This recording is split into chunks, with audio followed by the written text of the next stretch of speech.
watch NBC News than any other news organization in the world. We are about to surprise Melinda Spate from Upper Marlboro, Maryland. She turns 53 on Tuesday. Melinda. Well, Melinda's husband, William, asked for our help. He wanted to give her a good old birthday wish. So last year, they planned to celebrate Melinda's birthday on the Plaza. Well, that didn't happen, but we're going to try to make it up for them. So we're going to give William a call. Look at their Halloween costumes. How cute are they? I heard one time William changed the channel and Melinda got really mad at him. Good for me. William? Good morning. Good morning. Okay, so we're ready. Can you take us to your lovely bride? Sure can. Oh, boy. We can't wait to surprise her. Yes, yes, yes. Okay. Okay. Babe. Yeah. I need you to get this call. Hold on, yes.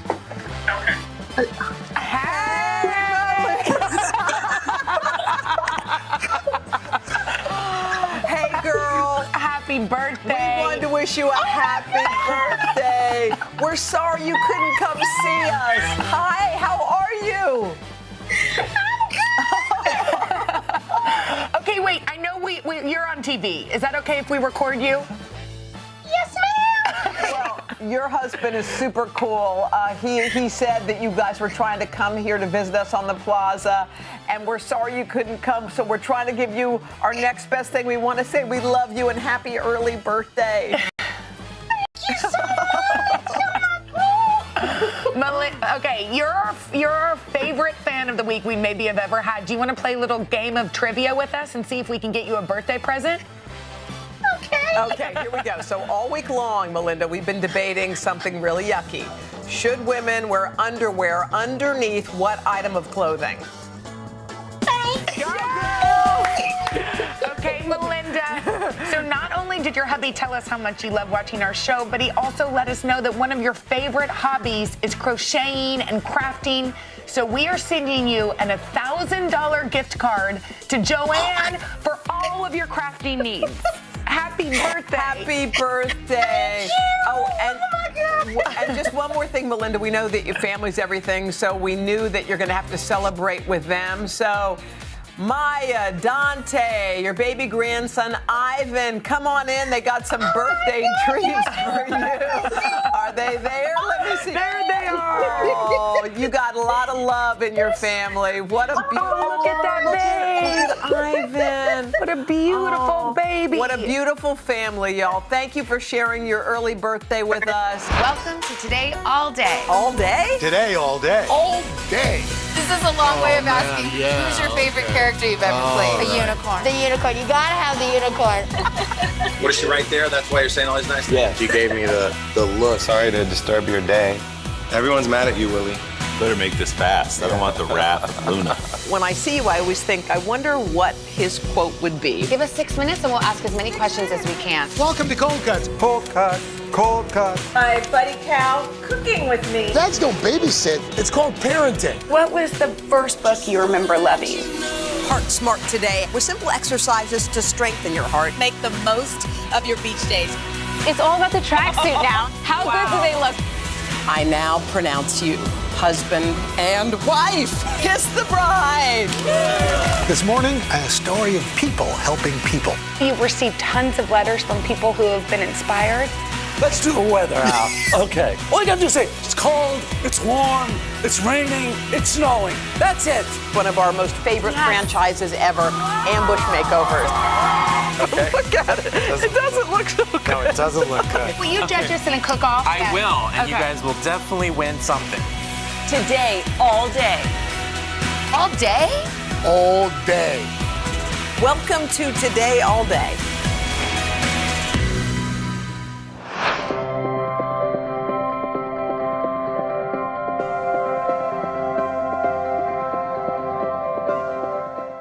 Hello, Today All Day. Summer's almost here, and if you're looking for the perfect way to welcome warmer weather, my pal Anthony Contrino is sharing his favorite Alfresco meal. Not Al Roca, but Alfresco. We're talking juicy pork Milanese, peppery arugula salad, and easy antipasti, along with Uncle Pasti, with olives, and of course, a classic Italian cocktail to wash it all down.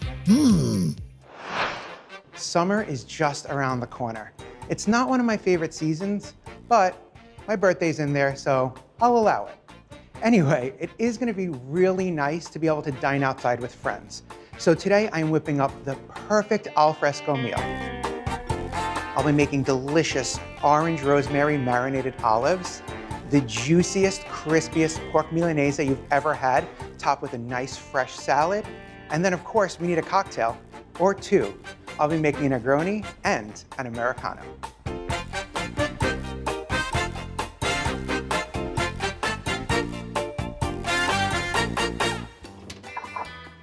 Oh, hi, I didn't see you there. Welcome to the new set of Saucy. Let's get cooking. I'm gonna be making some delicious orange rosemary marinated olives. We love olives in my family. We have them out for every holiday as part of an antipasti. I'm gonna be using orange and rosemary because those are two flavors that I like and that work really well together. So first things first, I have two different kinds of olives. My favorite, Castelvetrano, which are super buttery, and then a little bit more of a pungent flavor with Kalamata olives. I like the two to balance off each other, and they're really pretty when mixed up together later on. For the marinade itself, we'll start by adding some oil. It's about 1/3 of a cup. You can eyeball this into a small saucepan. So first things first, an orange. Any sweet orange will do. This is a plain navel orange, and I'm just cutting a few strips off. Then I like to go back with a knife and carefully, don't hurt yourself here, similar to like filleting fish, remove the bitter pith. We don't need any bitter flavor in our marinade over here. So you can see all the white part is gone and you're left with just the beautiful, super fragrant skin. Right into the pot that goes. Take your time. Better off being safe than sorry with this.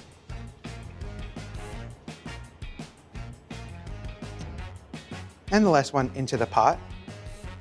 Don't want this orange to go to waste. So I'm gonna take that sweet, delicious juice and we'll add that to the pot as well. That'll add a little bit of sweetness to our olives. Next up, garlic. Why does this happen every time? 6 takes later, I'm gonna grab 2 cloves. You can buy them peeled already, which will save on the aggravation. Okay, so just thin slice, 1/8 of an inch, even thinner if you can, without hurting yourself. Into our pot. Then let's add some more flavor. A bay leaf. I'm gonna add a pinch of red pepper flakes. I'm not a big spice person, so I literally just add a tiny little pinch. Last but not least, some fresh rosemary. So I'm gonna cut off a couple of sprigs here and pull off about half of the leaves or just kind of break them. I just like the way it looks when it's in there. It's still gonna permeate that oil. So I'm literally just waiting for the edges to just sort of start to simmer as I'm doing this. It'll go pretty quickly. We're not looking to cook, we're looking to infuse. You'll know it's done when it gets nice and fragrant. Similar when you add garlic and onion to like a saute pan, and it's getting there, it's smelling really good already. So you can see it's starting to simmer a little bit. So I'm gonna cut the heat and then simply just pour it right on top of our olives. Make sure you get all of this flavor. Leave no speck of garlic or rosemary behind. Okay, now I'm gonna let this sit out at room temperature for a couple of hours. So every now and then, every time you pass it, just pick it up, give it a tossy turn, zhuzh it up, get those olives coated nice with that oil to help marinate it, and give those olives some time to steep. It has been a long year. Yeah, where it's been anything but normal. Well, now there's hope. The COVID vaccines. I know. It's been a little confusing. Like really confusing. So it's more important than ever to make a plan. Visit planyourvaccine.com to find out where and when to get your vaccine. What are you waiting for? Roll up your sleeves and plan your vaccine. Plan your vaccine. Plan your vaccine. Good morning, everybody. Welcome to Today. Future's looking bright. Are you ready? We're going to do our part to spread the word on the importance of vaccines, so crucial for reopening America. A big day around here, a very special naturalization ceremony. Many of them doctors, nurses, other essential workers. If you are a nurse, thank you. Spring has sprung, guys, and we want to fill this season with some fun and surprises. Yes. This is the face of excitement. Celebrating Earth Day. Let's change the world. Love it! Let's go.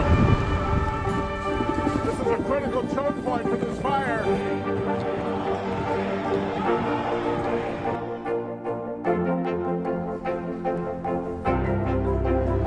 And good evening from New Orleans. Nice to really spend some time with you. Appreciate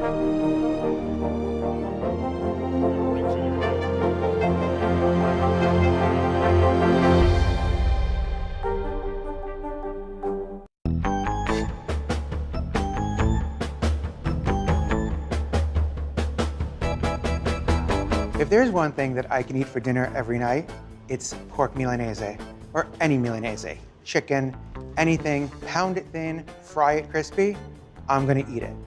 I'd probably even enjoy shoe leather if it was fried.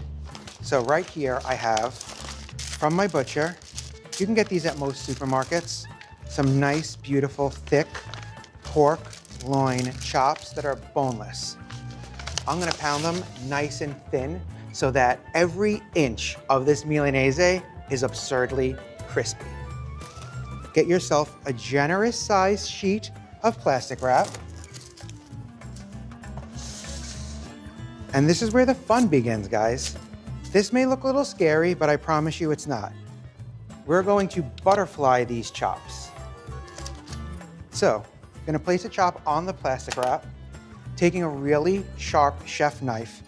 I'm going to find the center, and I'm gonna cut it open like a book.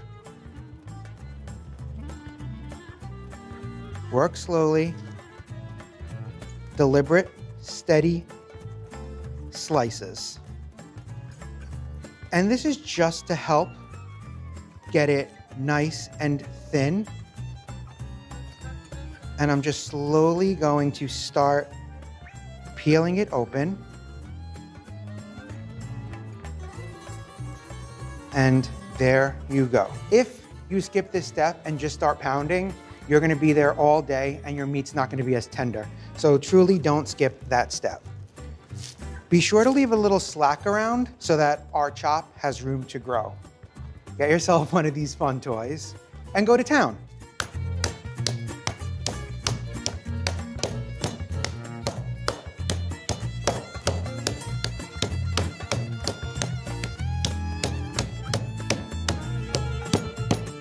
Watch your fingers, don't do what I almost just did.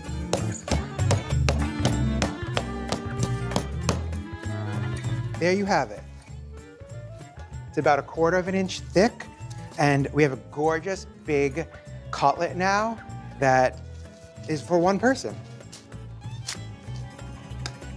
Keep going.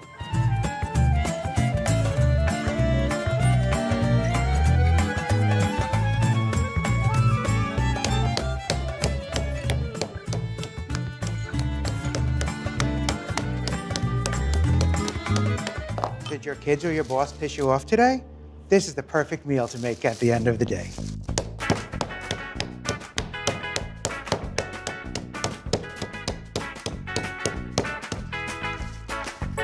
This one's even better. You can do this with chicken breast. I love it with chicken. You can do it with beef. If you don't have time to go to the gym, this is the perfect activity for you.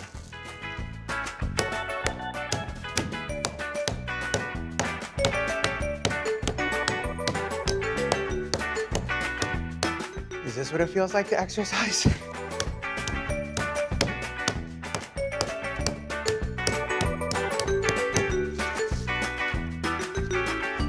One to go.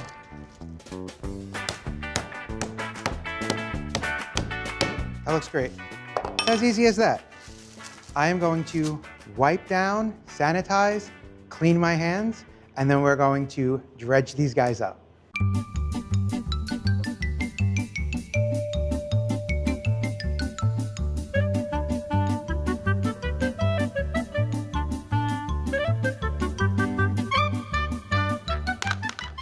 Okay, now that that's set up, let's start getting these bad boys breaded. So, free them from the plastic wrap. Look how great that looks. Nice and thin. And when cooking, you want to make sure you're seasoning in layers. You never want to just finish with salt because it's just sitting on top and doesn't have time to absorb. Also, when cooking, you want to do all of one action at once. It keeps things neater, it's quicker. This is the bulk of the seasoning, so don't be cheap. And get both sides. The last one's always the annoying one, isn't it?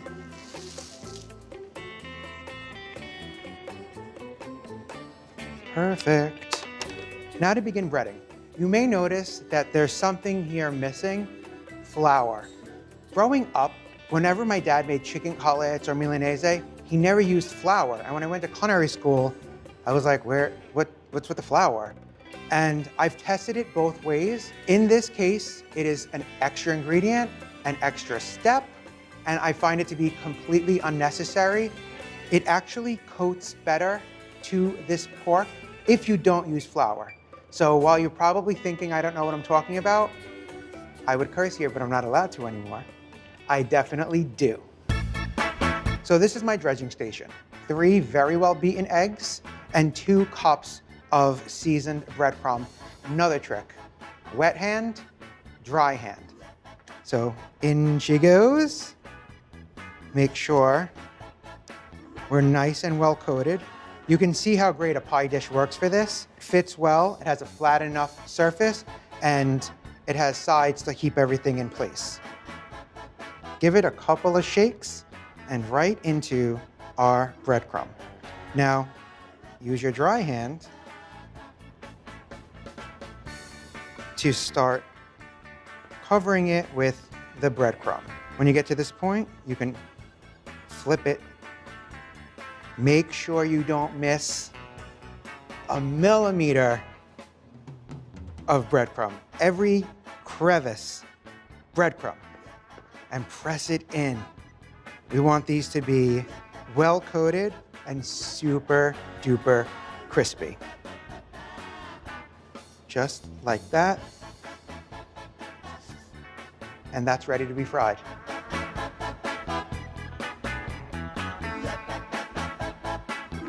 Make sure you press it on, lock it in there. Isn't that cool?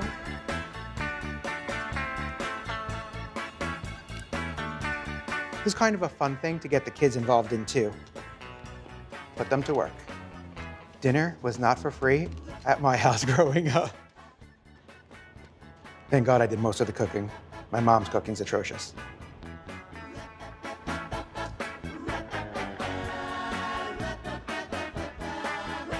That's a big one.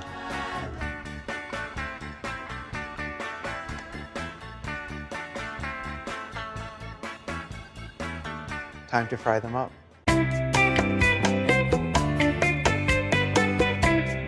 I've added about 1/4 of an inch of vegetable oil to a pot. When frying, I like to use a neutral oil like safflower, canola, any vegetable oil, because it won't take on any flavor.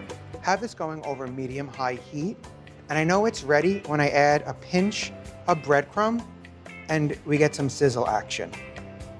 So you see how it foamed up and it already started darkening? Time to add one of our cutlets.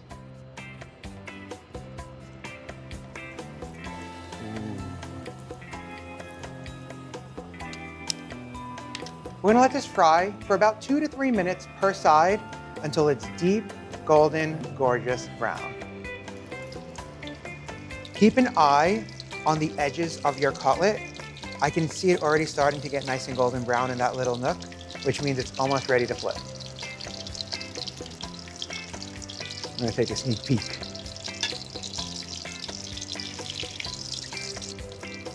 Almost there. For me, any cutlet should be on the brink of being burnt for it to be delicious.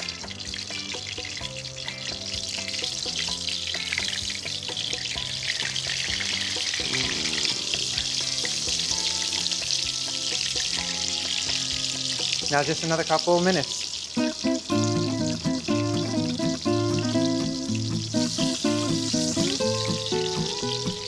Oh yeah. Transfer it to a wire rack. If you put it on paper towels, it's gonna get a little soggy and the breading is gonna start to fall off. Get another one in really quick. And then, while it's still hot,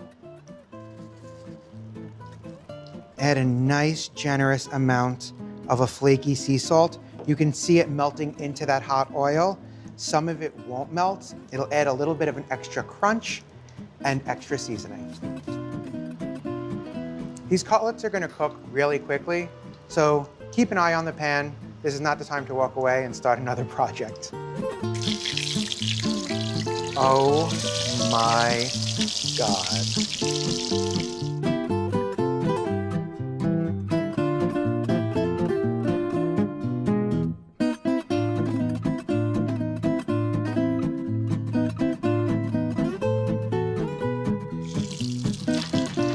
Extra crispy for the chef.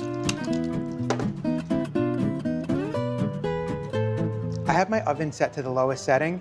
I'm gonna throw these in there to keep them warm. I don't wanna keep them in there too long though, just long enough to make a delicious salad.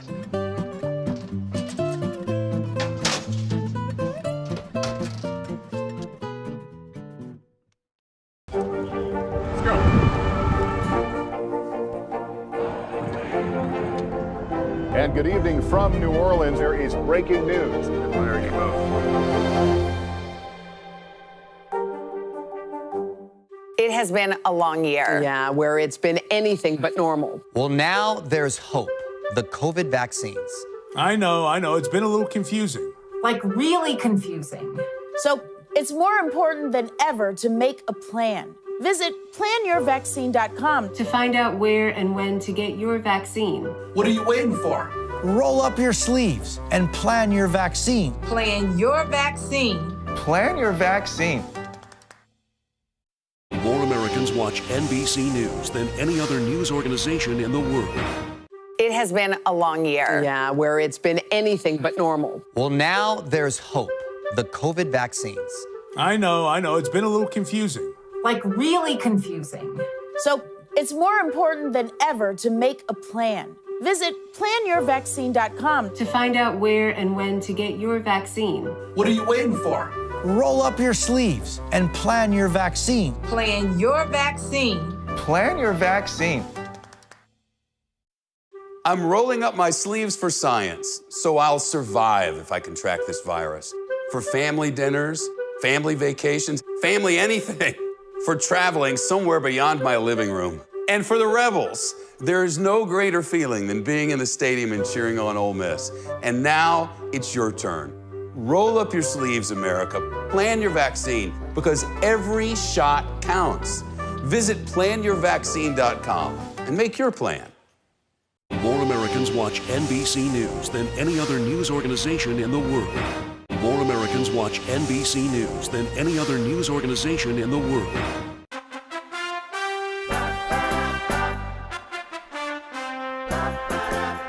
This peppery arugula is the base of my salad, but any good salad needs a killer dressing, and this is mine, my white balsamic dressing. Going to start by adding a couple of tablespoons of just plain old clover honey. This bougie thing looks like a lot of fun, but it's a little messy. This is gonna add just enough sweetness, some Dijon, which is gonna add more depth of flavor. It's also going to help emulsify this dressing when we add the oil. Get that all in there. A little bit of salt, about a half a teaspoon, and then about 1/8 of a teaspoon of freshly cracked black pepper.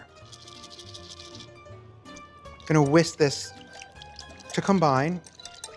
Make sure you get that honey to dissolve. That looks beautiful. Now that the base of our dressing's ready, I'm going to drizzle in olive oil. Very slowly begin to drizzle in your olive oil, giving it time to break up the fat molecules and emulsify.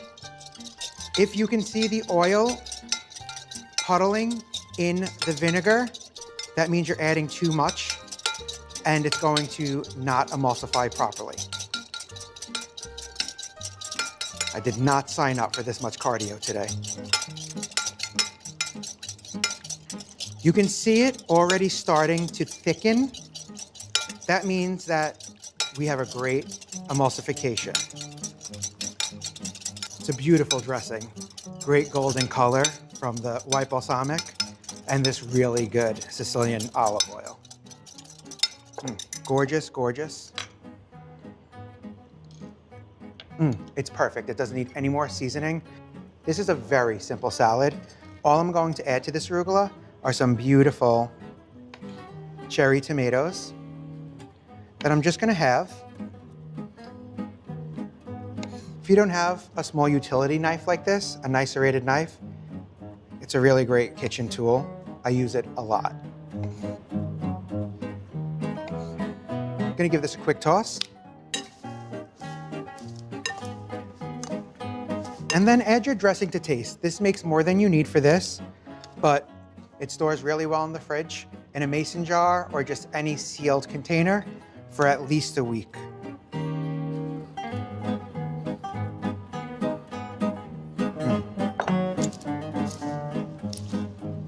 So all set. All that's left to do is to put the two pieces of the puzzle together. It smells so good.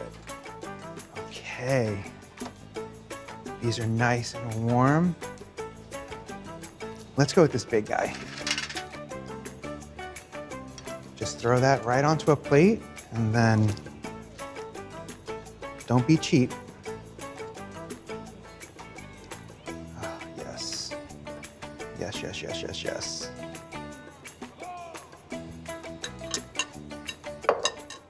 Then, because God forbid I cook something and not put cheese on it,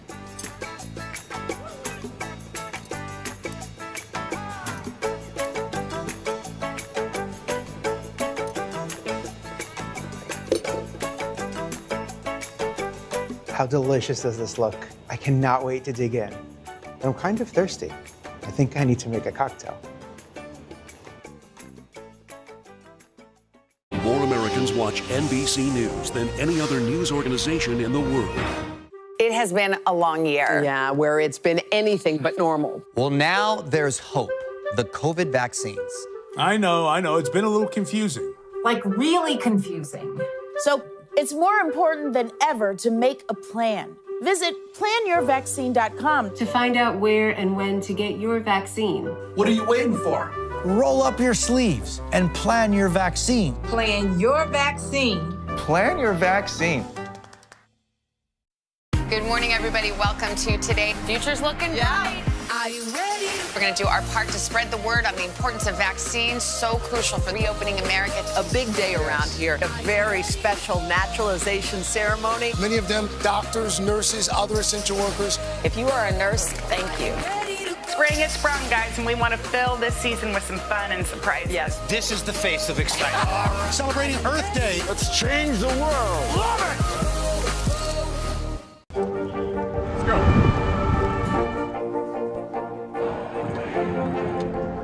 And good evening from New Orleans. There is breaking news. There you go. More Americans watch NBC News than any other news organization in the world. More Americans watch NBC News than any other news organization in the world.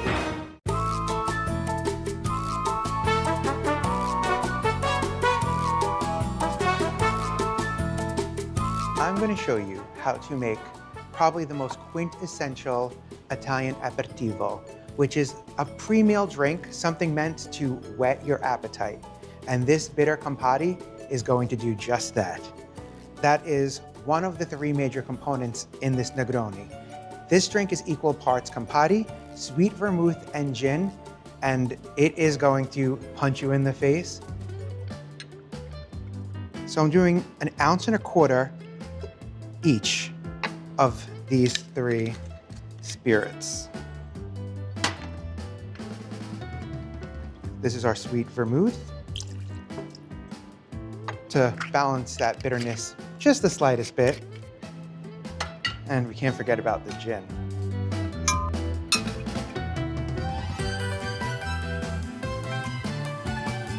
This is a London dry gin that I'm using. Then some blood orange. I like to peel it directly into my beaker to catch any oils that come out. And I'm just going to peel off a nice healthy strip. Add some ice. We want to get this nice and chilled. It's also going to dilute this the slightest bit. And stir, stir, stir. At least 20 seconds. Really let those flavors combine and let it chill throughout.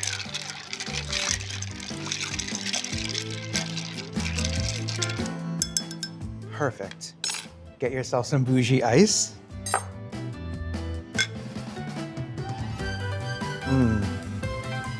So pretty.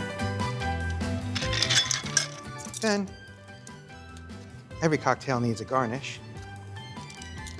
Another strip of our blood orange skin. Give it a little twist. And then I kind of like to run it on the rim just to get those oils on there. Little extra hint and punch of the orange. Now, if you feel like this is a little too bitter for your palate, we're gonna make its less aggressive cousin, the Americano, which is pretty similar. We're gonna start the same way with our Campari, using 1.5 ounces this time. And then the sweet vermouth. No gin in this one, so it's not gonna be quite as boozy. Perfect. Same thing.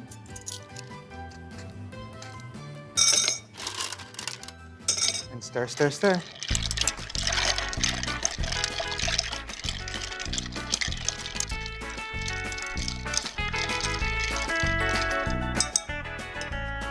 More bougie ice. Isn't that such a beautiful color? Then, finally, we'll top it off with club soda. How beautiful, that effervescence. Don't forget about our little garnish. One little straw. There you have it, the perfect Negroni and Americano. Can't wait to share these with my friends.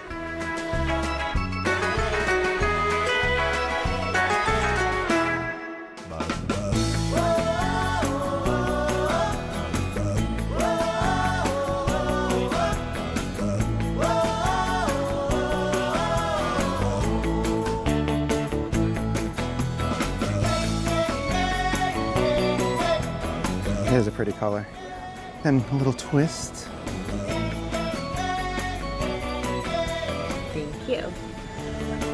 You stir. It like dilutes it a little.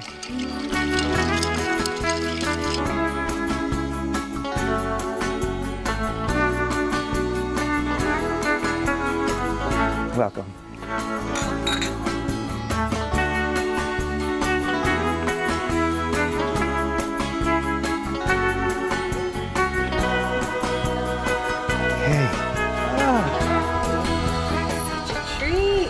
This looks delicious. Beautiful. Some pork Milanese. Nice. Thank you, Anthony. You're welcome.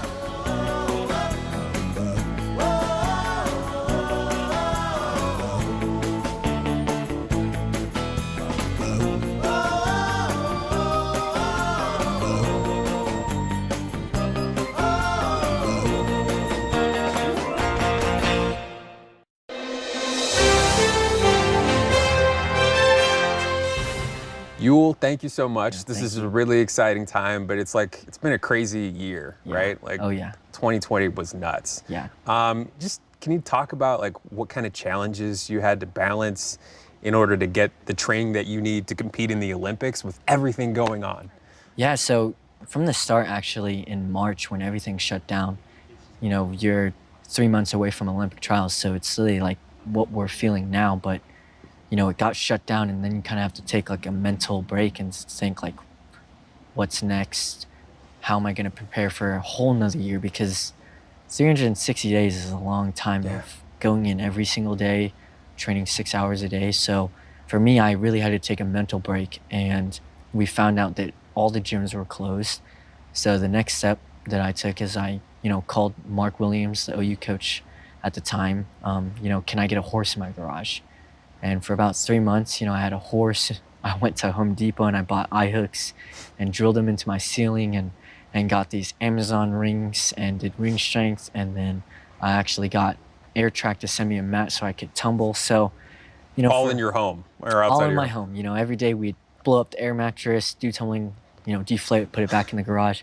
So, it was hard because some days it would be raining, some days it would be really cold. So you would be in your garage freezing. I remember we bought space heaters just to warm it up, just so we could get something productive done, because gymnastics, you know, you take 1 day off, it takes 2 days to come back. Yeah. You know, you have to compete almost on a daily basis. How, like, did you feel like it took a step off of your game? Are you worried that you lost something in all you had to do to try to get back? In the beginning, yes, definitely. You know, you're not going into the gym, you're not getting coached. You know, this is all self-workouts at the home. And, you know, when I finally got into a gym in Oklahoma, it was an hour drive there, hour drive back during rush hour time. So it was awful, honestly. You know, it was probably some of the hardest training months of my life, because I knew that's what it was going to take. You know, it was going to take 7 hours a day of training and feeling like you can't get up the next morning. And when I finally felt good and felt like my strength was back, I just remember literally a month ago, I was just thinking about this. I was thinking like, wow, like, I can't believe that I'm like finally here and I'm feeling good. You grew up in Colorado. What was the experience like of just being a kid here and you know, training here, but also just you know, being a person in Colorado? Growing up, I feel like Colorado just had everything that I needed to, you know, build the puzzle of my life, of, you know, helping me in my journey of gymnastics, my school, you know, my social life, you know, and the car scene here is great. The car scene, you're big into that. Yeah. What about more specifically growing up on a farm? That's an experience a lot of people don't have. What do you think that was like, and what did it teach you?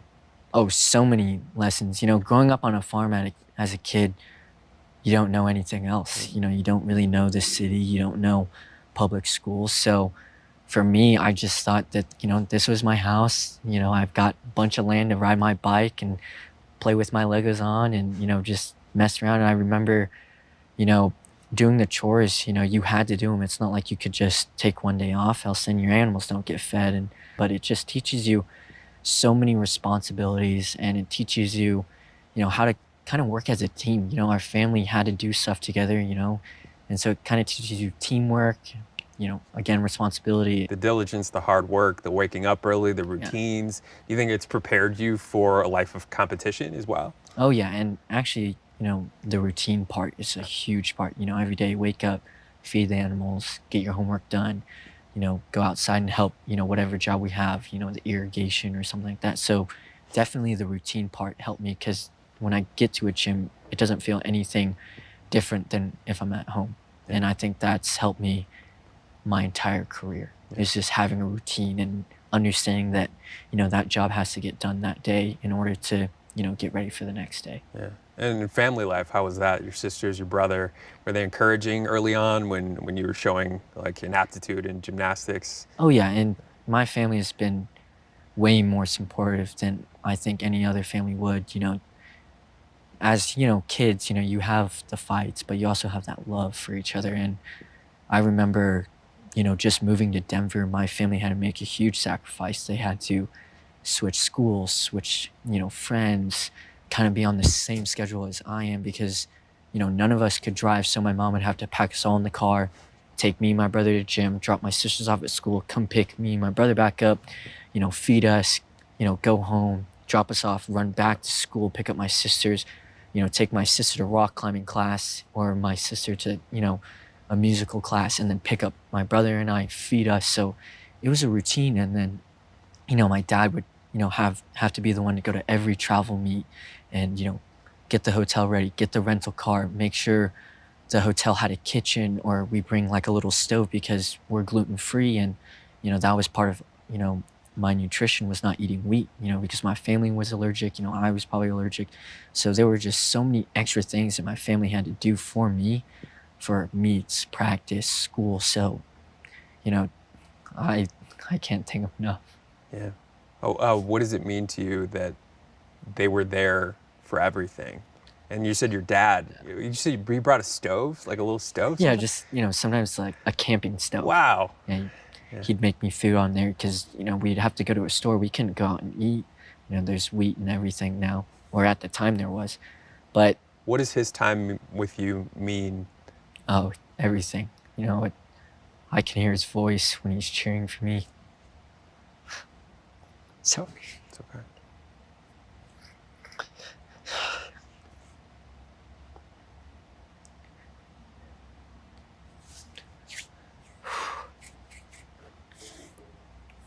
Honestly, though, this family, knowing that I've been adopted, it's just like, I wouldn't want another family at all. Like, this family is perfect for my journey and who I am. Were there difficult discussions when you were a kid about your background? How much did they explain to you about where you came from and your mom? They were so open about it. And, I think they just wanted me to understand as soon as I could understand that I was adopted. But, I don't look at it as like adoption. I look at it as like a second chance. And they have been very open about it. They haven't tried to hide anything.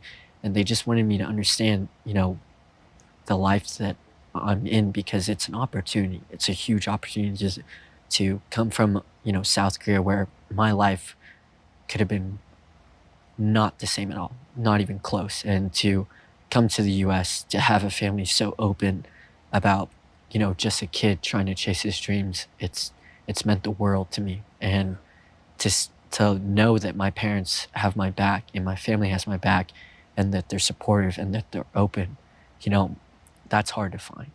Was there any difficulty in the fact that, your family looks white, you look Asian? Was it tough at school at all to deal with that? What kind of difficulties arose from that? Honestly, the only times that I felt uncomfortable is when I was a kid, because I viewed my mom and dad, we're the same. I don't care if I'm Tanner or if I have black hair, these are my parents. The only thing that would bother me a little bit when I was a kid is sometimes at the cash register, the lady would be like, "Is he yours?" And I would wonder, why is she asking that? But, as I grew up, I understand it. It probably wasn't out of, hate or anything. It was just a curious question. But, I've never had a problem. Maybe just being Asian, yeah, there are other things that come with that, but being adopted, never. Yeah. Speaking of that, I know you had an incident not too long ago. Yeah. Take me back to that day, where you were, what you were doing, and how it affected you. It was actually, a couple or maybe a few months ago. Yeah. I was driving on Wadsworth, just coming home after morning practice, and this lady, wanted to get in my lane, so I honked the horn, and at the red light, she rolled down your window and she said, "Go back to China." And at the time, I was just so confused, and I was just like, for me, I was just like, lady, if you knew my job every day to work hard so I can represent this country, it's just like shocking to me that she didn't even know who I was or what I do for this country. And for her to say that because of what I look like, it's just, it's frustrating. Because if people were just a little more educated, if people just didn't speak out of, hate and actually just like thought about what they were gonna say, we wouldn't have to go through these awkward, uncomfortable times. Yeah. Does it make it harder to think that, I'm doing it for this lady too, I'm doing it for everybody? How much more difficult does it give you a sense of bitterness at all, knowing that you're training to represent the United States and there's all this hate in the country right now? It is uncomfortable, knowing that there are people like that you do have to represent, because, you know, when we went to international meets, you get in the taxi and they would just be like, oh, America's so bad, like, you guys don't do right. And it just sucks because there are so many great people here too, though. And that's what makes my job easy is I'm not representing, you know, those kind of people. I'm representing the good people, you know, the good-hearted people, my friends, my family, my coaches, you know, everyone that's just a positive person. And that, I think, outweighs the negatives. It has been a long year. Yeah, where it's been anything but normal. Well, now there's hope. The COVID vaccines. I know. It's been a little confusing. Like really confusing. So it's more important than ever to make a plan. Visit planyourvaccine.com to find out where and when to get your vaccine. What are you waiting for? Roll up your sleeves and plan your vaccine. Plan your vaccine. Plan your vaccine. More Americans watch NBC News than any other news organization in the world. I'm rolling up my sleeves for science, so I'll survive if I contract this virus. For family dinners, family vacations, family anything. For traveling somewhere beyond my living room. And for the Rebels, there is no greater feeling than being in the stadium and cheering on Ole Miss. And now it's your turn. Roll up your sleeves, America. Plan your vaccine, because every shot counts. Visit planyourvaccine.com and make your plan. Let's go.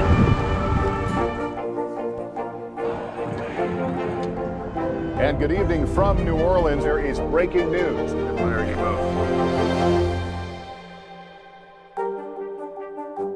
More Americans watch NBC News than any other news organization in the world.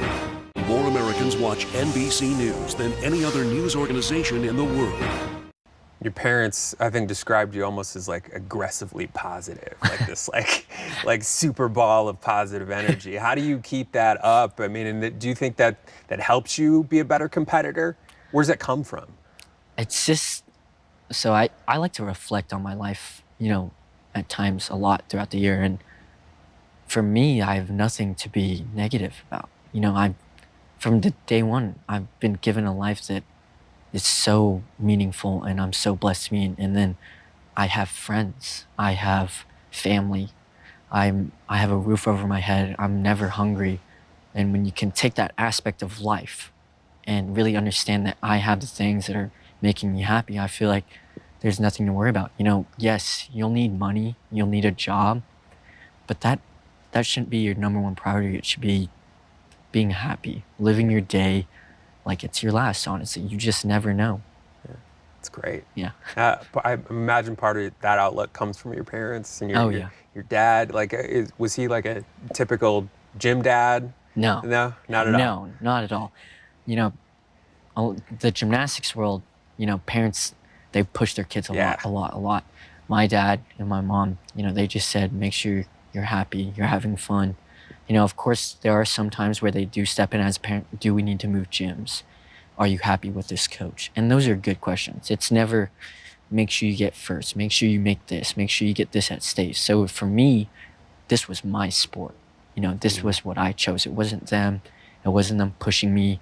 It was just like, do you still love gymnastics? Yes. Do you still love gymnastics? Yes. And they ask me that all the time. Do you still love gymnastics? I say yes. Because their influence has been so easygoing. You know, I see parents all the time push and push. I'm like, just relax a little bit. Like, you have to let this kid be on his own journey. And I think they did that perfectly, you know, better than any parent could. Yeah. I think your dad was telling us like how coachable you are, how well you take instruction, how well you're able to challenge yourself and really like, you know, turn up for big events. Where does that come from? But also like, take me to the process of an athlete on your level challenging themselves and like what is your mental like to be able to compete at a level like this? This is insane. So for me, going into a competition, just for example, I don't go into it thinking I have a competition. Not one bit. I honestly go in thinking this is show. This is a show time. This is an episode 1, 2, or 3, you name it. But for me, it's like we've worked so hard in the gym and you get to go out in front of thousands of people. why not have fun? Why not enjoy it and make it a show? Like, this is your time. This is Team USA's time to really show what we have. And I think when you can look at it in that perspective, instead of thinking, oh, they're judges, it's competition, I need to do well, you know, because that adds stress. And when you can look at it, it's a fun factor. You know, there's going to be so many people there that I get to perform in front of. There's these judges that have been watching me. Let's see if I've improved. Let's see if I can prove to them that I've been taking their corrections. And, you know, that's just helped me get through competitions. But, you know, I learned this at OU, embrace the grind. If you had to ask Vlad or your parents, your dad, your mom, your sisters, your brothers, if it's more natural talent or if it's more hard work, how would they describe you? Or is that like a bad question to ask in general? I mean, I know it's a combination of both, but do you feel like you've pulled more from one pool or the other?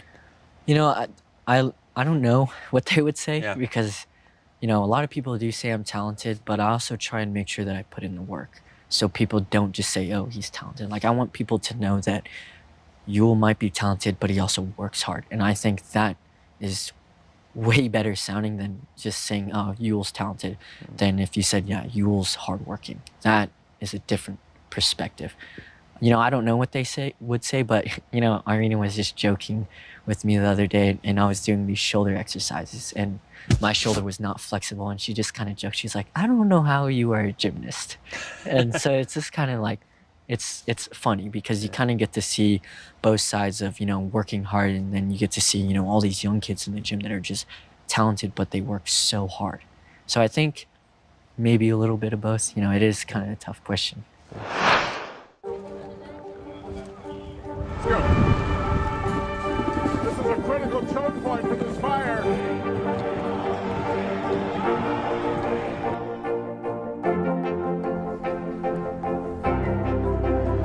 And good evening from New Orleans. Nice to really spend some time with you. Appreciate it.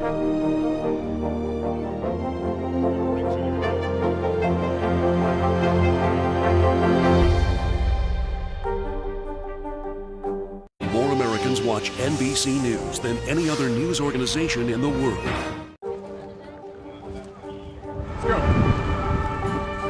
This is a critical choke point for this fire.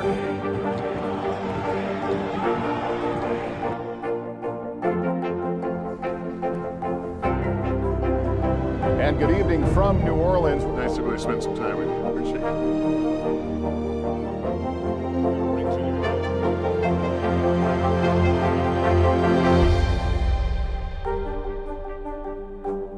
It has been a long year. Yeah, where it's been anything but normal. Well, now there's hope.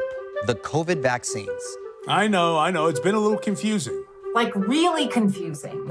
So it's more important than ever to make a plan. Visit planyourvaccine.com to find out where and when to get your vaccine. What are you waiting for?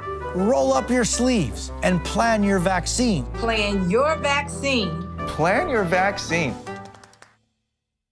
More Americans watch NBC News than any other news organization in the world. Let's go.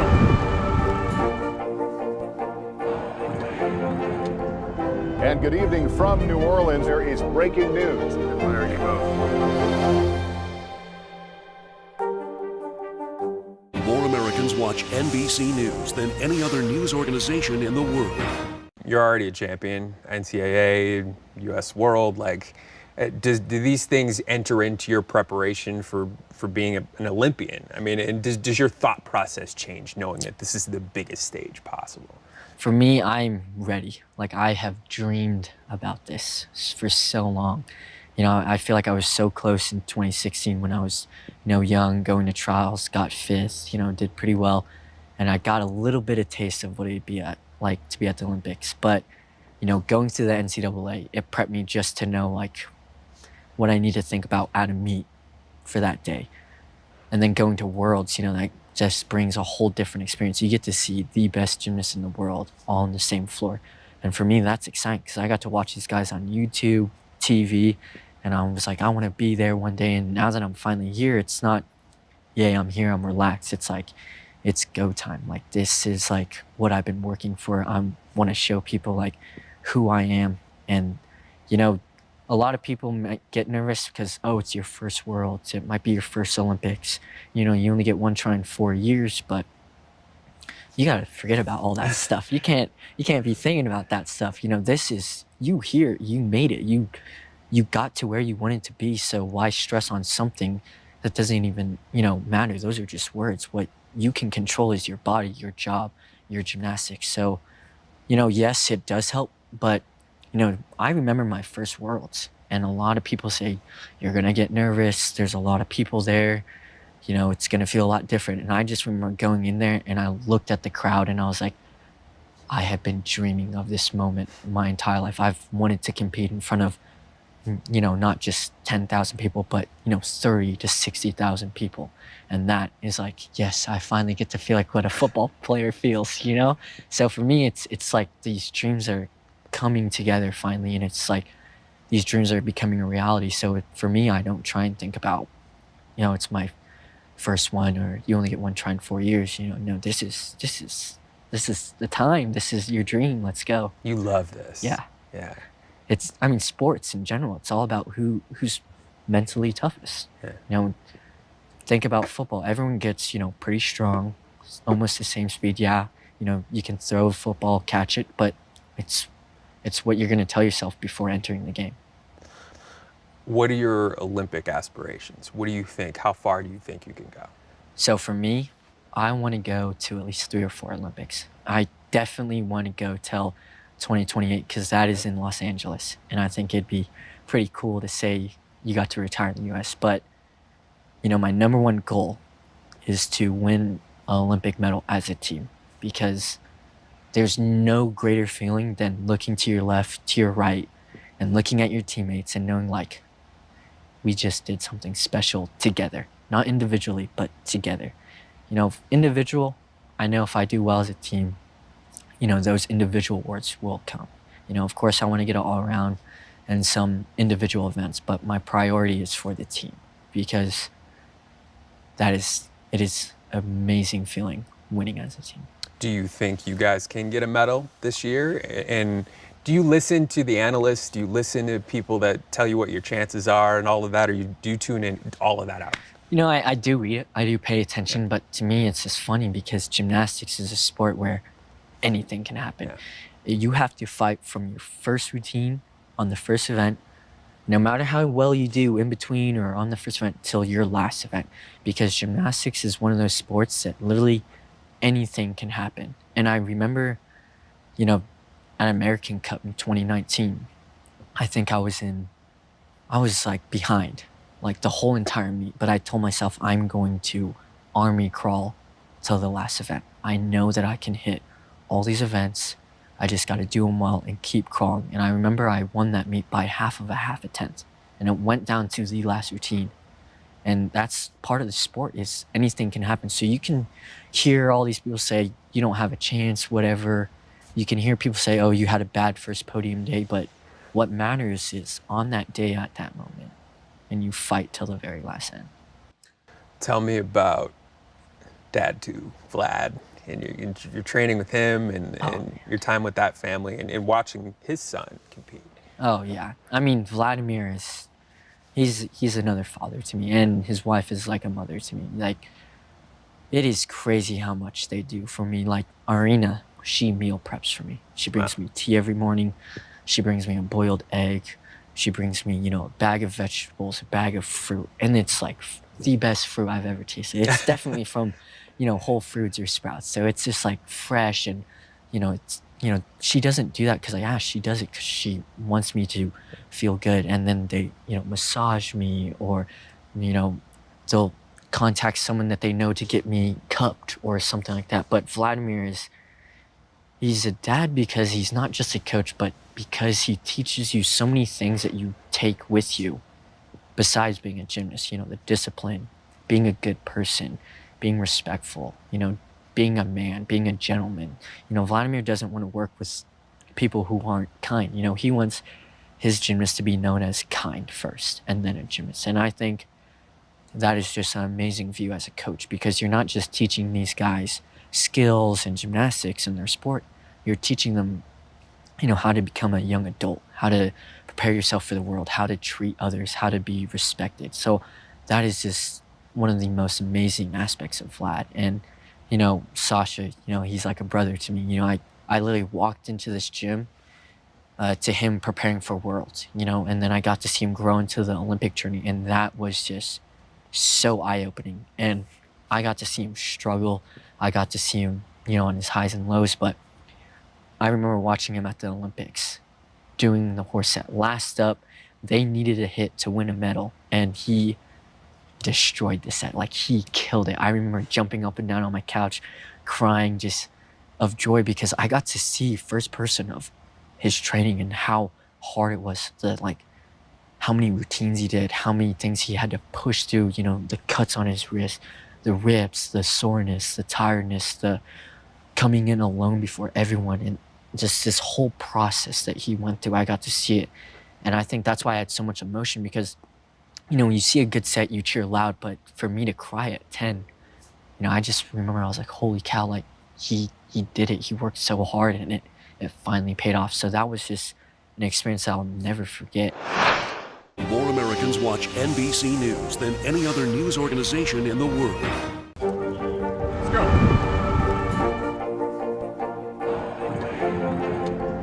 And good evening from New Orleans. There is breaking news.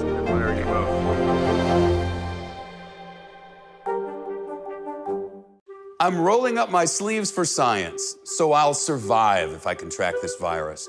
For family dinners, family vacations, family anything.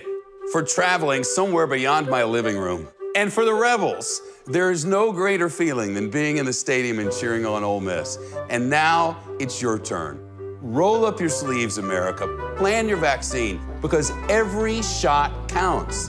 Visit planyourvaccine.com and make your plan. It has been a long year. Yeah, where it's been anything but normal. Well, now there's hope. The COVID vaccines. I know. It's been a little confusing. Like, really confusing. So it's more important than ever to make a plan. Visit planyourvaccine.com to find out where and when to get your vaccine. What are you waiting for? Roll up your sleeves and plan your vaccine. Plan your vaccine. Plan your vaccine. More Americans watch NBC News than any other news organization in the world. More Americans watch NBC News than any other news organization in the world. Does it ever dawn on you the fact that, like, kids are going to watch you and think the same thing and follow your journey and be inspired by you? I mean, potentially millions of people are going to be watching you. I honestly haven't thought about it yet. But, you know, the way I look at it is I'm in this gym, and, you know, yes, I can tell that, you know, kids watch me or they want to come up and ask me questions. And, you know, I just look at it as, you know what, they're watching me, they're coming out of their way to ask me something. I'm going to go out of my way to help them too. You know, I'm not some superstar. I'm not anyone different from you. Like, we're all just gymnasts here trying to be the best we can. And I think I try and give that to other kids, because, you know, I could, you know, be cocky. I could not talk to them, but I know that that's not what a good person does. So I want to give my time back to them as well. What do you want to do, though, after all this is done? So for me, I really want to open up like a fitness center, like not just gymnastics, but like where people can come to me and get fit, you know, because I want to, you know, give people what they want to hear. I want them to be motivated. I want them to wake up every day and have a goal. And when you're goal oriented, I think your life just runs a lot easier. So I feel like for me, fitness is a big part. And I feel like I could help people, you know, get to where they want to be physically and mentally. So for me, I feel like that would be a really cool job. Is there anything else you wanted to say or get across or let people know about? I would just like to say that I'm so blessed to be in the U.S., been given this journey, you know, so I appreciate everyone's support from, you know, my family, of course, all of 5280, all of OU, you know, Vlad, Arena, Sasha, Mark, Steve, Taki, Chris, Josh, Valerie. Shout outs. You know, the trainers at OU, my teachers at school, all my friends who've been there from the beginning. So I just want to say thank you to all of them. Yeah, thank you to you for doing this. Yeah, thank you. Appreciate it. Yeah.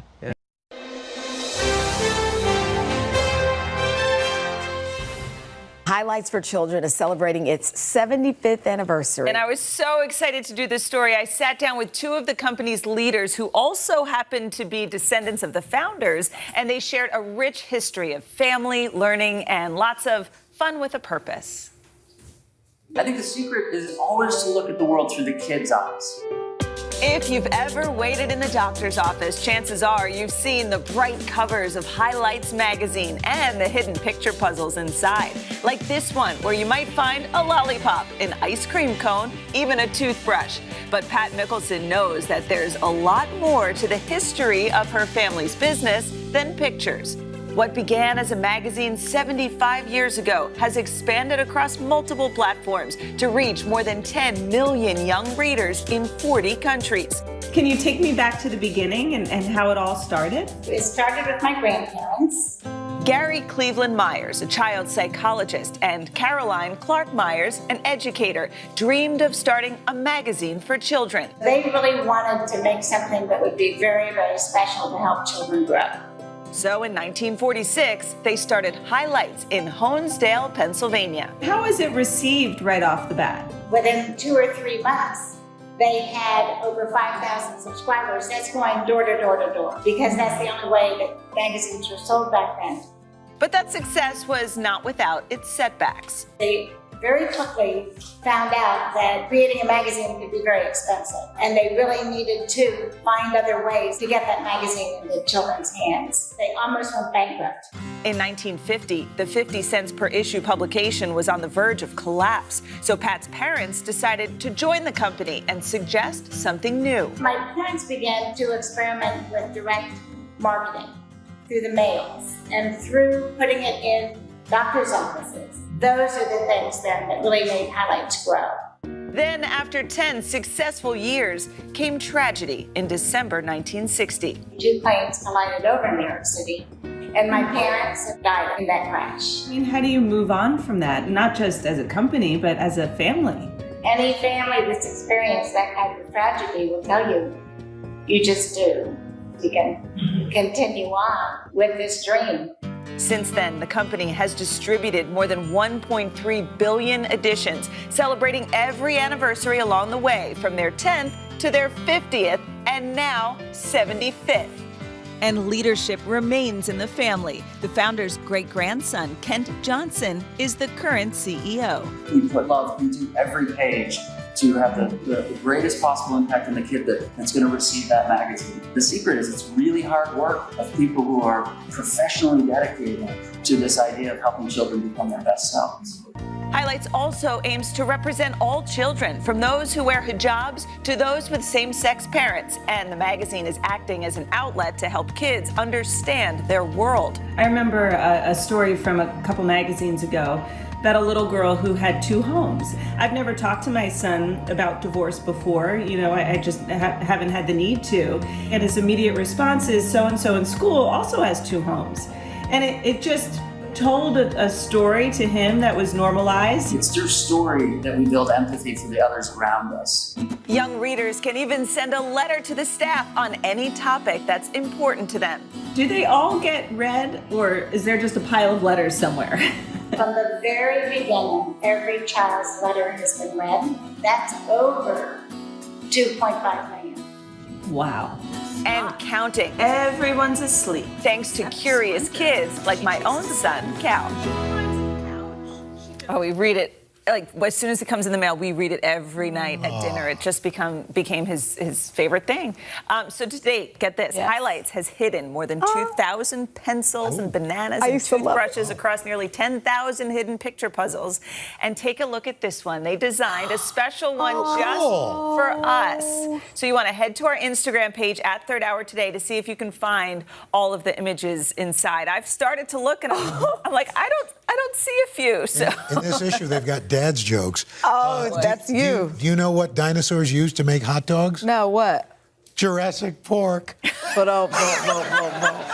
you got laughter That's so from old, everyone. I fell off my dinosaur. You've got material for days now. I could do a whole magazine of these. No, to bring this full circle, and before we move on, the fact that you read it as a child, for me, it changed my life in my grandpa's doctor's office. For you, and now you're reading it to Calvin. I mean, it just goes to show Anyway. It's got staying power. It is. All right. I could do without the timber toes, though. Which I loved.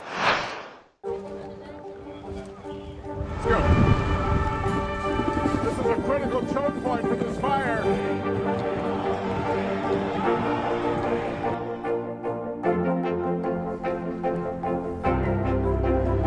And good evening from New Orleans. Nice to really spend some time with you. Appreciate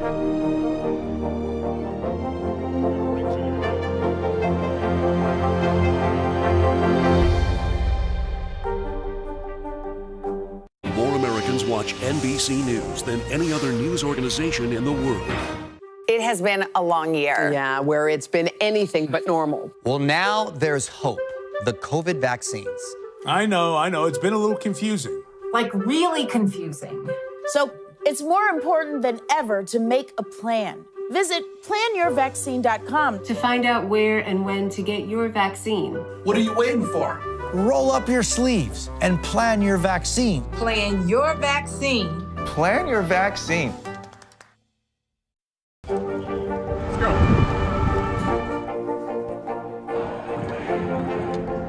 And good evening from New Orleans. There is breaking news. There you go. More Americans watch NBC News than any other news organization in the world. More Americans watch NBC News than any other news organization in the world. And when we talk reading, JBH. Oh, yes. You got a really inspiring, you got an inspiring story. I think we got to move back with these kids. We're blocking these kids. Oh, we shouldn't block them, but I had the best day, y'all. The fraternity brothers of Kappa Alpha Psi are adding some extra classroom time to their already busy college schedules. They travel from all over the country to visit elementary schools like the Promise Academy in Harlem to read to kids and hopefully spark a love of literature. The Kappa Alpha Psi fraternity brothers are hitting the books. Children's books. The book we're going to read today is Tommy and the Greedy Cat. The college students spend their spare time leading a hands-on books program at elementary schools and a partnership with nonprofit Room to Read. It was Tommy, she said.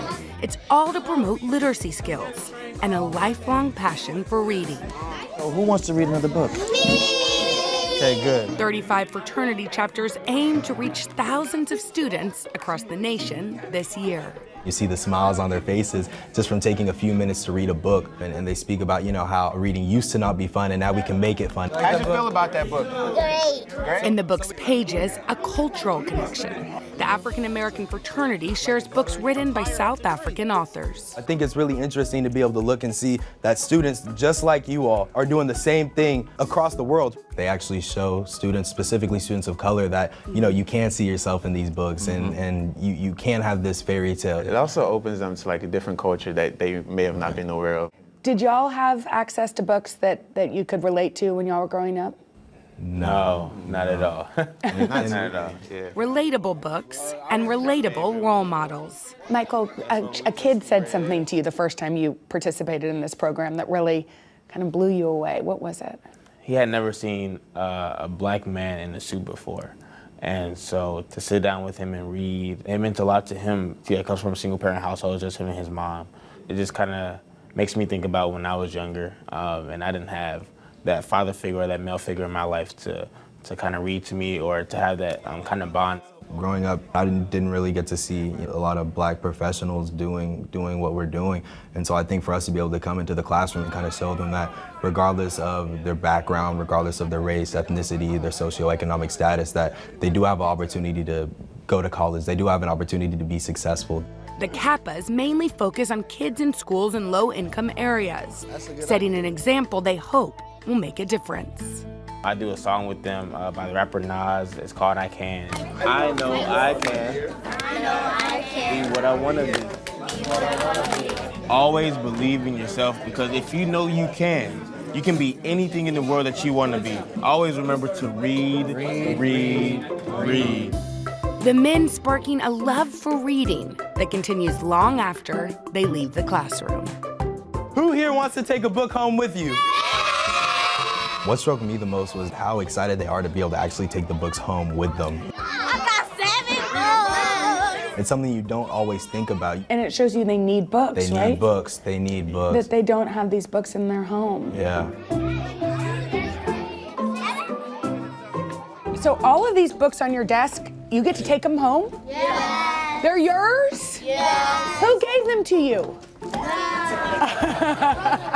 What about these guys do you think is pretty cool? They are awesome readers. I thought that reading wasn't really that cool, but when they started reading, it showed me that we can read in many different ways. Raise your hand if you want to read with them again. That's everybody. What's really cool about it is that you're changing their minds maybe about reading and that it can be cool and fun, but you're also changing their perception on life, on what they can be. What does that feel like?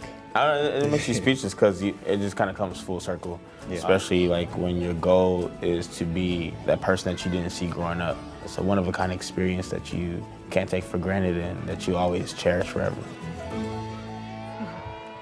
We are joined now by some of the Promise Academy second graders. You guys ready? Yeah, this is Kennedy and Mia. Yeah, so Mia, why do you love reading with those guys? I love reading with the guys because they inspire me to have better reading, and okay, we're gonna come out here. She's still talking. We've got a little surprise for you. You guys got to take all those books home. Was that cool? Yes. Was that really cool? Yes. Well, guess what?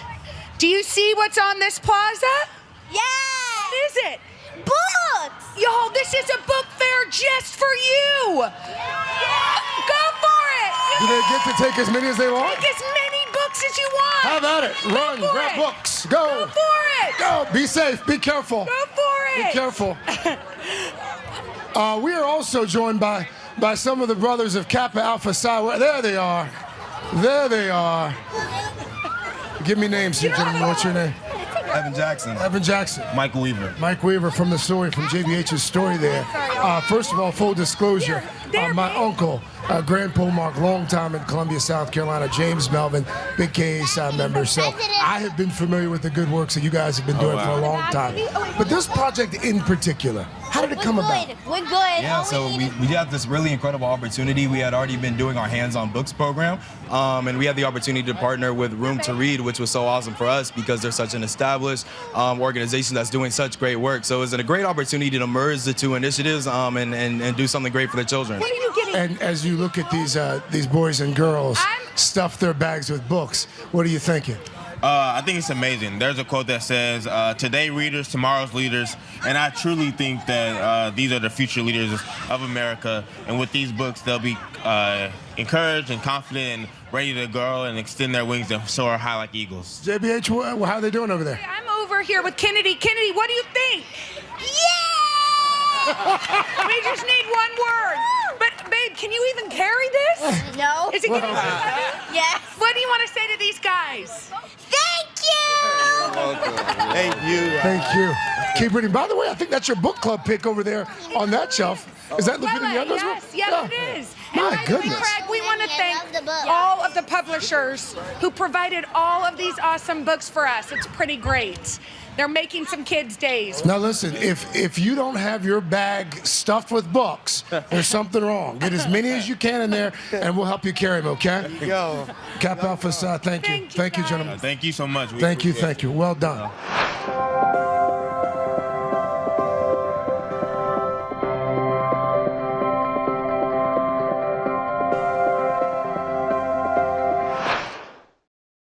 Everybody's got a favorite book from their childhood, sometimes stories of adversity and triumph, trials and tribulations. But the heroes of those stories are often lacking in diversity. Yeah, it's true. According to a recent study, actually, more children's book features white characters than all other types of visible minorities combined. That's one reason why Jenna sat down with some really bright young minds to talk about the importance of representation, especially in this particular moment. Oh my gosh, and by the way, these kids are incredible. We had an eye-opening conversation about how books featuring characters of different skin colors, cultures, and beliefs not only help underrepresented communities feel seen, they can also change attitudes towards them. Our Our story begins with 3 avid readers. My name is Riley. I'm 9 years old. I am the founder and CEO of the Brown Bookcase. My name is Sydney. I'm 14 and I'm the founder and CEO of Books and Bros. I'm Caitlin. I'm 15 years old and I'm the founder of the book blog Caitlin Altea. All of these impressive young ones already making their mark in the book world. Caitlin is a popular teen book blogger based in the Philippines who frequently champions and promotes diverse voices online. Sydney's Books and Bros is a subscription-based book company focused on empowering boys and promoting African American literature. And after struggling to find characters that look like her, Riley opened an independent online bookstore called the Brown Bookcase that curates diverse children's books. Raise your hand if you've ever had the issue where you couldn't find books with characters that look like you. I feel like the world is changing, but not enough yet to where I feel like it should be easy for African American boys and girls to find books that represent themselves. African American children should have books that they're able to relate to as well. How important is representation? Why does it matter? Representation for me is very important because if you don't see yourself represented, how are you going to see yourself as a positive figure when you do get to see somebody who looks like you as the main character and the main hero? You kind of feel like empowered, like I can be a superhero too, and that's something that every kid should be able to feel. Why do you think it's important that we read about other cultures, that I read about other cultures, that you guys read about other cultures? So we can normalize whiteness not being the default, because when I was younger, I used to think that because I was not white, I was like different. When you read from a perspective that like isn't really yours, you realize that you can still relate to someone who's different from you. That's how you kind of become ignorant to a culture, is by not understanding it and making false assumptions about it. To help bridge that understanding gap, I asked these 3 young book experts for a favor: book recommendations for their peers. My summer pick is I Believe I Can by Grace Byers. I picked that book because it tells a lot about what you can try to do. No dream is too big to accomplish. My pick is Ghost Boys. Ghost Boys is a book that kind of talks about police brutality. So it's about a 12-year-old boy who was actually shot by the police, and his ghost kind of goes to the police officer's daughter, and they kind of just like talk in a sense. So the story is about their friendship.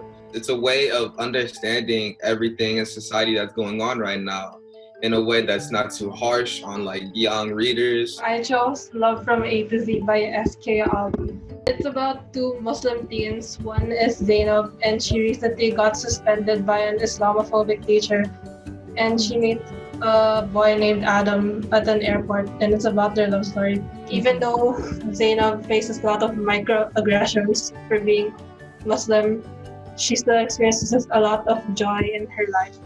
I feel like this is a book club meeting and I'm a teacher again, and I'm having so much fun. You are so inspirational. Every single one of you is. You guys can be my forever kid correspondent.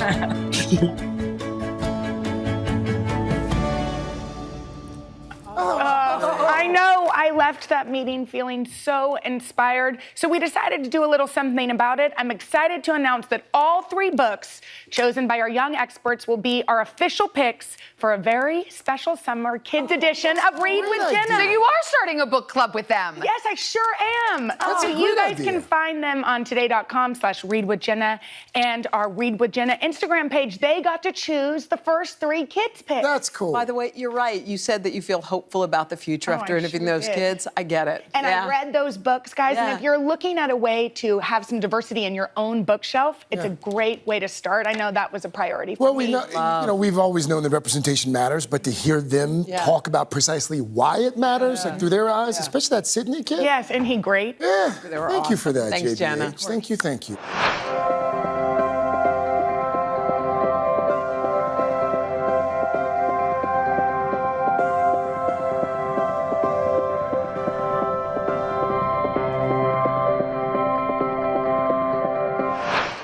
More Americans watch NBC News than any other news organization in the world. Good morning, everybody. Welcome to Today. Future's looking bright. Are you ready? We're going to do our part to spread the word on the importance of vaccines, so crucial for reopening America. A big day around here, a very special naturalization ceremony. Many of them doctors, nurses, other essential workers. If you are a nurse, thank you. Spring has sprung, guys, and we want to fill this season with some fun and surprises. Yes. This is the face of excitement. Celebrating Earth Day. Let's change the world. Love it! Let's go. This is a critical choke point for this fire.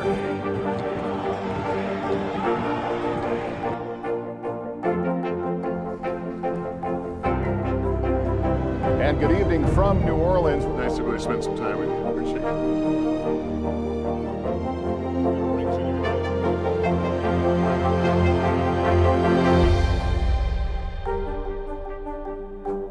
Good morning, everybody. Welcome to Today. Future's looking bright. Are you ready? We're going to do our part to spread the word on the importance of vaccines, so crucial for reopening America. A big day around here, a very special naturalization ceremony. Many of them doctors, nurses, other essential workers. If you are a nurse, thank you. Spring has sprung, guys, and we want to fill this season with some fun and surprises. Yes. This is the face of excitement. Celebrating Earth Day. Let's change the world. Love it! More Americans watch NBC News than any other news organization in the world.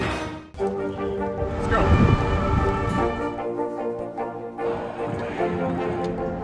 And good evening from New Orleans. There is breaking news. There you go. More Americans watch NBC News than any other news organization in the world. I think pictures are powerful. They are tools used to communicate. And so I feel a responsibility to tell stories that reflect experiences that look like mine, experiences that aren't often seen in picture books. So it's really important for me to create pictures that are empowering to as many different kids as possible. My name is Christian Robinson. I'm an author and illustrator of picture books. I think children are the best audience. They're curious, but they're also very honest, and you kind of have to present things to them in that way. What am I drawing? A tiger! That's right. Okay. It's been a while since I've drawn a tiger, so I might need some help. Try your best. That's a good point. You know, I've illustrated many picture books by different authors, but with Matt in particular, our collaboration has been more of a collaboration where we're actually communicating. There's been times when I've worked on books and I've never met the author, never emailed them, but with Matt, we kind of developed a friendship. I met Christian back in 2014. So Christian and I collaborated on first Last Stop on Market Street, and then our second book together was Carmela Full of Wishes. His writing gave me a sense of appreciation for my own story. A story like Last Stop on Market Street about a boy and his grandmother riding a bus in the city. That was my experience. And I don't think I even valued or appreciated it or saw it as something worth spotlighting in a story. But Matt did that. When I got the initial art, I was just so moved by how he fleshed out the story. And I think that's what good artists do. He just wants to put a good book into the hands of young people, and that's his focus. Christian and I, we were on tour for Carmela, and we had a little time to waste away before our event. And so we sat down at a cafe and we started to talk about, what do we want to do next?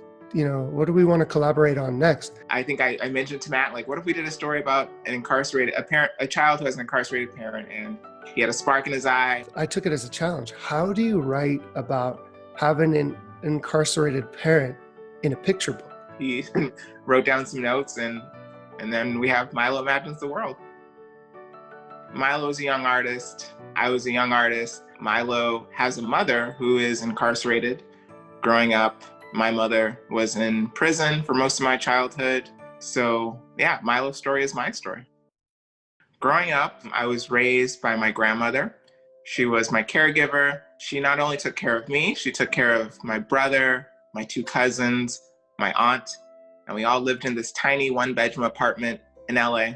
We didn't have much space or means, and looking back, I recognized that creativity, drawing and making pictures was my way of having some say over my circumstances. I've had Christian since he was 5 months.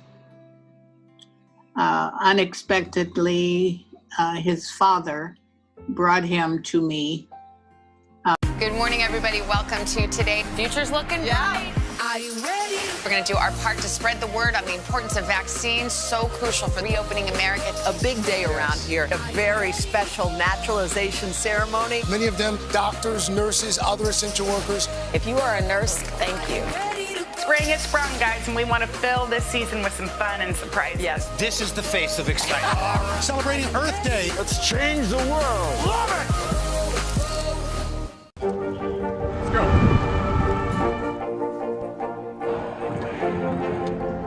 And good evening from New Orleans. There is breaking news. There you go. More Americans watch NBC News than any other news organization in the world. Let's go. This is a critical choke point for this fire.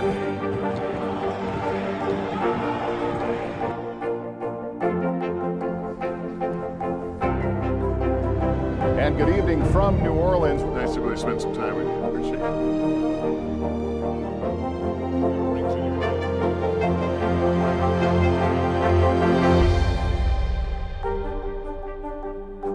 More Americans watch NBC News than any other news organization in the world.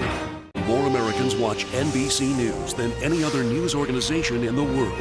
He was an infant without any warning, which was a shock. Seeing your mother in an institution and knowing she was in and out of his life from the time he was 5 months old until he was a young man. It was hard for Christian, but he didn't voice his feelings until he grew older, and was able to express.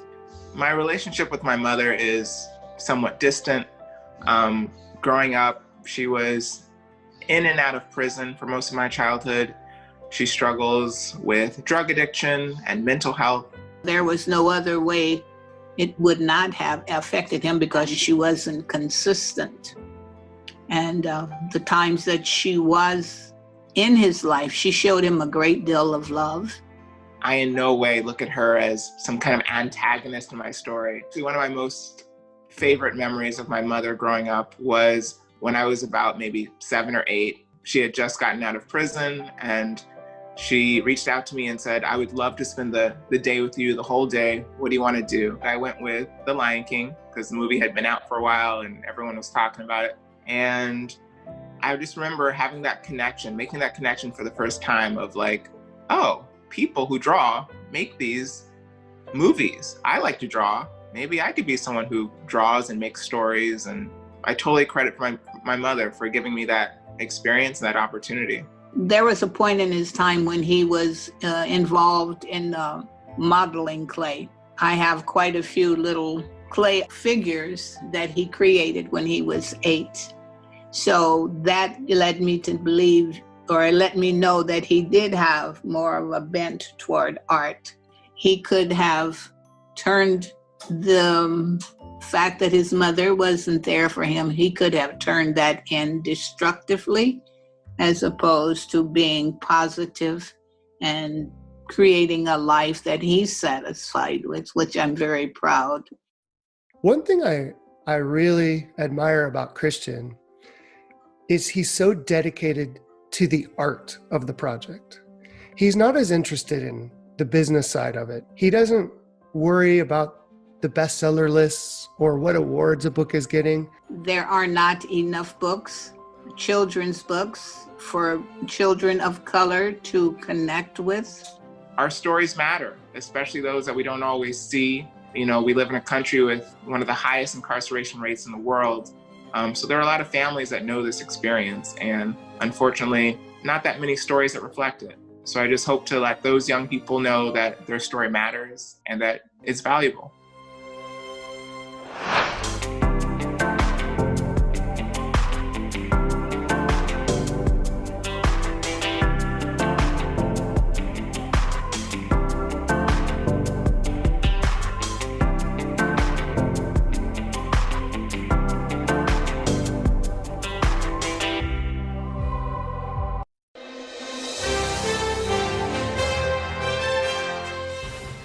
we are exploring one of the nation's newest police academies that is setting out to break a lot of barriers. Craig's in Minneapolis with more on this.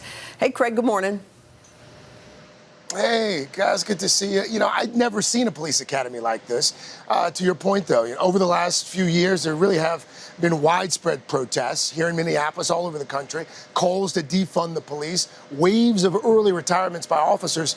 Stepping into this moment are 9 students graduating today from the police academy at Lincoln University. It's the first ever at a historically black college or university, and the chief who started it says it's an effort to create the change he wants to see. Hands up! Don't shoot! Across the country, voices sharing outrage and frustration in the wake of police violence, calling for a reckoning over how officers protect and serve. One possible solution can be found on a hill overlooking Jefferson City, Missouri. This is Lincoln University, an historically black college founded to educate black veterans of the Civil War. The history here at Lincoln is so rich. Yes, sir. That history inspired Chief Gary Hill, the first officer, and I will to open the first police academy at an HBCU. How did this come to be? So I started calling the contacts that I've made over the last 20 years. People were like, that is a great idea. Why hasn't anyone thought about that?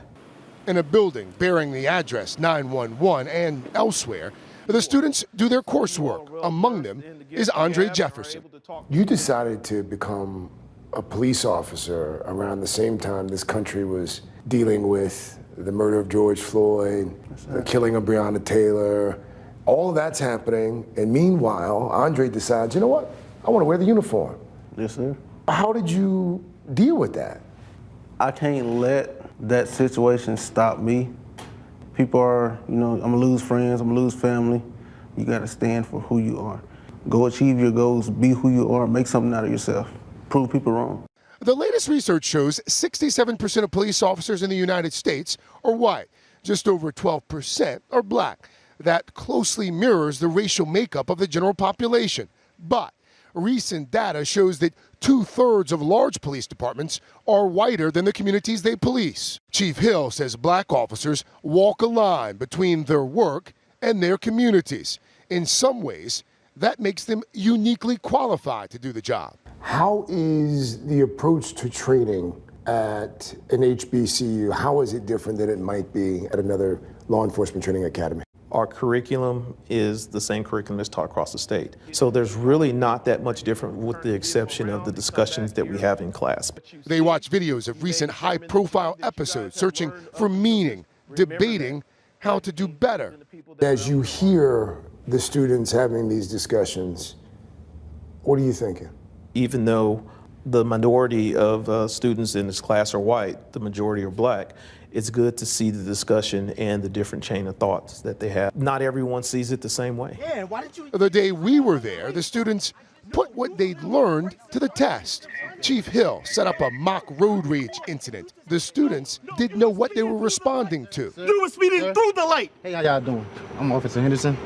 It becomes obvious pretty quickly that they are not in the classroom anymore. Okay, one at a time, sir. No, listen to me. Andre arrives as backup. Over here and talk to you. That's ridiculous. Together, they manage to separate the enraged drivers. Index, end of scenario. When it's over, the chief doesn't sugarcoat the criticism. When we get here and there's chaos going on, what should you have done? Separate. Did you do that? No, sir. But he also works to build up his students.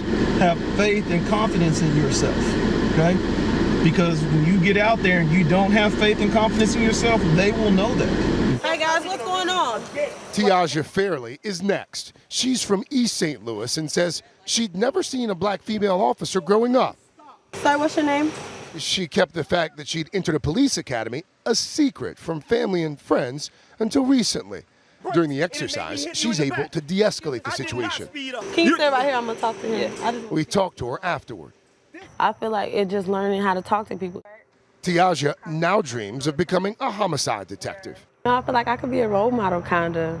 Well, I hope to be a role model because I've never seen nothing like this. Calm both the parties down. That's the chief's dream, to put these young people in the driver's seat and guide them to a better future. And here's the thing, all of the students that we talked to who are graduating today, they all have jobs lined up as well. And the chief said that they've also got 13 applicants for the next class. And the response beyond Lincoln has been pretty incredible so far. Departments around the country, they've sent messages of support. Some have even donated gear to the program. The chief has been asked to come to the White House and brief on the program there and how maybe they can take it to scale, guys. Yeah, it's a brilliant idea. When you see it, you're like, why hasn't that been around for a long, long time? And what that one female officer said is so important, that if, growing up, seeing police officers who look like you, make all the, I still remember in Queens, growing up, when the first time there was a beat police officer in my neighborhood, it was like, wow, that makes a difference. Make a difference. That was a good story. Thank you, Craig. That was terrific. Good morning, everybody. Welcome to Today. Future's looking bright. Are you ready? We're going to do our part to spread the word on the importance of vaccines, so crucial for reopening America. A big day around here, a very special naturalization ceremony. Many of them doctors, nurses, other essential workers. If you are a nurse, thank you.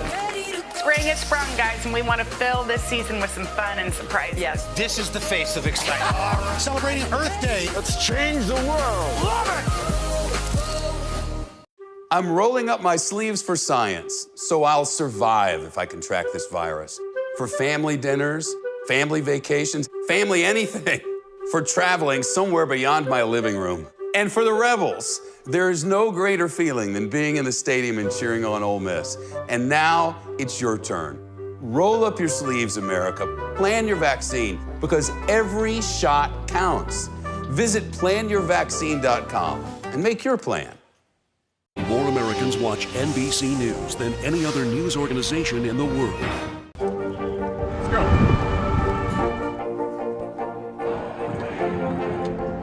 And good evening from New Orleans. There is breaking news. There you go. More Americans watch NBC News than any other news organization in the world. More Americans watch NBC News than any other news organization in the world. Hey, yo, I love y'all. On June 6th, 17-year-old Eric Lucas led a Black Lives Matter demonstration in Shorewood, Wisconsin. But the peaceful protest took a turn when a white woman spat in Eric's face. Injustice anywhere is a detriment to justice everywhere. Day in and day out, my hope diminishes. The hope that my people and me, a young black man living in a white America, can one day be equal. Eric grew up in an abusive home and eventually landed in foster care.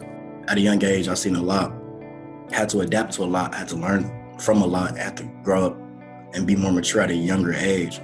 So I could adapt and continue to move forward. At age 13, he was placed with the McCorkle family, who later became his guardians, moving him to the suburb of Shorewood, Wisconsin. Everything changed. My world flipped upside down. I'm coming from poverty and I'm coming from the poor parts of Milwaukee. So I'm in a predominantly white neighborhood with folks that I feel like don't understand me. Immediately, Eric says he felt out of place in his new school. The first month of me going to school at Shorewood Intermediate School, a white kid that lived in Shorewood as well told me to get on the bus and ride, catch the city bus back to where I'm from. In the streets, where it's at, we gon' take our business back. But soon, he would find his footing with a group of friends who shared his views. Some of my best friends that I'm still cool with today, they introduced me to an organization called Urban Underground.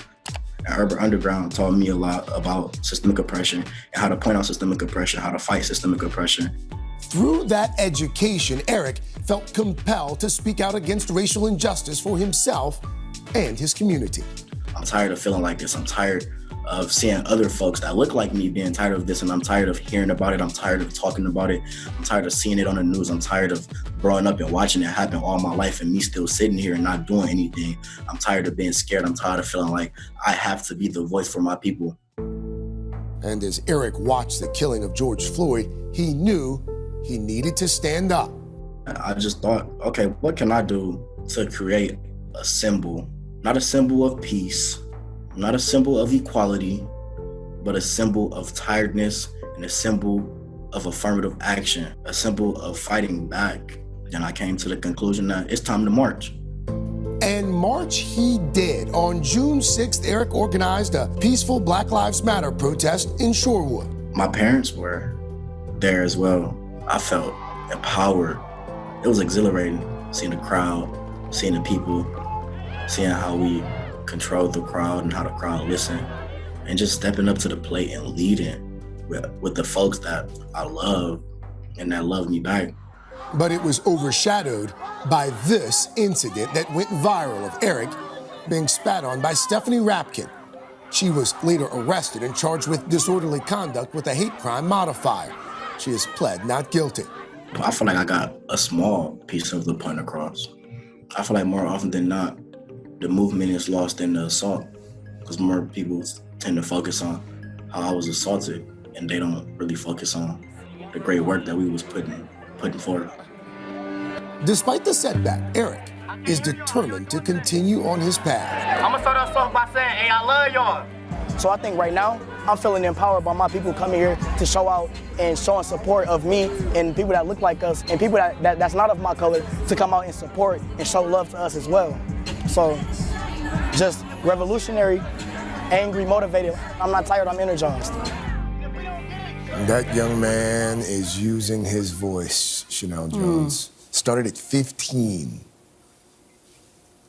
Unbelievable. You know, it's so interesting when we started these stories, you know, once we started to see all of these protests, I was talking to our executive producer and we were thinking, you know, who are some of these young people who are out there on the front lines? Black, white, you name it.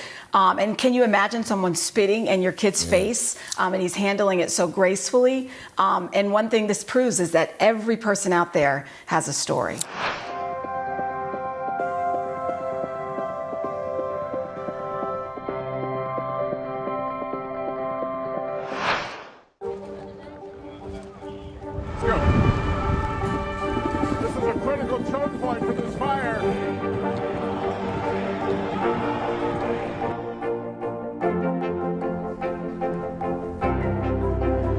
And good evening from New Orleans. Nice to really spend some time with you. Appreciate it.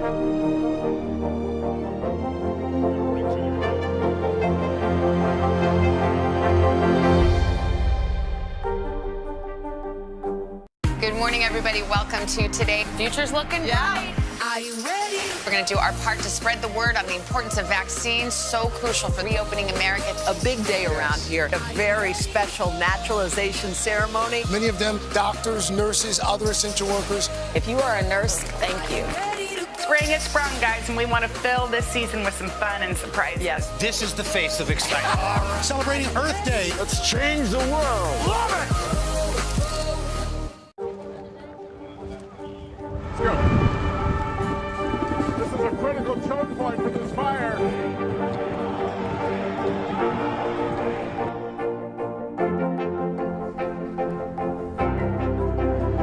And good evening from New Orleans. Nice to really spend some time with you. Appreciate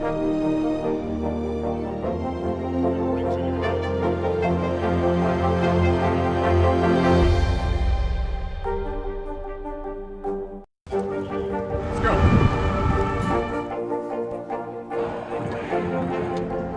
And good evening from New Orleans. There is breaking news. There you go. More Americans watch NBC News than any other news organization in the world. More Americans watch NBC News than any other news organization in the world. More Americans watch NBC News than any other news organization in the world. When you want to do something, you don't have to think in how old are you. Do it. 94-year-old Angela Alvarez is still living an incredible life. One that's taken her from Camagüey, Cuba, to Baton Rouge, and now Hollywood. I dance with the broom, and then I put the broom like this, and I make exercise.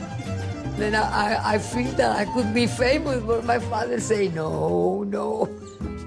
For more than 75 years, this great-grandmother has been singing and composing songs.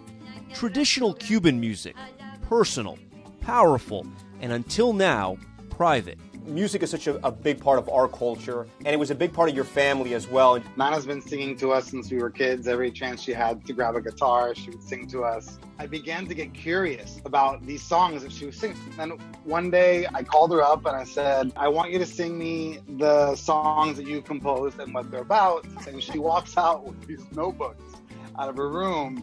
There was like more than 40 songs. And these songs were like a diary of her life. That musical diary, the basis of the new documentary, Miss Angela, narrated by Andy Garcia. Andy, Angela's story very much is a story of so many Cuban Americans across this country. What was the hook for you that said, I have to do this? When I heard her music, I was so moved by it. I was moved by her story, and that was it. Angela's story began as a little girl, growing up in Cuba, writing her songs in secret, eventually getting married and starting a family. But in the 1960s, life took a turn after the Cuban Revolution.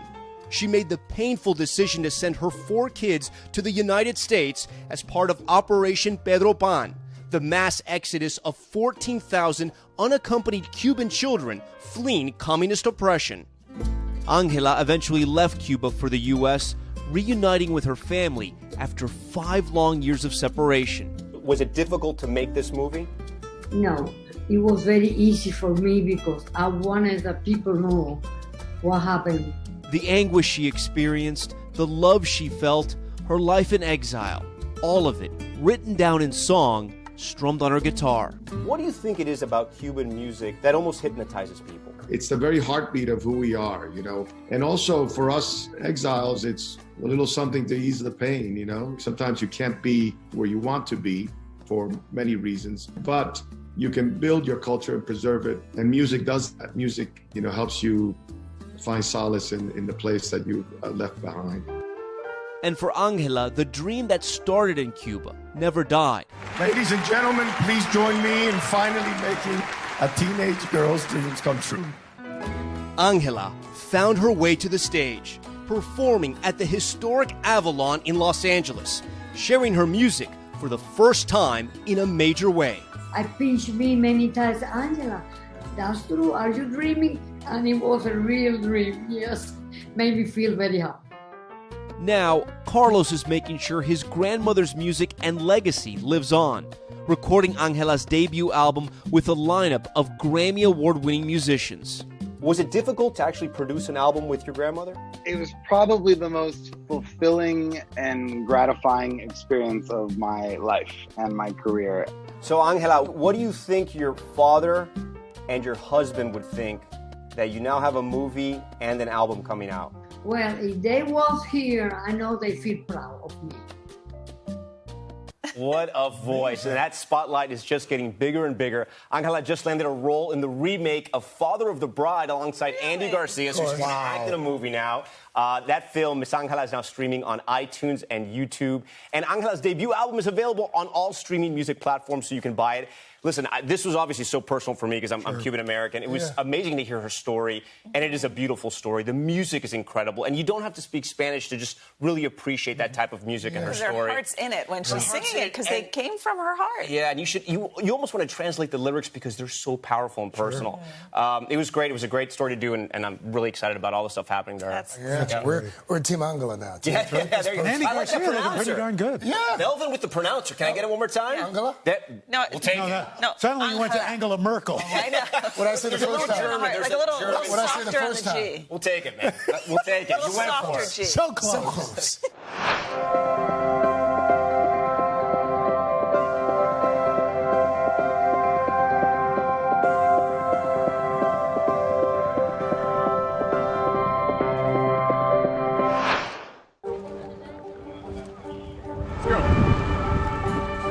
This is a critical choke point for this fire.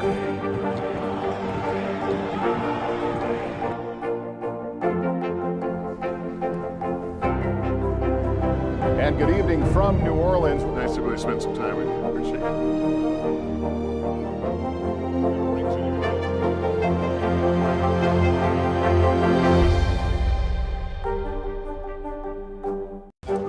Let's go.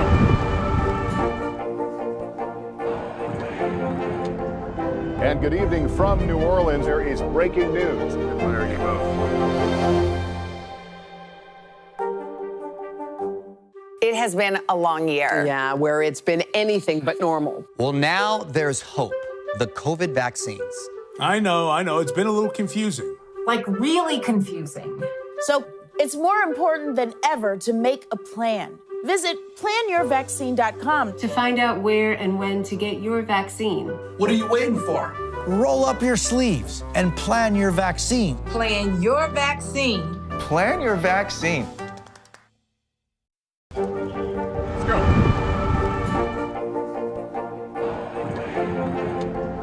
And good evening from New Orleans. There is breaking news.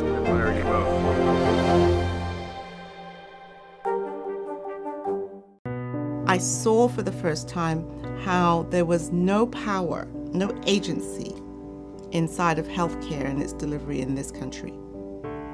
That regardless whether you are covered, insured, financially stable or not, regardless, across all races, across all ethnicities, you have no power. I personally suffered at the hand of a system such as this. My name is Jenny Joseph, and I'm a midwife.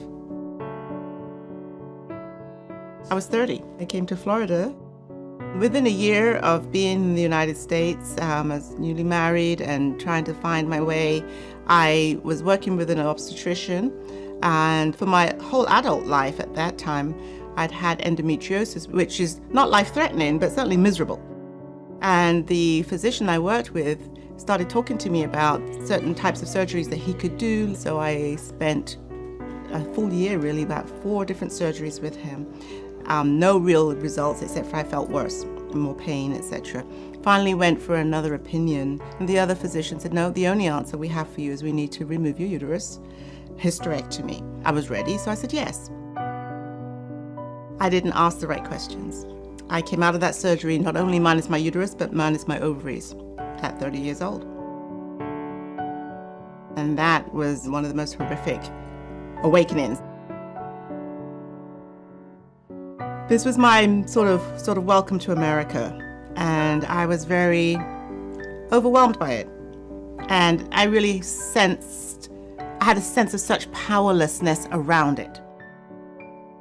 My husband was furious. It impacted our lives in a way that I can't describe. Luckily, I already had a child, but obviously that was it for me and him. It was done. I couldn't just accept it. I couldn't accept it. It got me up on my feet, and I said, "Oh wait, watch me. I'm gonna fix this mess."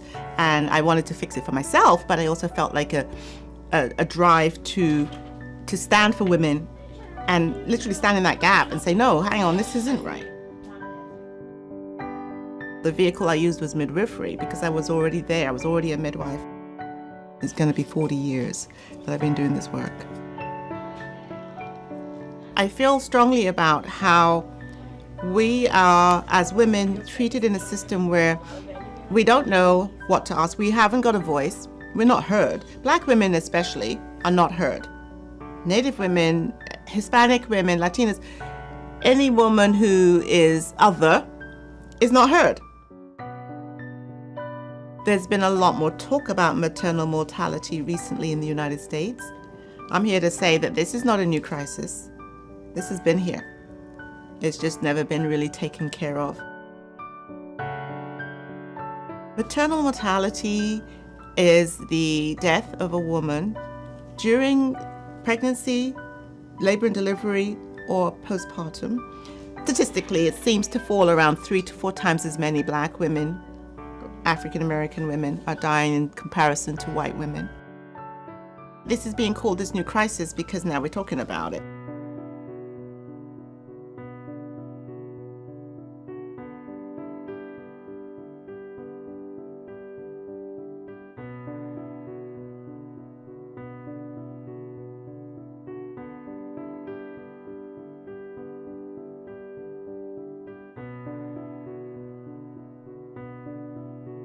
I'm so excited about this panel. It is timely. It is like beginning. I see the critical mass beginning around maternal health and maternal mortality issues.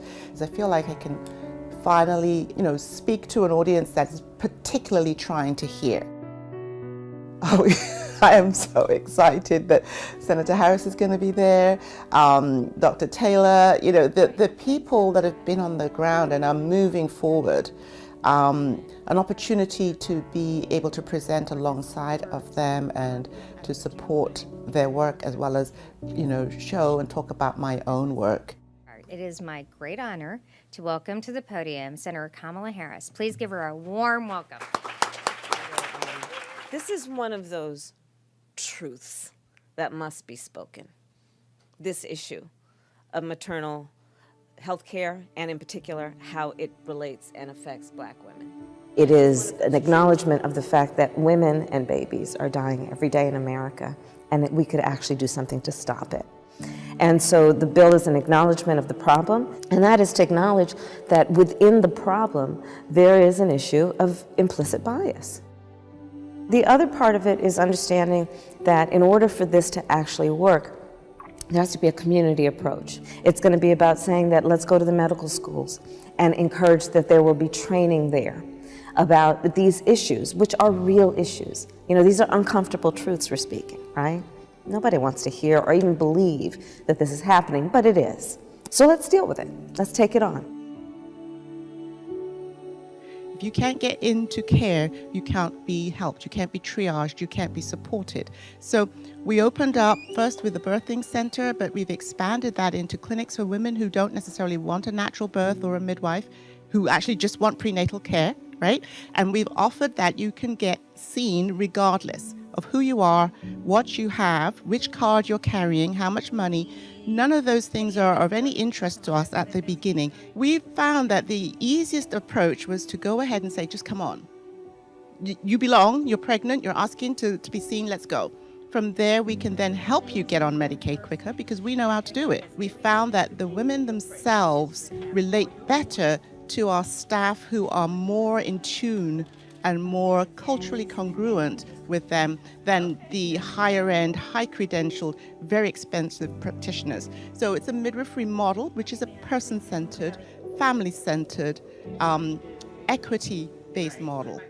Our statistics literally eradicated prematurity, low birth weight, and morbidity for the women in our care. The same women that again are populating the statistics that we're talking about today. Saying, yes, please, come on in, sit down, wipe your tears, we're here. Which doesn't actually cost any money. We've found that this works. We have been able to replicate our work. We have studies that have proven our outcomes. And I really encourage all of us to start thinking outside the box. This is a matter of life and death. I don't know what we've got to wait for. But I'm worried about the fact that as this is being presented now, much of it ends up still blaming the woman. Wow, now we've discovered she's just too fat. If she wasn't so fat, she wouldn't have died. Oh, her blood pressure's out of control. If she was getting medical care, she wouldn't have had high blood pressure in the first place. And so in the blaming the woman, we're pinpointing what's wrong, but we're not addressing how it got to be wrong. This isn't a matter of women being non-compliant and don't care about their baby. Many of the studies, research will come up with, oh, well, being Black is a risk factor. No. Racism is a risk factor. The women that come to us come from all points. I've had one woman who came from Georgia every pregnancy. Just had a woman who came in from New York for a consultation. But what's always interesting to me is that postpartum visit, there are tears. There's, oh, I don't know what I'm going to do because I'm not coming anymore. Like, I'm going to miss you guys. I find it extremely worrisome that we have this little short window of time, the childbearing year, when we have some influence and connection with the women and their families, and that just as soon as they're finished and moved on, that they're out there in this void. We really haven't solved the problem. This is just the tip of the iceberg. It doesn't cost any money. It's really a shift of minds. It's an agreement that we are here only to center the mother. We're here only to get that full-term healthy baby that she's looking for, we're looking for, we're all on the same page. I'm not going to stop. I'm not going to give up. But I feel like I can do what I do, how I do it, in my little corner, but at the meantime, I still believe strongly that it's time to tell the truth. And so I am clear that no matter what, this work is making a difference, and I'm going to keep going. We are getting ready to go, baby. Heading to Japan. Tokyo, here we come. Good morning from Tokyo. Today's home away from home. This is our Today Show Olympic workspace. Our writers, our producers, our crews.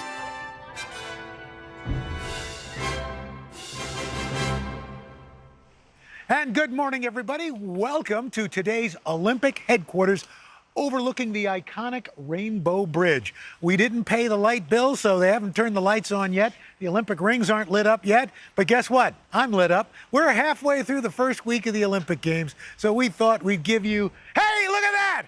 Just like that! Bam!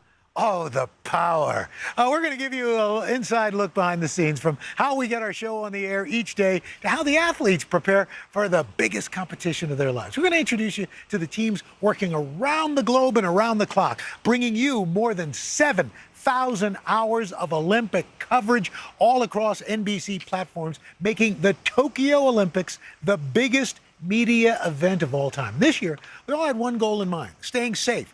Take a look at how we got here and how we're working to bring you the Olympics during this unprecedented time.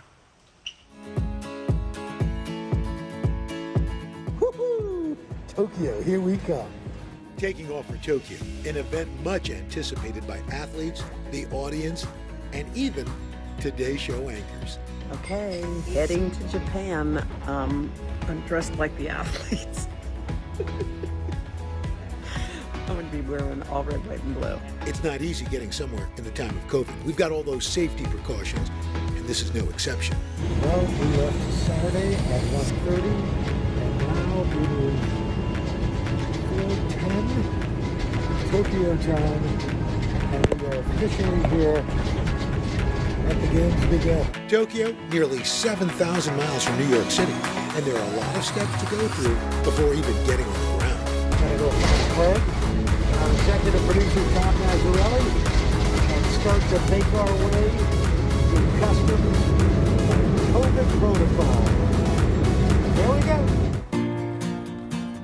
Testing at home, testing at the airport, checkpoints, lines, and more checkpoints. Making our way in line. We've got our OCHA stuff, and now it's check out, I guess, more COVID stuff. Almost there. Almost so close, so close. Smooth sailing for Craig and our executive producer to get their COVID test results. Me, not so much.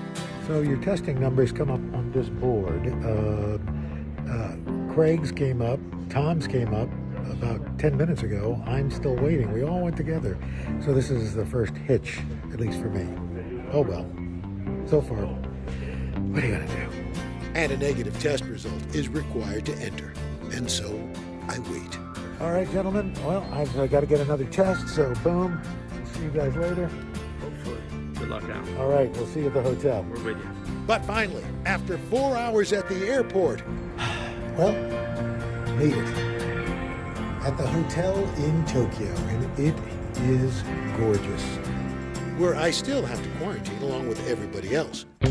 For safety, we're broadcasting from our hotel, making it work and home all in one. Good morning from Tokyo. Today's home away from home. There are ways to make quarantine fun. For example, Savannah using the time to work out in her room because we can't go to the gym or even really outside. The only times we are allowed out is for a 15-minute-a-day walk. Walking, more walking. Though short, it is a chance to discover some treasures unique to Tokyo, like the endless vending machines. Japan has the most vending machines per capita, more than 4 million. Keir Simmons is out of quarantine and experiencing some more of what Japan has to offer. Oh, my brother, when you get free from quarantine, you're literally going to be able to breathe again by visiting ancient forests like this one. One thing you should note, the bears roam free here too.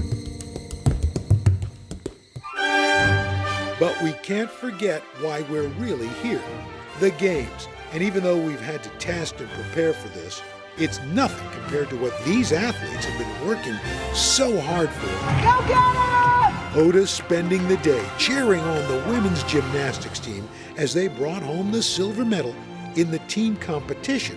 Oh my God, look who's here. Wait, look. Oh, just go. As the competition heats up in Tokyo, athletes swinging by our studio with their medals. And even though COVID has prevented the normal audiences from being in the stands, we all still cheer on our athletes and appreciate the hard work everyone's put in to making these games a reality.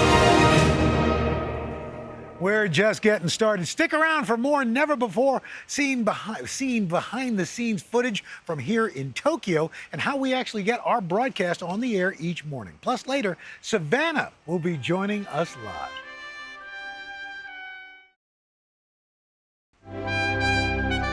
If the Today team had an Olympic sport, what would it be? Eating. That's right. We are world champion eaters. Okay, if today had an Olympic sport, there's only one sport it could be. Okay, it takes precision, it takes brains, it takes finesse, and it takes drinking. Beer pong. Okay, beer pong. Can you picture Roker? He dominates beer pong. Today's show team had an Olympic sport. I think it would be speed walking because we're always walking really fast from set to set, outside of the plaza, inside, up the stairs, down the stairs. That's really the only thing we're good at athletically.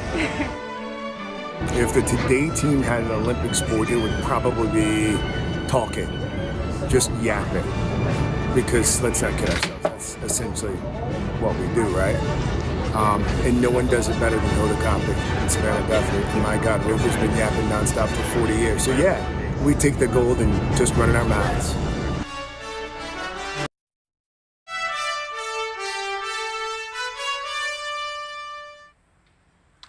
And welcome back. We're here live in Tokyo. I'm here with my friend Bob. We're giving you a behind-the-scenes look at how everyone here at NBC works to bring the Olympic Games to you at home. So how does the show get on the air? That's what I was wondering, Bob. Take a look. This is what you see at home. Welcome to Today and welcome to Tokyo. It is great to have you with us on this Monday morning. Sweeping views of Tokyo Bay. State-of-the-art Olympic venues. We got ushered off to the bus and then onto the village. Gold medal hopefuls roaming the athletes' village. More Americans watch NBC News than any other news organization in the world. Let's go. This is a critical choke point for this fire.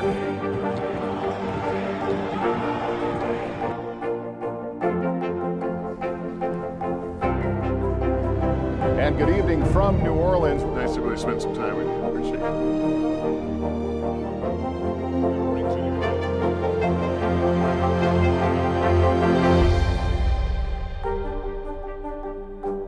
Good morning, everybody. Welcome to Today. Future's looking bright. Are you ready? We're going to do our part to spread the word on the importance of vaccines, so crucial for reopening America. A big day around here. A very special naturalization ceremony. Many of them doctors, nurses, other essential workers. If you are a nurse, thank you. Spring has sprung, guys, and we want to fill this season with some fun and surprises. Yes. This is the face of excitement. Celebrating Earth Day. Let's change the world. Love it! I'm rolling up my sleeves for science, so I'll survive if I contract this virus. For family dinners, family vacations, family anything. For traveling somewhere beyond my living room. And for the Rebels, there is no greater feeling than being in the stadium and cheering on Ole Miss. And now it's your turn. Roll up your sleeves, America. Plan your vaccine, because every shot counts. Visit planyourvaccine.com and make your plan. More Americans watch NBC News than any other news organization in the world. Let's go.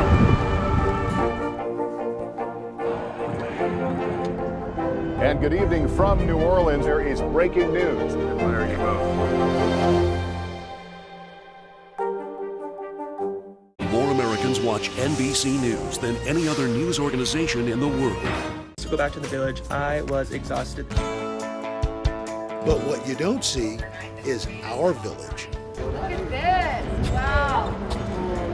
Meet the Today Show team responsible for producing a one-of-a-kind morning show in a one-of-a-kind year. In COVID times here in Tokyo, we have to be really careful about how and when we shoot. We have special permission to shoot today at Skytree, but we had to come in before the general public came in. And can you tell we're just a little bit excited to be here? This is our Today Show workspace. We've got writers and producers all gathering everything that you see in the morning. It's sent to New York, cut together, and put together in snippy little packages for your consumption. The biggest adjustment? The 13-hour time difference. Here in New York, we have shifted our schedule so we start later at night to match our team in Tokyo's hours. That way, when they send back video, we can grab it and put it into our stories for the morning. It is 1:45 right now. We still have a few more hours before air, luckily, so we have more time to put it together, but hope you guys are doing well. A few hours before we hit the airwaves. Can I get revised questions for some? Good morning, everybody. Hello, Team Tokyo. Maz, how we doing? We have our morning rundown meeting. The rundown is sort of the Bible of the show. It's the chapter and verse for what we're doing from top to bottom. It's the order, it's who's doing what, when they're doing it, and where they're doing it. And hopefully we stick to it, but a lot of times it changes all the way through the end of the show. So, Maz, can you walk us through the first half hour? Guys, I got a rundown. You need a pronouncer? You need a prono? After the rundown meeting, it's a complicated ballet between the Tokyo team and our New York control room. The biggest challenge is just the communication amongst everybody. You have producers over in Tokyo shooting stories. They're talking to producers back in New York who are editing them. They have to be on the same page. As far as the control room, it's here in New York. All the talent, the cameras, stage manager, they're in Tokyo. The stage manager acts more as a director for me since I can't be there. It's just a lot of coordination, a lot of communication to make sure everybody's on the same page. Once we get closer to that 7 a.m. start time, it's all hands on set. Hi. Over here, we've got our actual set. So you can see this is where it all happens, right here. There's our set. There's our stage manager, Yosef. It's all happening right here for today, behind the scenes. In 5, 4, 3. But even across 13 time zones and nearly 7,000 miles, our village comes together to wake you up with those same familiar smiles. Hi, everybody. Good morning. Welcome to Today. Thank you for joining us on this Wednesday morning. So we're joined now by our executive producer, Tom Mazzarelli, better known as Maz. Maz, good to see you. Hello, Al. How are you? I'm looking at you on camera. I didn't realize what a handsome man you are. It's just stop lying. Stop lying.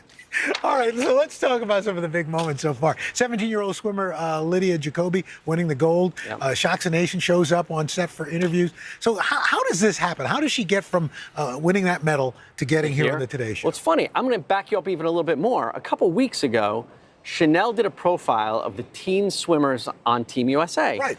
And there were like 10 or 11 of them. I think she did them. They were in Hawaii training. And I remember she did the piece, and one of the things that stuck out was this Lydia girl saying, I've never been able to swim in an Olympic-sized pool before. Where she lives in Alaska, it was not that size. And I'm like, how is that even possible? She made the team. She must be amazing. Cut to, 3 or 4 days ago, this girl wins it. And everyone's like, I remember thinking, that's the girl without the pool up in Alaska. Oh. So we say, we got to get her on. And there's this whole thing called managing victory, right? It's this whole system that we sort of NBC and the Olympics teams have set where they sort of go right from the pool to the mix zone, which is where they do the interviews right afterwards. And then they start their interview process.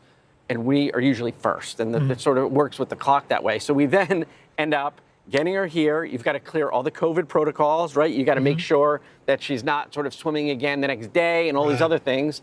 And, lo and behold, bang, she's here. And it's fantastic. In fact, our viewers have been asking questions. We got Debbie on Instagram asking, how are you managing being on the air late at night when this is actually past our bedtimes. I kind of like it. Yeah? You like it? Yeah, it's not bad. Yeah. It really is. It's, for the most part, I mean, I like getting up in the morning and sort of I'm just so used to it, as are you. I do like the idea of having the whole day to plan. Sure. Like, I'd say I'd rather have, like, we're on locally here at 8 p.m. Yeah. I'd say like a 5 o'clock or 4 o'clock would be perfect. You can plan all you want, but this is, we shine when there's breaking news. Yeah. Take me behind the scenes when Simone Biles, drops out. Yeah. Controlled chaos, controlled chaos that was that show. Exactly. Well, one of the things that we going into these games, we knew that there would be events taking place live on our air, which is rare. That doesn't usually happen. Right. And it would be going through the 9:30 hour. And so we're like, okay, this is good. That we're going to lean into this. Little did we know that this major news would happen. I think it happened at like 7:18 in the morning. So we just scrapped the rundown, changed everything happening at 7:30, and slowly but surely we were learning information about Simone. It was an injury, and then it was not an injury, then it would involve some sort of focus or mental health issue, and then all these things were playing out, and then they competed. Right. The Russians win, we win the silver. Then she speaks to Hoda after. That all happened within like a 90-minute window. Wow. And then we had to update for our West Coast affiliates and all that. We were on them like midnight. Yeah. The other big breaking news is that we now have a mascot, the Today Show mascot. We've been waiting a very long time. I think there was J. Fred Muggs, and now there's been a 60-year window that we need to fill. And so we've got our mascot head here, but you can see there's the mascot. We haven't named her yet, but this is the person behind the mascot, inside the mascot, I should say. Well, Phoebe Weiner, good to see you. Good to see you, Al. So how did you end up inside the costume? So a couple weeks before I left, Evan Klupt, the director of production management, started CCing me on these emails saying, I'm so sorry, ... And there were some, markups of what the costume would look like, and I didn't really understand. And then slowly but surely, it became very clear that I would be wearing this when I got to Tokyo. And what amazes me is your mom called you after seeing the mascot and said, was that you in the mascot? Yes, I was a little bit embarrassed, and I didn't really want to tell people that it was me, but I think they kind of figured it out. Well, I think I speak for Maz. Thank you. Can I just interrupt for a second and just say, Phoebe is an incredibly cultured Japanese scholar. That's right. A Fulbright scholar. Fulbright scholar. Speaks Japanese, fluent. We brought her here for that. Bonus is she's a fantastic mascot. That's right. And just remember the name, Phoebe Weiner. She'll be running NBC News in about, 5 years. Exactly. Okay. I'm already packing my office, by the way. There you go. That's why we're all being nice to Phoebe. Yes. She's going to be our boss. Phoebe, thanks so much. Maz, thank you, Thanks, bud. Al. When we come back, a look into how the athletes prepare to compete. Plus, Savannah Guthrie joining us live. Don't go away. What do I eat for breakfast? Here, I'm waking up at the same time, and so I'm having my usual breakfast of champions. Little tiny chocolate donuts. For breakfast, since I was a walking zombie, I grabbed whatever was closest at the buffet. So I think it was an omelet. I think I had bacon and some form of potatoes. Well, breakfast was dinner, so I ate a full-on honkin' plate. I had eggs, salmon, toast. I ate with broker. What color were your eggs? Orange. What color are they? Yes. It's like they're like red. The eggs are funky. They taste good, but they're orange. And how was what'd you do for breakfast today? Well, I didn't eat breakfast. I don't usually, so then I had a Luna bar because we went over to swimming. I know. I'm still getting adjusted, so I'm not a breakfast person usually, but today I was.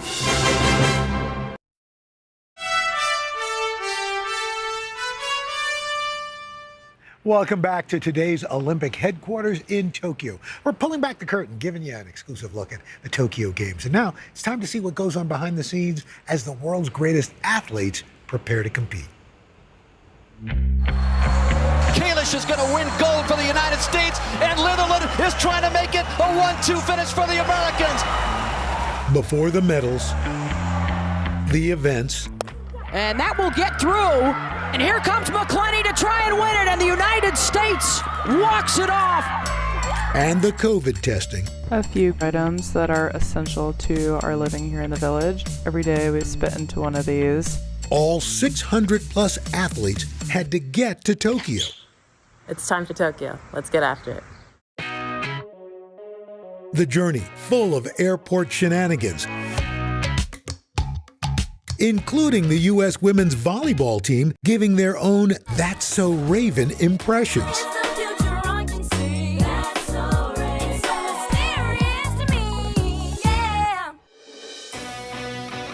But finally, all the athletes making it and ready for the next stop, Olympic Village.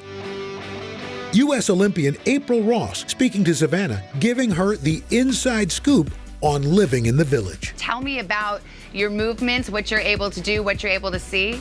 It feels pretty normal. We're allowed to go to the cafeteria whenever we want. We wear gloves. We use a lot of hand sanitizer all the time. We can take buses out to the high performance center, to the venue, and it's pretty free flowing. You know, there's lots of guidelines, but to be honest, it feels decently normal here in the village. U.S. rower Michelle Schexer echoing April's sentiments. I do feel very comfortable here. It's unfortunate, I think, that it is, receiving some of the negative press that it is, but honestly, in the village, I feel safer there than I have in any city in the States in the past 18 months. But there is one thing we keep hearing about. So I've been getting this question over and over again. I've been getting this question a lot. So let's dive into it. Those cardboard beds. Okay, so it is cardboard. Even under here, everything is cardboard, so you might think they're not very sturdy. Let's test it out. Hey, oh, she's sneezing. So peaceful. Probably the only one who could sleep on the bed. U.S. men's volleyball player Eric Shoji showed TikTok a full tour of his dorm room. Let's go. We have a fridge, a microwave, some coffee. Oh my gosh, our trash. This is our little living room, kind of small. And the best part is our balcony view. And Grace Luzak from U.S. Rowing giving her own behind-the-scenes tour. No Japan tour would be complete without the super tech-savvy toilet. And yes, laundry still has to get done, even in the Olympic Village. Yeah, what's happening is I'm doing about 10 people's laundry.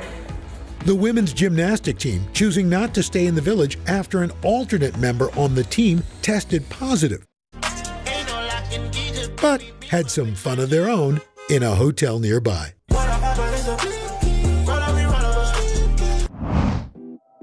And we can't forget about the food. Japan is known for their cuisine, and these athletes are digging in. Welcome to dinner. In the Olympic Village, there are two dining halls. There's the main dining hall, and then there's the casual dining hall, which is all Japanese food. So Kalika and I are checking out tonight. Let's see what we got. First up, salmon salad. Yeah. Teriyaki beef, rice ball / musubi. And this is okonomiyaki. It's like a savory Japanese pancake. This food is so good. Of course, they are also here to compete. But as they wait for their moment, several attempted the latest viral TikTok challenge. Oreos pass the Oreo.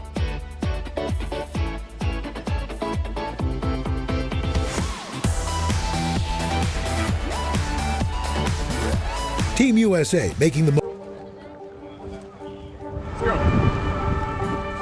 This is a critical choke point for this fire.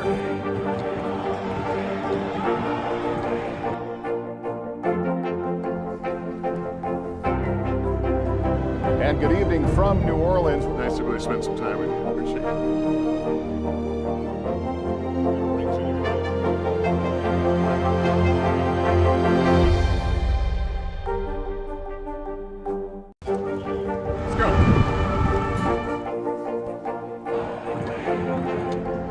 And good evening from New Orleans. There is breaking news. There you go.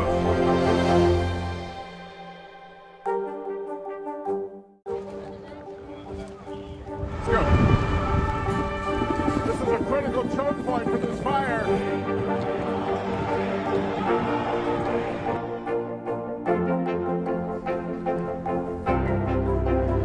And good evening from New Orleans. Nice to really spend some time with you. Appreciate it.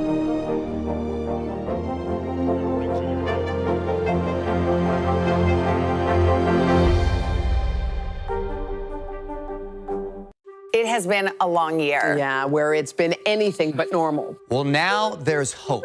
The COVID vaccines. I know. It's been a little confusing. Like really confusing. So, It's more important than ever to make a plan. Visit planyourvaccine.com to find out where and when to get your vaccine. What are you waiting for? Roll up your sleeves and plan your vaccine. Plan your vaccine. Plan your vaccine.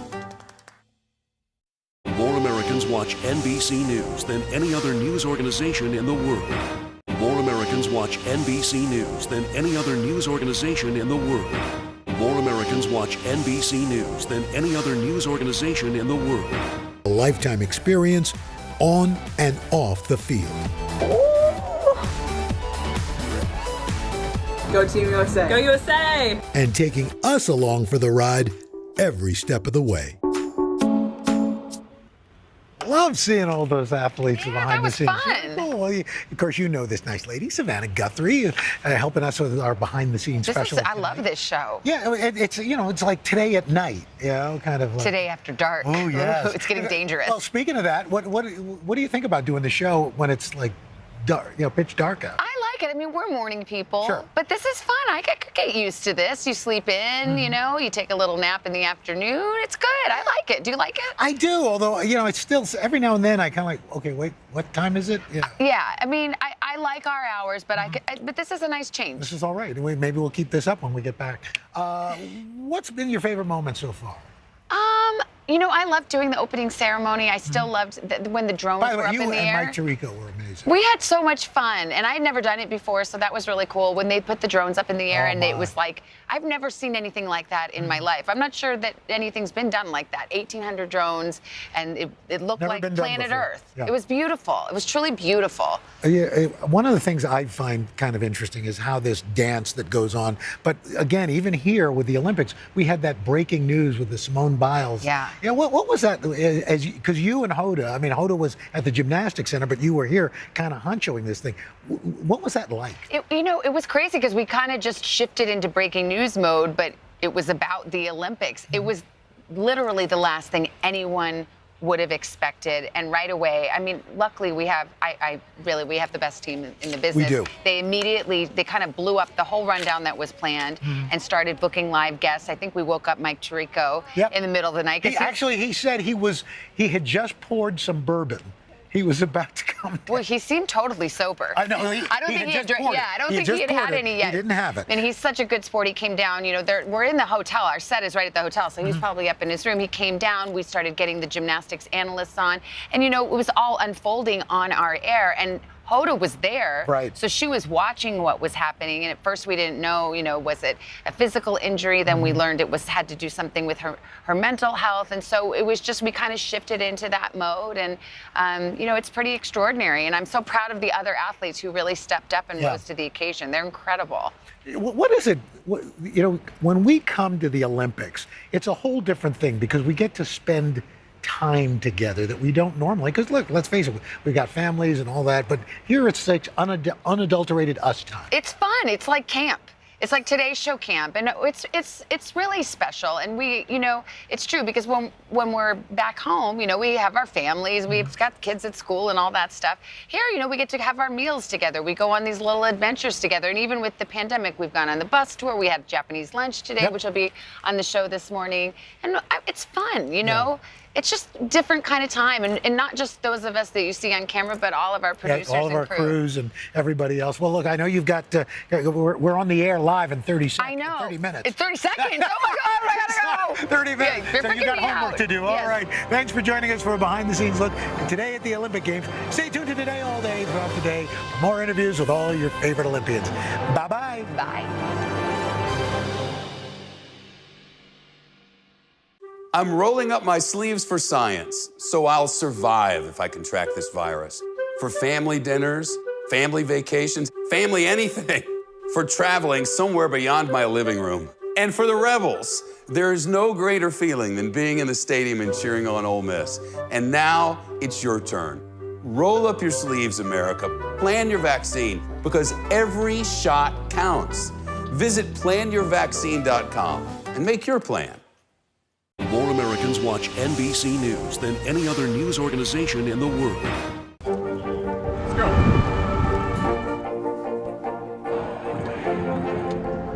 And good evening from New Orleans. There is breaking news. There you go.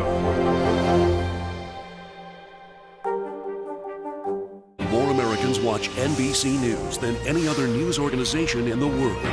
More Americans watch NBC News than any other news organization in the world. Good morning, everybody. We have turned our plaza into Olympic Plaza, and why not? Take a look at this, a fully vaccinated and fully fired up crowd. This is going to be the center of the action because a lot of the athletes returning home are going to stop here first. We've got swimming royalty right here. And good morning, everybody. Welcome to Today All Day and a look behind the scenes of today's special Olympic broadcast. I'm back from Tokyo. We're on our Olympic Plaza just outside Studio 1A in New York City. Our crowd is already starting to pour in to Olympic Plaza. Our fully vaccinated crowd, they're all looking good because they're fully vaccinated. Over the next half hour, I'm going to give you an inside look at how these special broadcasts have come together outdoors on our Olympic Plaza. Now, you think the party has been in Japan for the past 2 weeks, but every day we've invited these nice people, we like you. They've been cheering us on and cheering on Team USA. Here's an inside look at how our team here in the Big Apple turned this plaza into our own Olympic Village. He's going to win gold up there in lane 5. He did it! While the adrenaline is still rushing through Tokyo, today's Olympic Plaza may be just as exciting. 13 time zones and 7,000 miles away. We have all the action, athletes, and me back here in New York. During our outdoor broadcasts on our Today Plaza. The set took 2 weeks to design, another 2 weeks to build, with crews working throughout the night.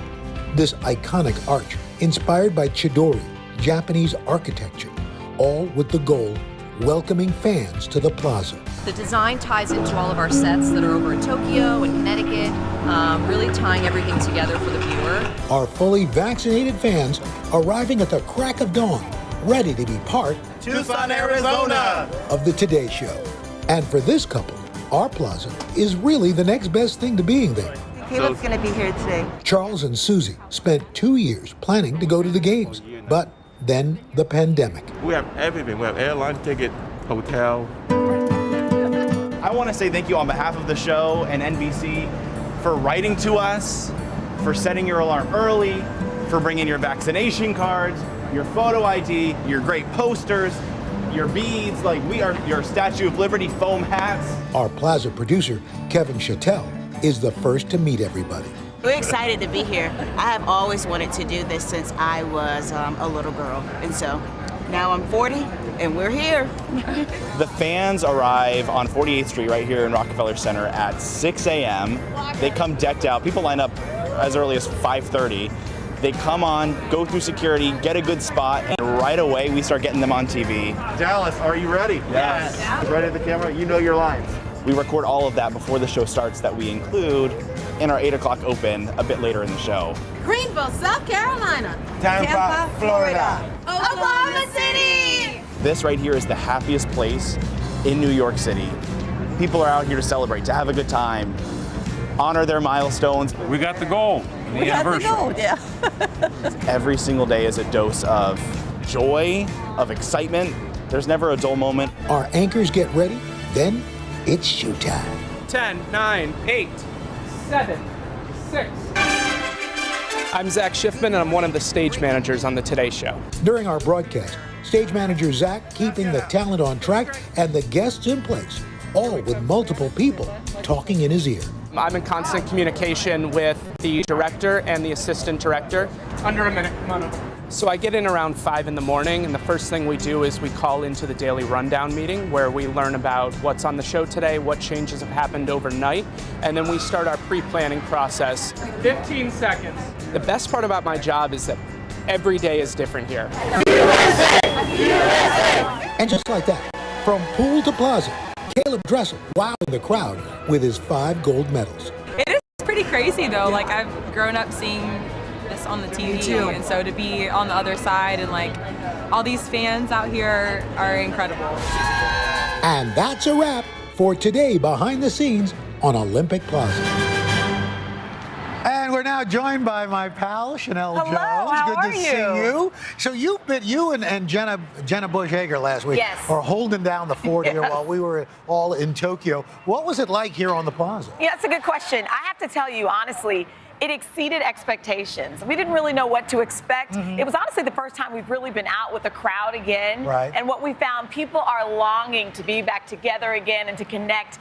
And I was fascinated by the amount of people from all over the country, from Utah to Des Moines to Florida. I mean, everybody was here having a good time. We had the games on behind us. Right. I mean, it was electric. On the big board. So far for you, what's been your favorite moment of the Olympics? Oh my gosh, having Caleb Dressel, was that just a couple of days ago?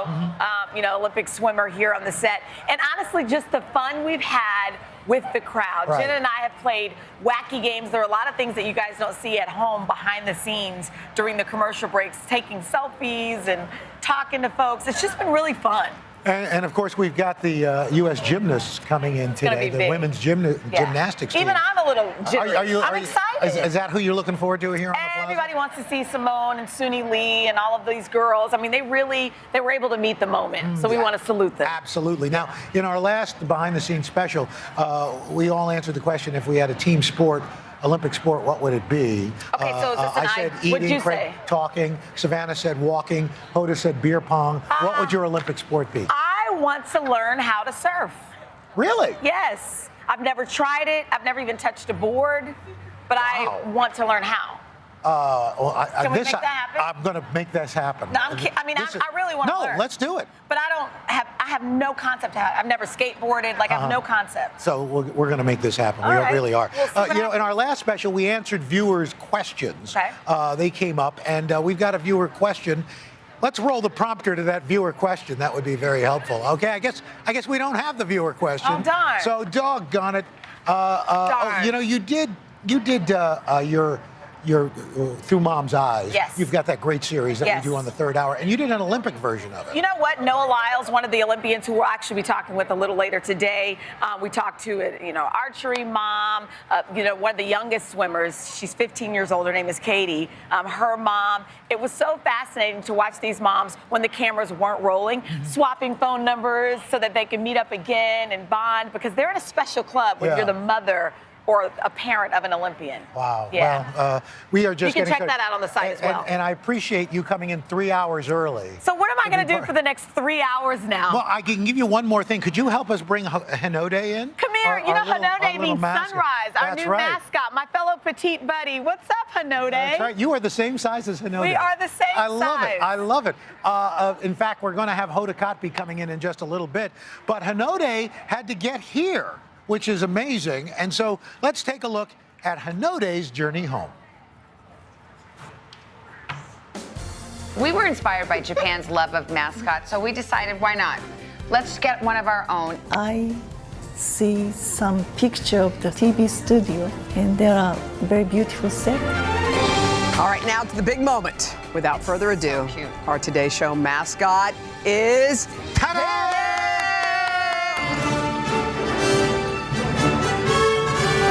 One of our brilliant producers here is playing the role. I was a little bit embarrassed, and I didn't really want to tell people that it was me. Phoebe is an incredibly cultured Japanese scholar. Bonus is she's a fantastic mascot. That's right. You're going to pick the name. That's right.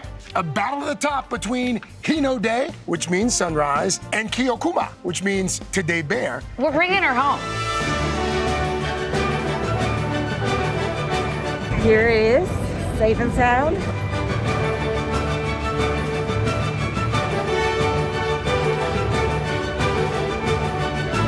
Ladies and gentlemen, put your hands together for Hinode!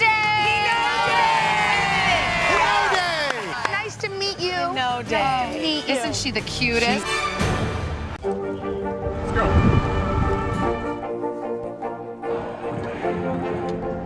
And good evening from New Orleans. There is breaking news. There you go.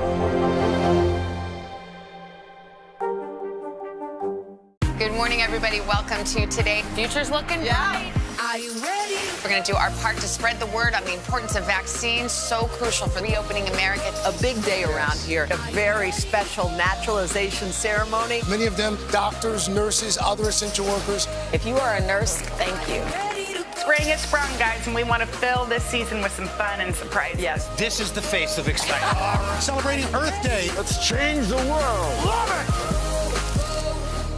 More Americans watch NBC News than any other news organization in the world.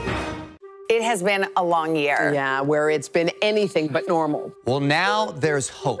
The COVID vaccines. I know. It's been a little confusing. Like, really confusing. So it's more important than ever to make a plan. Visit planyourvaccine.com to find out where and when to get your vaccine. What are you waiting for? Roll up your sleeves and plan your vaccine. Plan your vaccine. Plan your vaccine. I'm rolling up my sleeves for science, so I'll survive if I contract this virus. For family dinners, family vacations, family anything. For traveling somewhere beyond my living room. And for the Rebels, there is no greater feeling than being in the stadium and cheering on Ole Miss. And now it's your turn. Roll up your sleeves, America. Plan your vaccine, because every shot counts. Visit planyourvaccine.com and make your plan. More Americans watch NBC News than any other news organization in the world. More Americans watch NBC News than any other news organization in the world. Welcome back. We are here on Olympic Plaza. Our crew is getting this. This is going to be a segment on later. Whoa, they ran like, boy, they just got out of here. Anyway, we're going to be doing a food segment with Candace Kamai here in a little bit. We're giving you a behind-the-scenes look at how the shows are broadcast here on our Olympic Plaza. So if you watched the Today Show, you know in Tokyo, Hoda became America's superfan. In fact, she was the unofficial team mom for Team USA's gymnasts. And nobody could cheer more than our own Hoda Kotb. Check it out.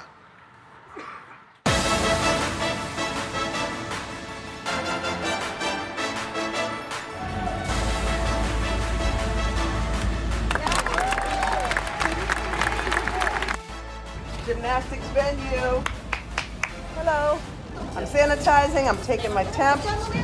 We're about to see gymnastics. Did I pass? Yes. Yes. Yay!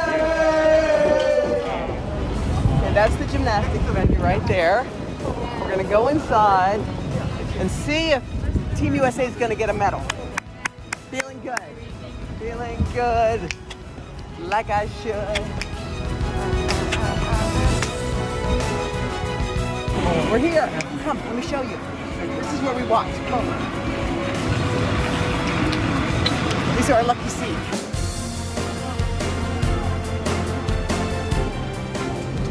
My lucky seat. And usually, the gymnastics team is sitting right across from us. We may be a little early. Don't see them yet. Might be a teeny bit early, but we like to be here early because we like to be ready, okay? We like to get ready and get the good luck charms going.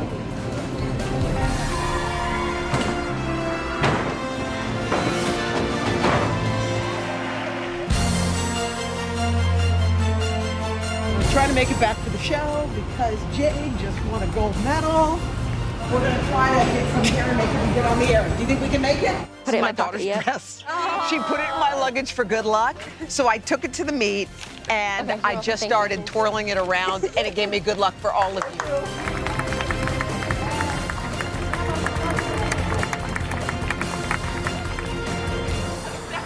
All right, we're back live, ladies and gentlemen.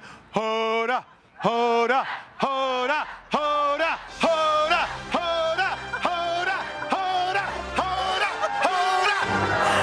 How are you, baby? Oh. Hi, Al. How are you? Oh, my gosh, you flew. This rocks, man. Is this good? I'm like shocked. This is your first look at the Plaza. I know, you guys, this is awesome. Hi, you guys. So, yeah. So first of all, how are you feeling? I know with the flight you've landed yesterday. I landed yesterday. By the way, on my flight, as I'm getting my bag and getting on there, I see Simone. Simone Biles was on my flight. I see Grace. I see Suni. I see Jade. I see Jordan. Like the whole crew was on our flight. They were adorable. They're like little girls with huge bags getting on the flight.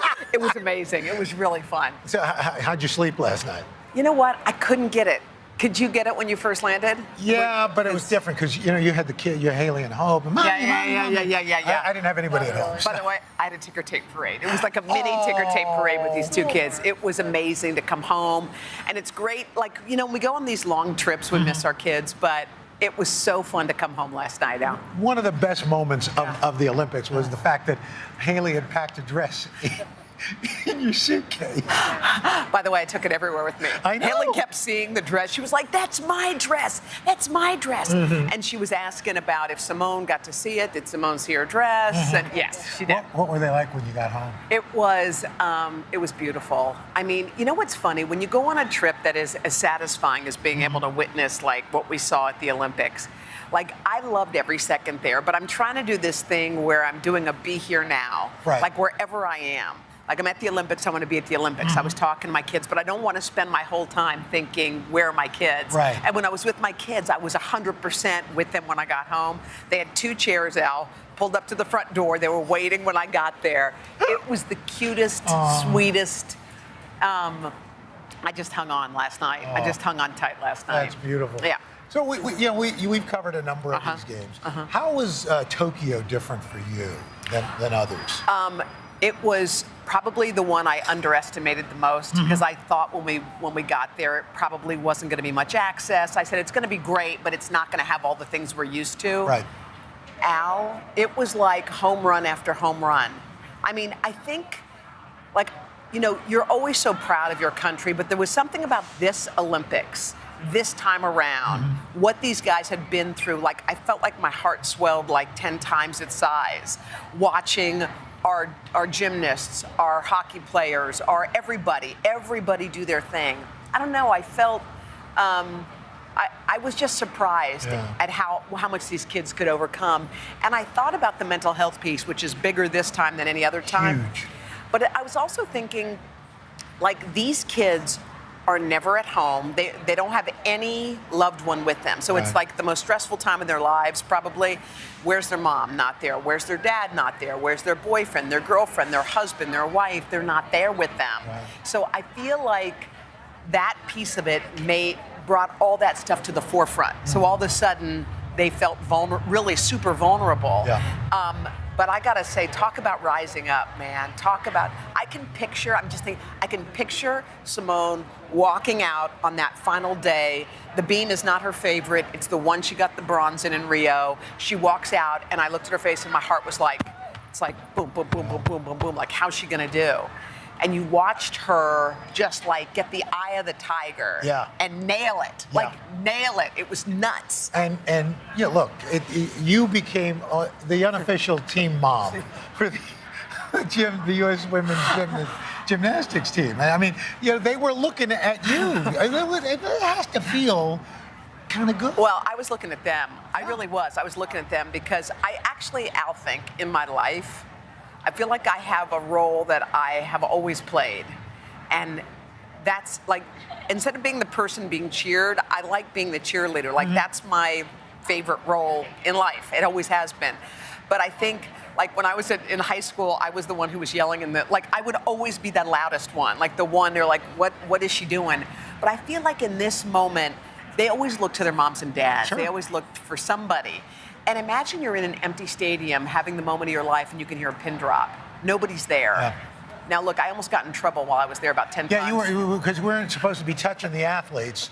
And, you get a hug from Simone. And then Suni Lee says, can you give me a hug? Yes. I mean, you're being asked to give a hug. How do you say no to that? Well, I knew it got bad because the IOC people weren't fond of it. Wait, Al, I was at the gymnastics on the last day and I see our security guard. I go, oh, hey, are you here to watch this?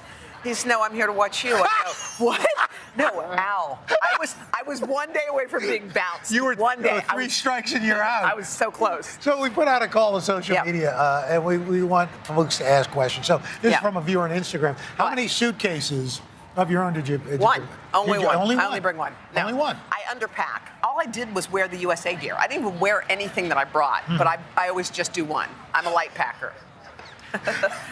East Coast, when you were there in Tokyo, did you try to stay on East Coast or were you on Tokyo time?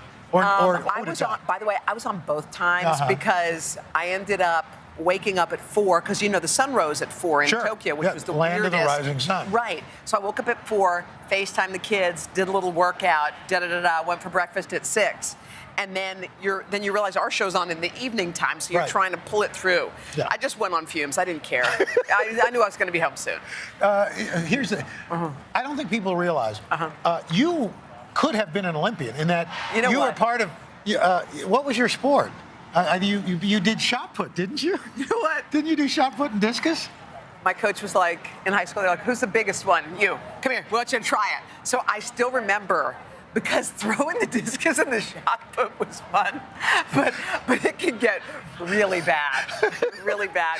I remember I was at a meet, Al. It was like a big meet, and the way it works when you're throwing discus is they call the worst person first with the lowest score. Then it goes down, and my only wish on these things is like, don't call me first, please God, don't call me first, don't call me first. So the announcer goes, Marcia Green or something, and I go, oh, thank God, Marcia Green. Got from Marcia Green. And the Marcia's not here. Okay, let's go to the next person on the list.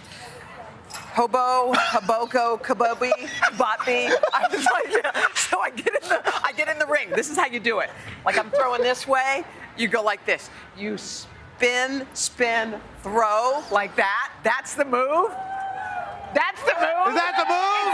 That's the move, ladies and gentlemen. Ow. 3 times, because there's a gate that goes around. It was like one was there, and one like wafted out. It was like the pits, man. But be thankful she doesn't have a discus over there. You're welcome. Hobacomo, ladies and gentlemen. It's over. It's over. It's over. When we come back, we're going to pull back the curtain, show you what it feels like to be a guest on today. Silver medalist Michaela Skinner, Krista Palmer. That's right. Take us on a ride from atop the podium to meet Hoda on the Today Show set. But first, one of the biggest questions you asked on social media: what did we eat in Tokyo? So here's a behind-the-scenes look at some of the food. What did we eat? Well, take a look. Here it is. Drink? Just we drank. Oh, Krispy Kreme! Get out of here! We got a Krispy Kreme. Are you kidding me? There was nothing like the food. How's the tempura? From coffee jelly. I'll be there in a minute. I'm still chewing my coffee. To mochi. Delicious. And maybe just a little bit too much sake. We should toast. Carry your drink. Have you been hitting this early? To Tokyo. We gave everything a try. This is yakisoba pan. It's noodles in a hot dog bun. Natto. Kind of a cross between beans and a Rice Krispies treat. Okay. Even when things got a little sticky. This is actually stuck to my hand now. Like, I can't. I'm gonna sleep with it. We weren't complaining, and we couldn't stop eating. What's your technique? Just like this. I'll show you. Oh my God. Just hold it up high. Come on, let's see it. Al, lift it. Oh, that's how you do it. Oh, that looks much easier. Oh. Al's a classy guy. I know.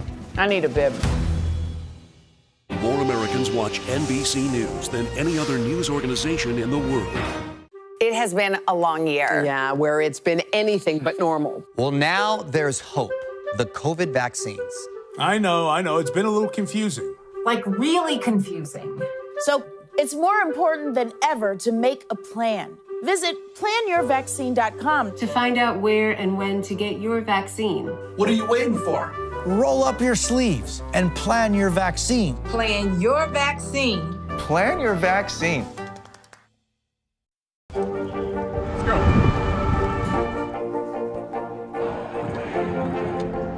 And good evening from New Orleans. There is breaking news. There you go. I'm rolling up my sleeves for science, so I'll survive if I contract this virus. For family dinners, family vacations, family anything. For traveling somewhere beyond my living room. And for the Rebels, there is no greater feeling than being in the stadium and cheering on Ole Miss. And now it's your turn. Roll up your sleeves, America. Plan your vaccine, because every shot counts. Visit planyourvaccine.com and make your plan. It has been a long year. Yeah, where it's been anything but normal. Well, now there's hope. The COVID vaccines. I know. It's been a little confusing. Like, really confusing. So it's more important than ever to make a plan. Visit planyourvaccine.com to find out where and when to get your vaccine. What are you waiting for? Roll up your sleeves and plan your vaccine. Plan your vaccine. Plan your vaccine. More Americans watch NBC News than any other news organization in the world. More Americans watch NBC News than any other news organization in the world. Welcome back, everybody. We're here on Olympic Plaza, New York City, along with our mascot, Hinode. Little known fact about Hinode, she actually also edits videotape, even with those little hands. It's very interesting. But nice to see her. She's very talented. One of the reasons we all were in Tokyo to bring you live in-person interviews with the biggest and the best athletes moments after they compete. From the podium to our set, take a look behind the scenes at how they got to us every morning. Hello Today Show followers, my name is Lucy and I'm about to take you behind the scenes of when an athlete arrives at the set for the Today Show.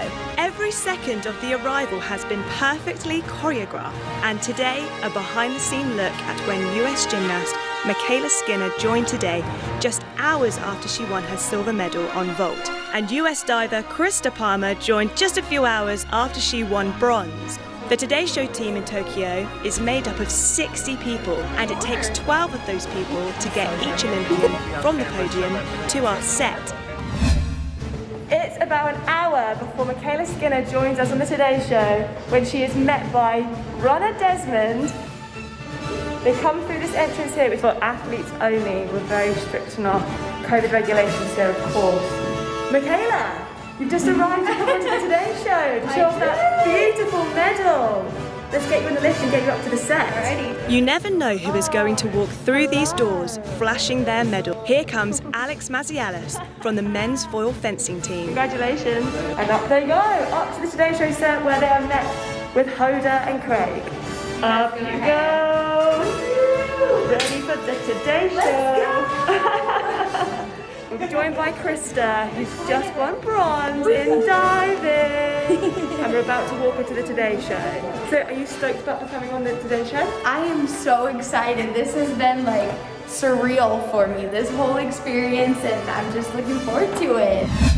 Backstage, we have 5 makeshift green rooms for guests.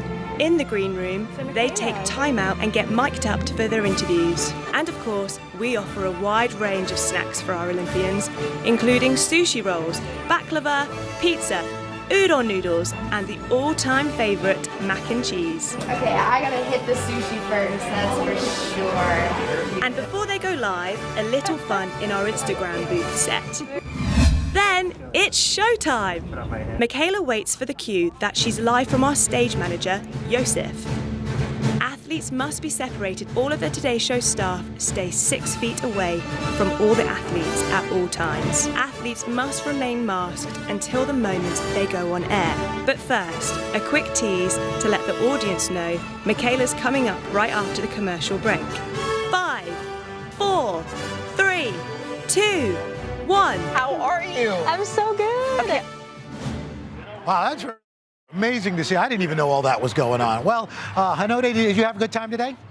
Thank you. You're very nice. We love our little Hinode. And thank you for joining us for a behind-the-scenes look at today at the Olympic Games. I hope you'll stay tuned all day, throughout the day, for more interviews with all of your favorite Olympians. For all of us here at the Today Show, welcome to another, thank you for joining us at another edition of Today Behind the Scenes. Say goodbye.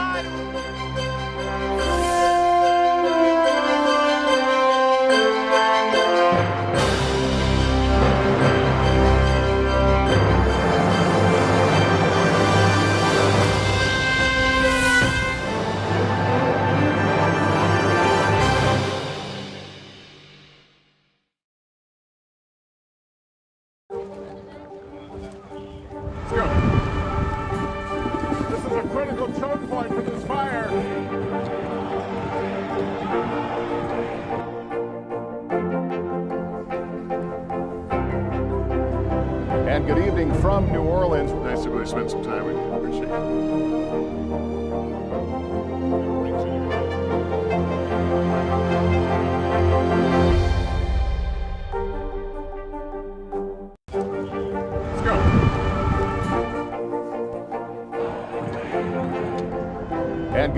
from New Orleans, there is breaking news. There you go. More Americans watch NBC News than any other news organization in the world. More Americans watch NBC News than any other news organization in the world.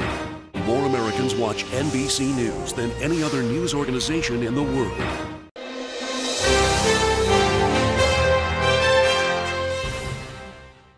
First of all, I just like looking at my screen right now because I'm looking at the mothers of Olympians.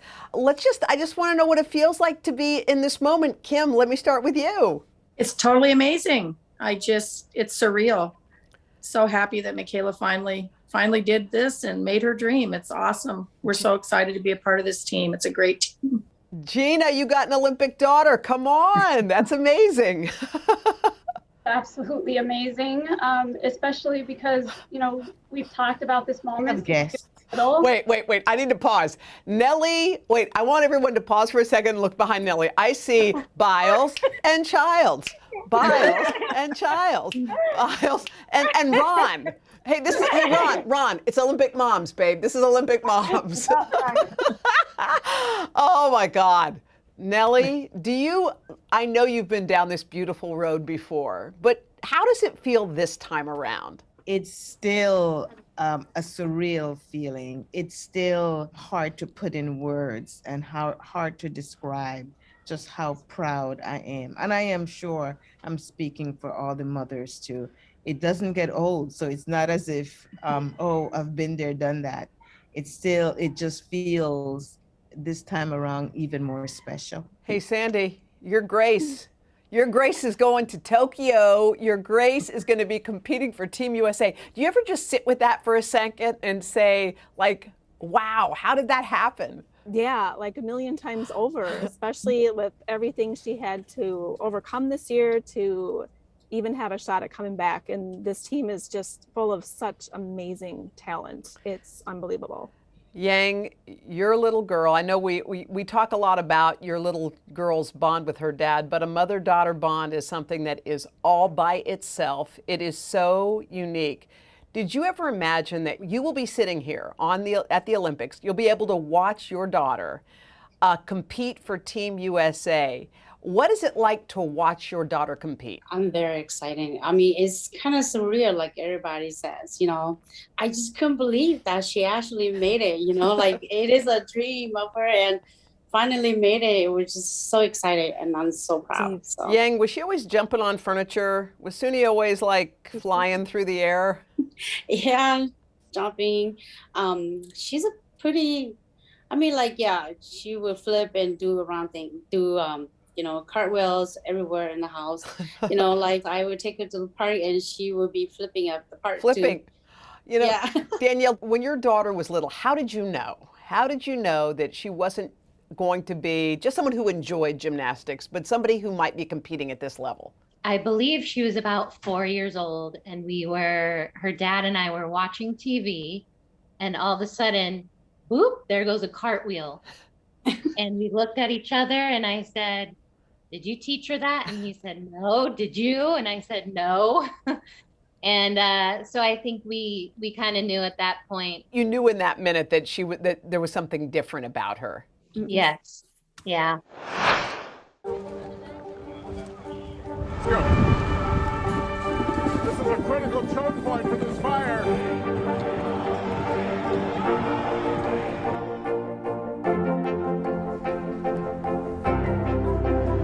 And good evening from New Orleans. Nice to really spend some time with you. Appreciate it.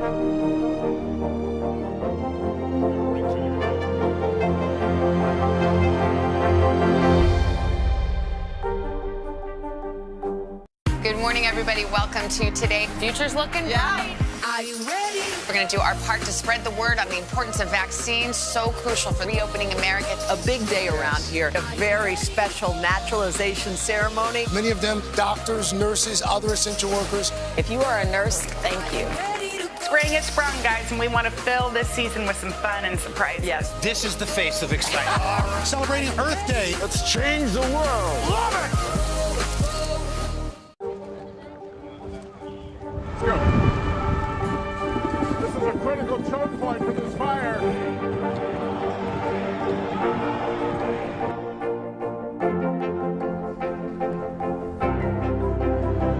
And good evening from New Orleans. Nice to really spend some time with you. Appreciate it.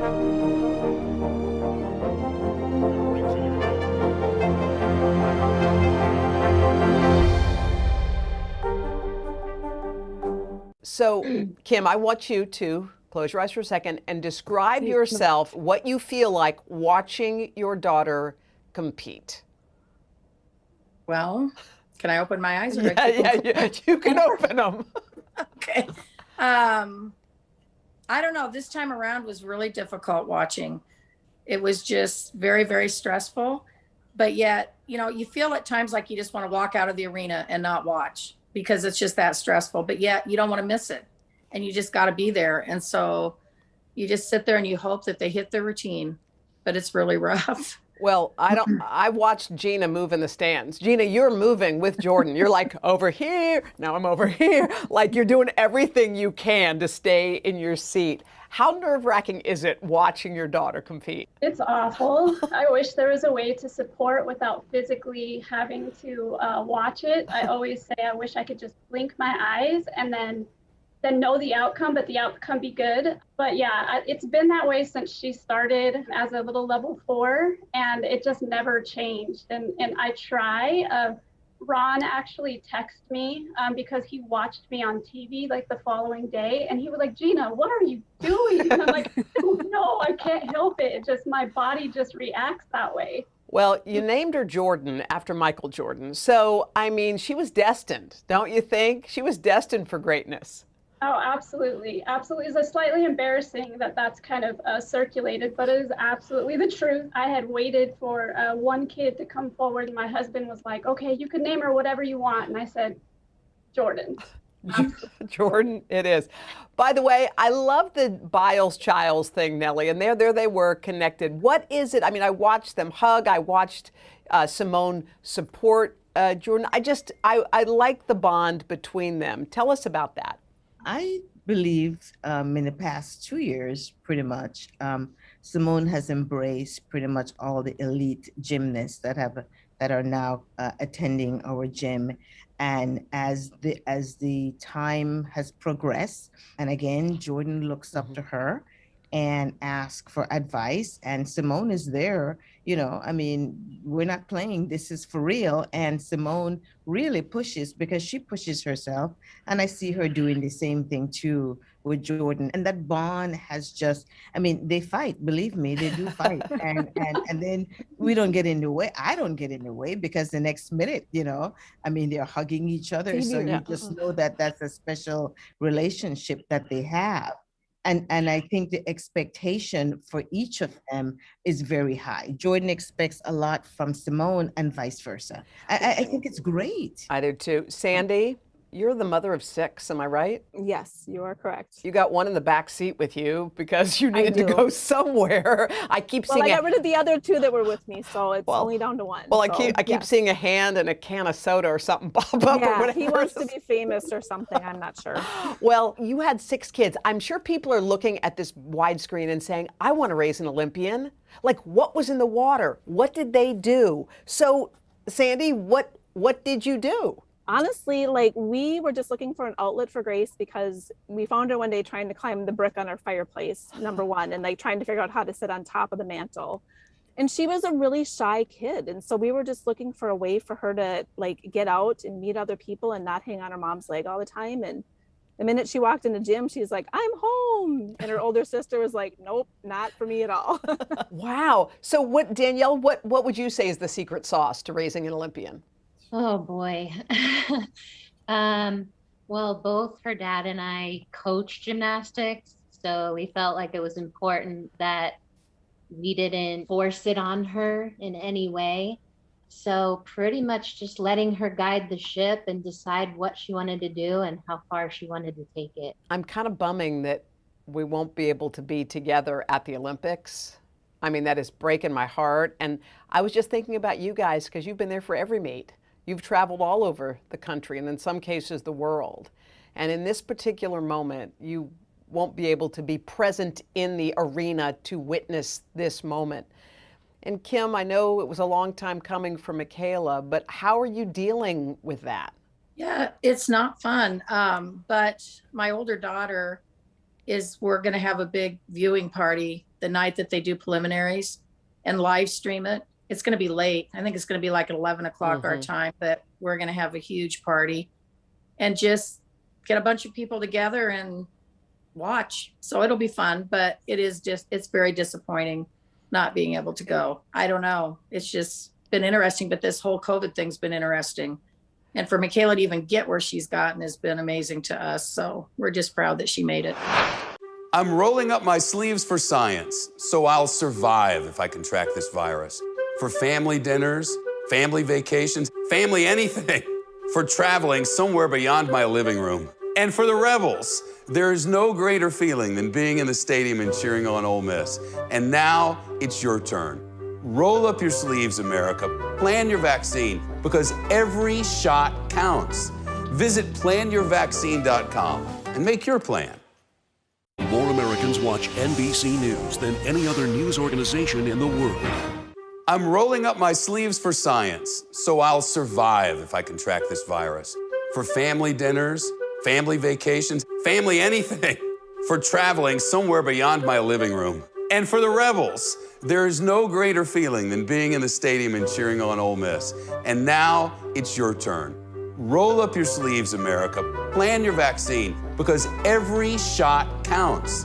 Visit planyourvaccine.com and make your plan. More Americans watch NBC News than any other news organization in the world. Good morning, everybody. Welcome to Today. Future's looking bright. Are you ready? We're going to do our part to spread the word on the importance of vaccines, so crucial for reopening America. A big day around here, a very special naturalization ceremony. Many of them doctors, nurses, other essential workers. If you are a nurse, thank you. Spring has sprung, guys, and we want to fill this season with some fun and surprises. Yes. This is the face of excitement. Celebrating Earth Day. Let's change the world. Love it! Let's go.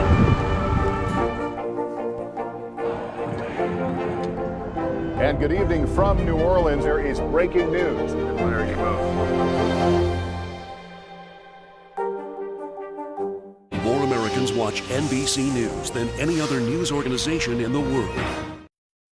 Well, we're so proud of all of you guys. I mean, I'm looking at you and I'm seeing your little girls in your eyes right now, and it's totally blowing my mind. But since you can't be there to hold their hand in the arena, I know that you probably have a piece of advice for them. And maybe it's the same advice you've given them your whole life. I don't know. But if you just had a phrase or something for your little girl before she embarks in this moment, what would it be? Nellie, what would you say to Simone? I definitely will tell Simone to be the best Simone. I mean, and she understands what that means. So whenever it's her turn to do whatever event, she needs to go out there and do her very best. You know what's funny? She always says that she's calming you down. But she is. she texts you and says, "Mom, I'm good," and you're like, "That's the way it works?" That's how it works, because I get very nervous before competition, and Simone really is the one that calms me down. I mean, we would FaceTime me and tell me, "Mom, I'm fine. I'm ready," and it's good to hear her say that. But she reassures me and calms me down, which is great. I love that. Gina, what about advice for your little girl before she sets out? You know, something we always tell her dad has a saying that he tells her every single time. And it really sounds like a little kid saying, because we started it when she was little. But he said, "Do your best and forget the rest." And that is, he tells her that every single time she goes out to compete and just in general life. And so we would tell her that, you know, do your best, forget everything else. You've earned this moment. You worked hard for this moment. So you might as well enjoy every aspect of this moment. We're so proud, not because you're an Olympian, but because you're Jordan, and we love you. Oh, beautiful. Kim, again, for Michaela, long time coming. She just missed the team last year. I know this meant the world. In fact, when she made the team, and I remember that moment at trials, she's like, "Mom, I did it." Like, I thought that was so cool. She gave you some great words. What words do you have for her? Our common saying is, "You got this." And just go out there and do your best. And when she did say that saying, I couldn't even hear it in the arena. I didn't notice that till like the next day I'm watching video and I hear that and I just cried several times because it meant so much to her to make this team.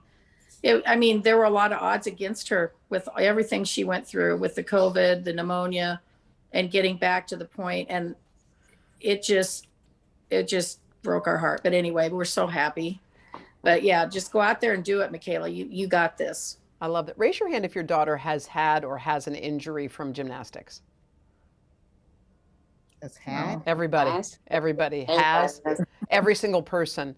And I mean, just the idea that she may have a hurt ankle or something may be bugging her. I can only imagine as a mother watching that, Yang, is extra difficult. And I know that your daughter, Suni, has been through a lot.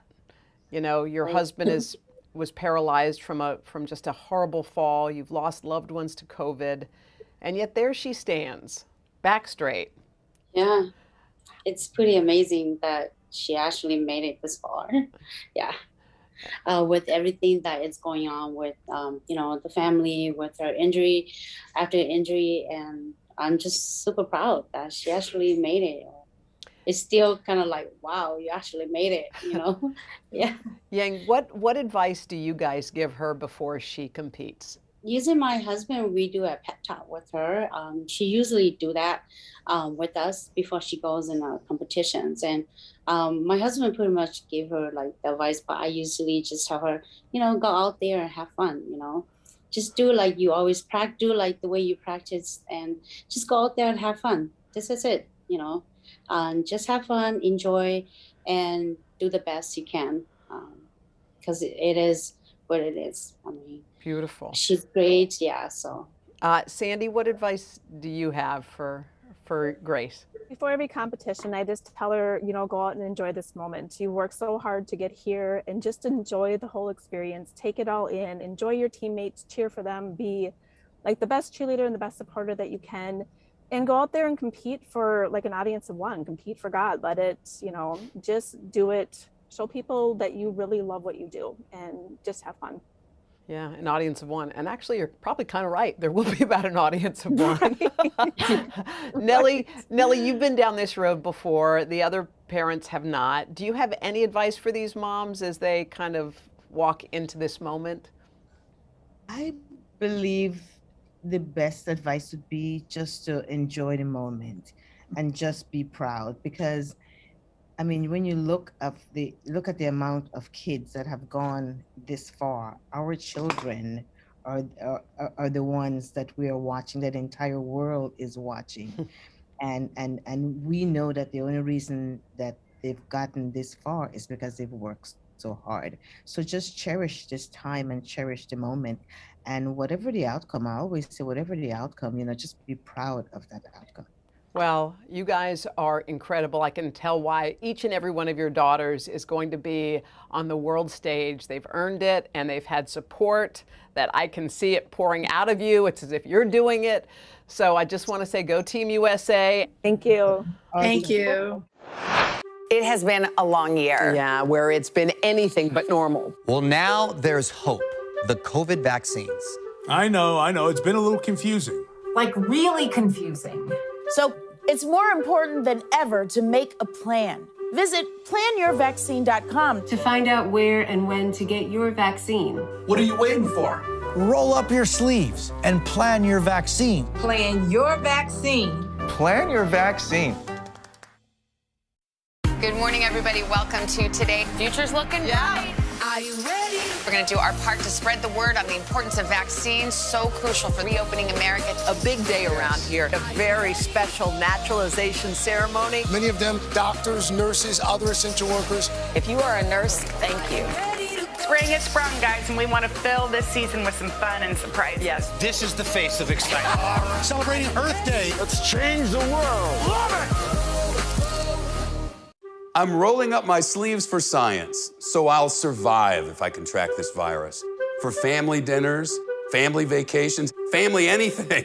For traveling somewhere beyond my living room. And for the Rebels, there is no greater feeling than being in the stadium and cheering on Ole Miss. And now it's your turn.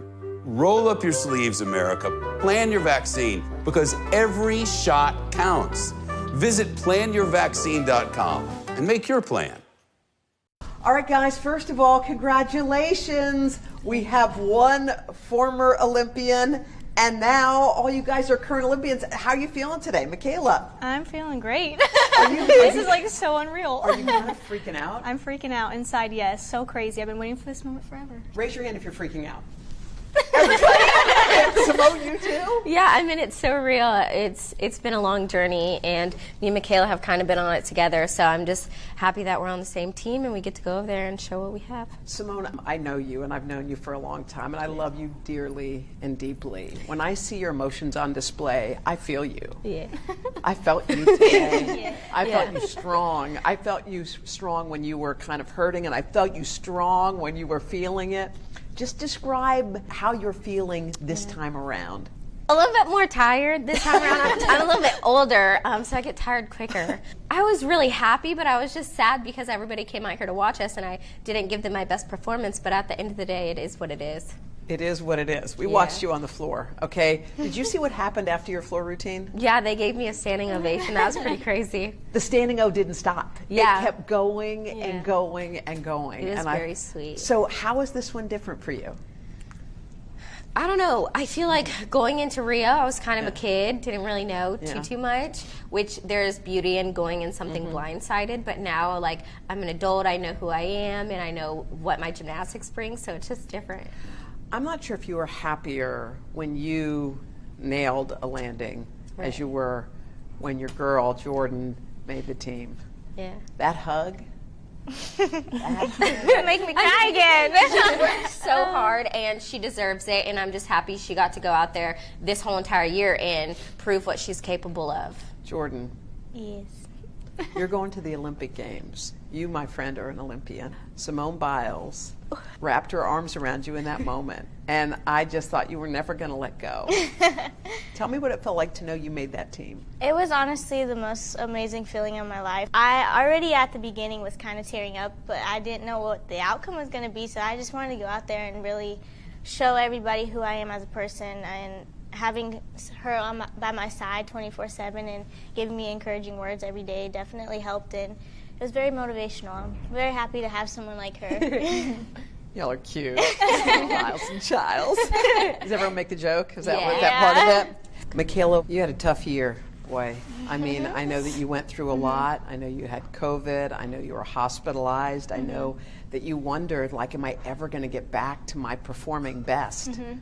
Look at you. I know. I survived. But yeah, it was, I mean, I wanted to give up so many times. I was like, I don't even know if I can do this anymore, but I feel like just having these girls in my family, having my back through it all has really helped me get to where I am. Who's the oldest one? Is it Simone or is it you? It's me. Wait, Michaela's like 3 months. Yeah. So you're both 24, you're 3 months older? So you no longer have the elder statesman title? Grandma has gone over there? I feel like we both share. It's like 50-50. Yeah? Totally. Well, you all do kind of care for the other members of your team. Yeah. And what do you get out of that, Simone? We get our youth back. I mean, they keep us going, especially in those workouts in the gym, and we've had such hard times, but seeing the younger ones come up, it's been motivational. Suni. Oh, Suni, I'm so happy for you. Thank I can't you. tell you. It just meant the world to me to watch you perform. And I wasn't sure if I was more emotional watching you or watching your dad up there. Did you feel him? I did. It took me a minute to realize that I was going to the Olympics, but I looked up there and I knew that he was very emotional, and so was the rest of my family. Well, I loved in one of your interviews you said you didn't describe it as your dream, you said it was our dream. Yeah. This has been our dream for the longest, basically since I was a baby. He's been by my side through everything, and he's gone all my competitions with me, so to have him here at the Olympic trials with me is something that was so amazing, especially because they can't go to the actual Olympics, which really sucks, but... It really does suck. Yeah. Are y'all bumming about your parents not being able to go? Yeah. Yeah, so this is the last they're going to see of you until you get your medals, right? Yeah. Until you come home with your medals. I feel like there's a lightness with you guys that I remember it in Rio, but it feels even a little lighter. I don't know. Definitely. It's like everyone seems to really want to have fun. And Is that what you're feeling, Michaela, too? Yeah, I mean, especially coming from college, like that's all we did. And so it's kind of been fun to see that more, especially since, you know, Marta's been gone and with the new generation. And I feel like we're just really enjoying our gymnastics. Which Come is on, awesome. Jade. Jade's going to the Olympics.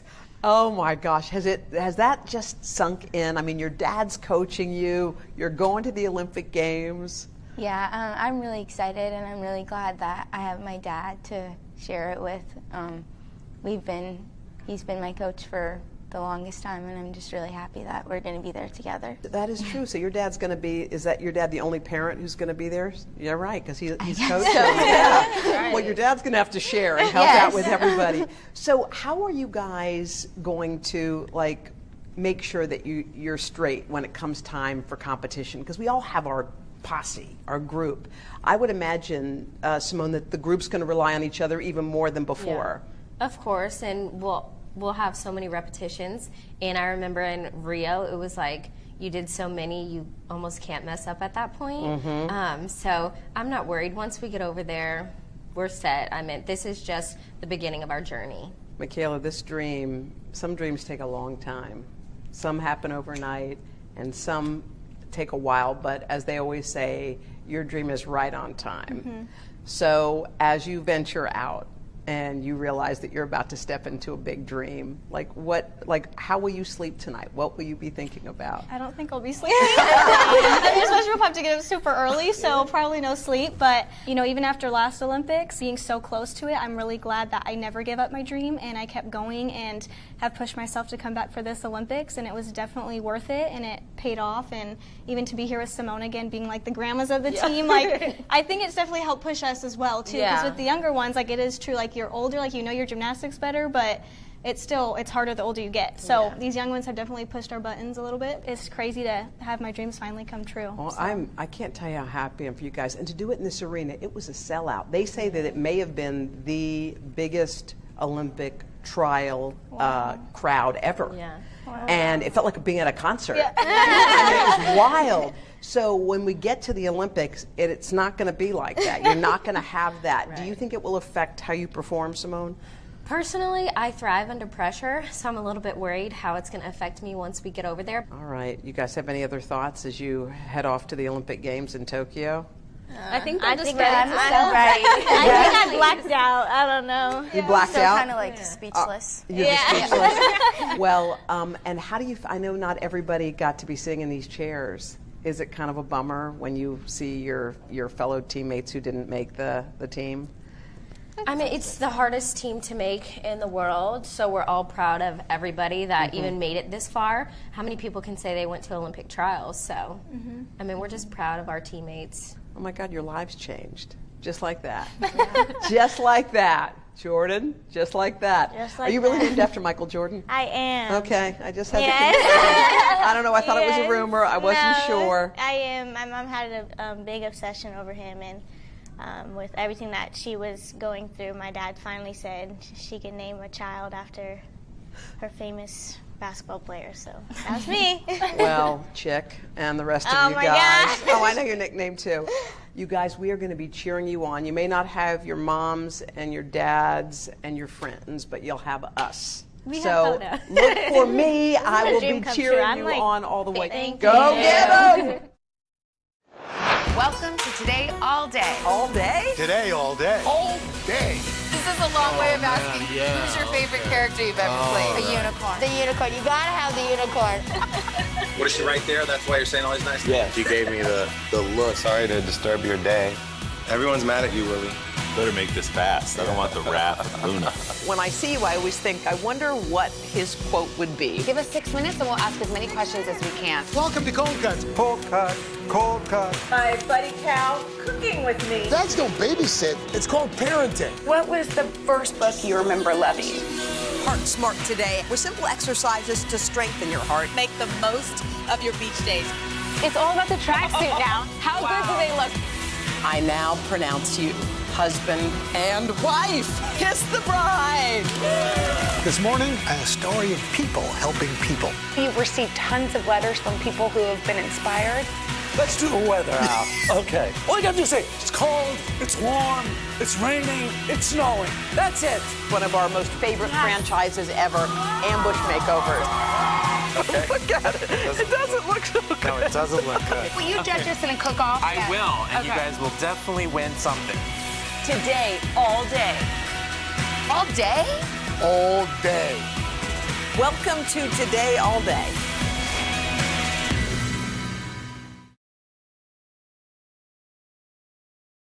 Oh, Today All Day, looking for a hot and delicious date? Who isn't? Up next on Hashtag Cooking, Samadada is taking you on a date with dates. And it'll be hard not to fall in love. First up, she's making the perfect sweet and salty snack, miso almond date bites. Then she's gonna whip up a creamy date shake. And then to top it off, a French toast smothered in a gooey date caramel. I do get hangry sometimes, shockingly. You would think because I'm always cooking I never get hangry, but you know what? It just happens to the best of us.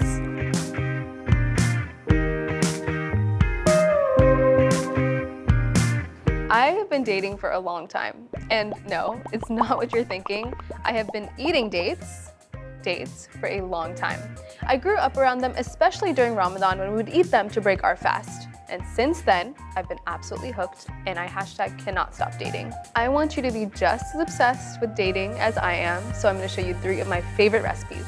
First up, we've got my miso almond date bites, which are salty and sweet.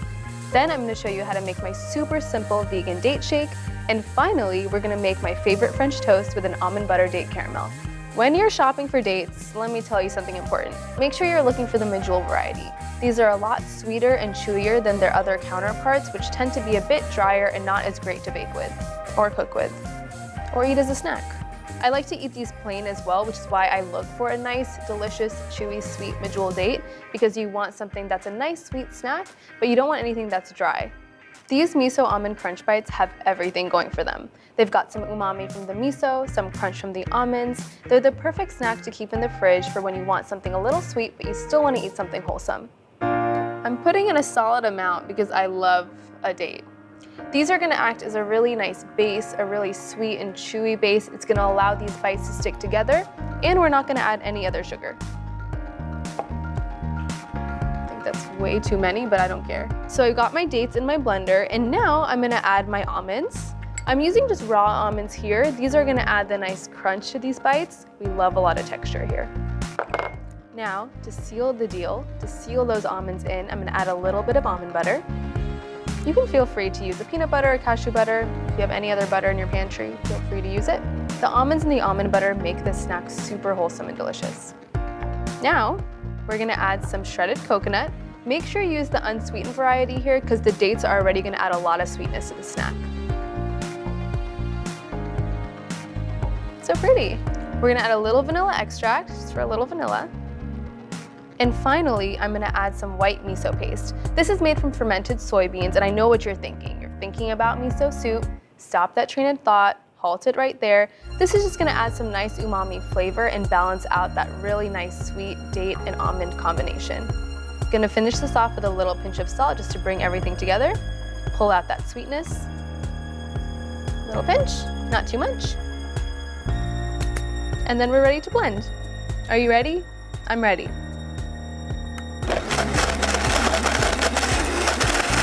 Feel free to scrape down the sides if you need to. I need to. Just to get everything nicely incorporated.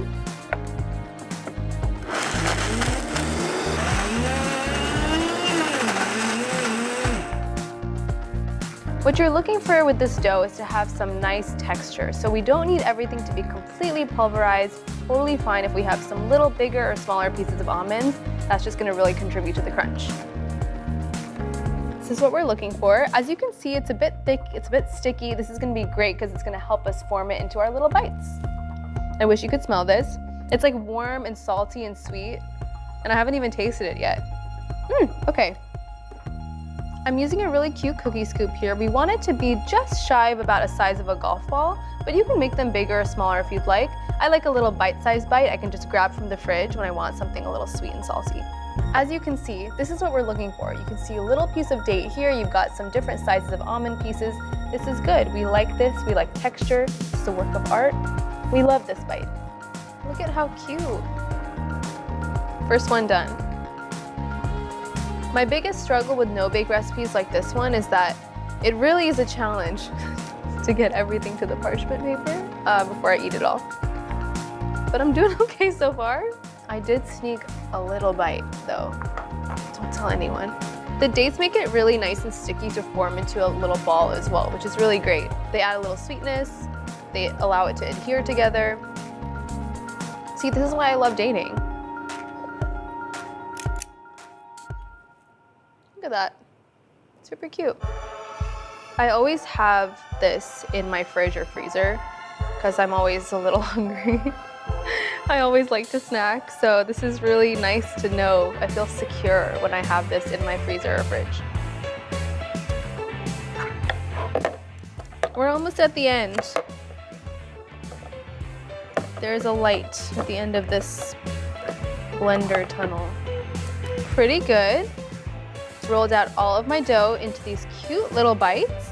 And now I'm just gonna let them nap in the fridge for a little bit just to firm up while I melt my chocolate.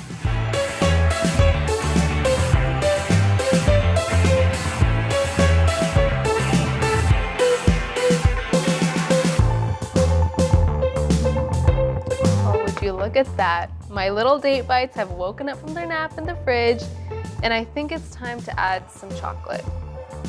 I've melted my chocolate already, as you know. And now I'm just gonna do a really nice, cute drizzle. If you want a little more chocolate, if you want a little desserty vibe, feel free to completely submerge them. I'm just gonna do a nice little drizzle here. Look how smooth and melty that chocolate is. Look at that. All right, we're gonna start drizzling. You don't need too much on your spoon. Go a little light-handed so you can get a nice, cute, delicate drizzle. Or you can go full force, do a really heavy drizzle. Whatever, it's up to you. The reason I like melting chocolate with coconut oil is that it makes the chocolate really smooth and nice, really drizzleable. Drizzleable. I just make up words, honestly, at this point. Got my own dictionary, drizzleable. Makes it easier to drizzle. Feeling like you want more of a chocolate moment, feel free to completely submerge. Take them for a swim. I will not judge you. In fact, I'll support you all the way. If you're getting fancy, you can even do a little crisscross action like this. I mean, come on. Picasso called. He wants his date balls back. All right, last one. They look so cute. And now I have one final little step. Just gonna add a little flaky sea salt on top. It's gonna bring out that chocolate. It's gonna balance out the sweetness.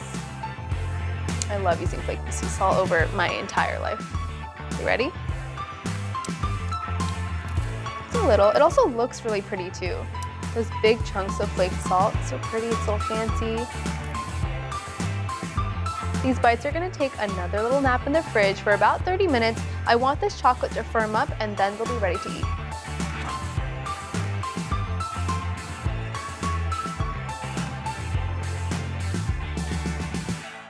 What a successful nap. I mean, look at this, so pretty. You've got that nice chocolate drizzle, a little salty contrast. You know what? I should probably take a picture of them before I dig in, so I'm gonna do that. They look too cute not to. Just straight on the tray. Real life action, you know? I've got to commend my own drizzling skills. I just have to have a moment for myself. Okay. I think I'm ready to taste. You know, I thought I was gonna plate them. I had this already, but I'm just gonna eat them straight from the tray because I can't wait. I just can't wait. Okay, here I go.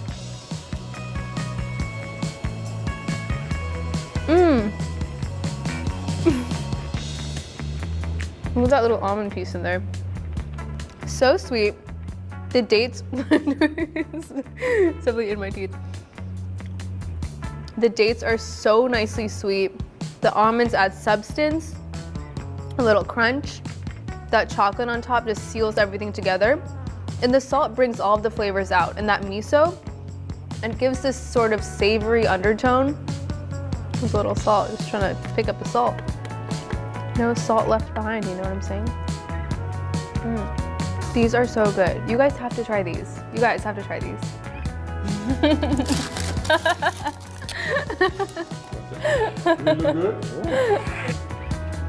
Little crunch. It's the best tasting protein. Yeah? Yeah, it is.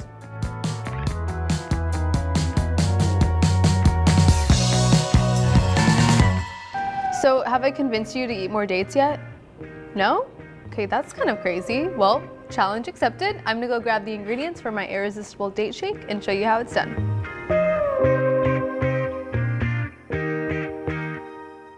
Good morning, everybody. Welcome to Today. Future's looking bright. Are you ready? We're going to do our part to spread the word on the importance of vaccines, so crucial for reopening America. A big day around here. A very special naturalization ceremony. Many of them doctors, nurses, other essential workers. If you are a nurse, thank you. Spring has sprung, guys, and we want to fill this season with some fun and surprises. Yes. This is the face of excitement. Celebrating Earth Day. Let's change the world. Love it! I'm rolling up my sleeves for science, so I'll survive if I can track this virus. For family dinners, family vacations, family anything. For traveling somewhere beyond my living room. And for the Rebels, there is no greater feeling than being in the stadium and cheering on Ole Miss. And now it's your turn. Roll up your sleeves, America. Plan your vaccine, because every shot counts. Visit planyourvaccine.com and make your plan. Good morning, everybody. Welcome to Today. Future's looking bright. Are you ready? We're going to do our part to spread the word on the importance of vaccines, so crucial for reopening America. A big day around here. A very special naturalization ceremony. Many of them doctors, nurses, other essential workers. If you are a nurse, thank you. Spring has sprung, guys, and we want to fill this season with some fun and surprises. Yes. This is the face of excitement. Celebrating Earth Day. Let's change the world. Love it!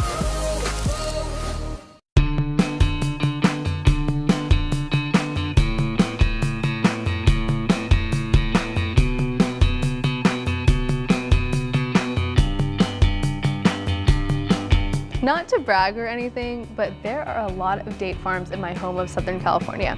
And with the date farms comes date shakes. I wanted to make a super creamy and delicious date shake, but without any of the dairy. But shh, don't tell anyone. They'll never know. Okay, I've got to preface this recipe by telling you something. It is so easy to make, you'll never believe it. I'm just gonna add all of my ingredients into my blender, and it does all the work for me. I've got my dates here. They're pitted. Don't leave any pits in there. That may not end well for you. Adding them straight into my blender. To make that super creamy milkshake vibe, I am using frozen bananas. This is a great way to rescue any of your ripe or nearly perished bananas that have just kind of been sitting on your counter for a while. Freeze them, make banana bread with them, make this date shake, super versatile. Also, when you're freezing your bananas, make sure to just cut them up into cute little slices like this. It'll make it a lot easier to blend. I like the nice little ice cream vibe that these bananas will give this date shake. Super good and flavorful. And the bananas add even more natural sweetness. In we go. A couple more things I'm adding. Some vanilla extract. And because I really want to feel hugged by this date shake, I'm gonna add cinnamon, because we all know cinnamon is like a hug in spice form. You know? Do you agree with me? I agree with me. Adding my cinnamon. Perfect. Now to blend everything together, I'm gonna use some unsweetened almond milk. You can totally use another non-dairy milk option. An oat milk or a coconut would be really nice here as well. Adding my almond milk into my blender.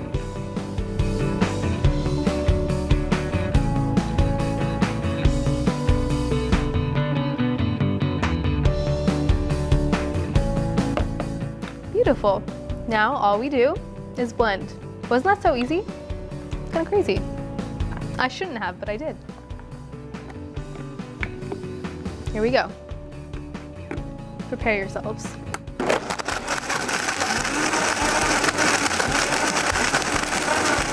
I'm really excited. So I think we're done. Now all I'm gonna do, pour it into my glass and enjoy. Okay.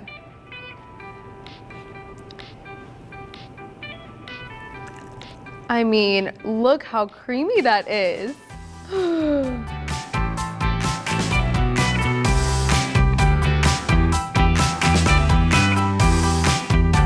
That was it. That was our recipe. I need to send a picture to my parents. They're still in Southern California. They'll be really jealous. Okay.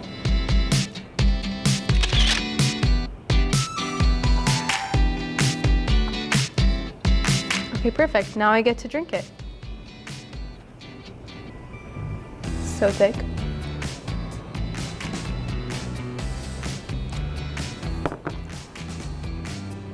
It's too good. It's crazy that this is a plant-based milkshake. It's so creamy. It's so velvety, but there's no milk in it. We love a vegan date shake vibe. So good.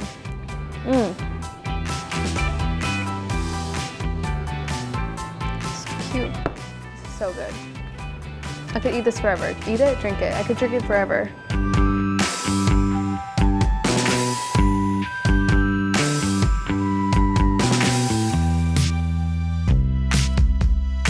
My final recipe that really celebrates the magic of dates is an almond butter date caramel that you will want to put over your entire life, but we're just gonna put it on some French toast.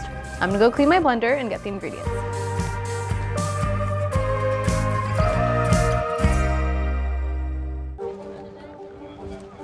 Let's go.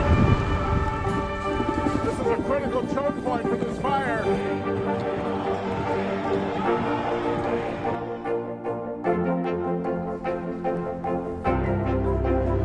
And good evening from New Orleans. Nice to really spend some time with you. Appreciate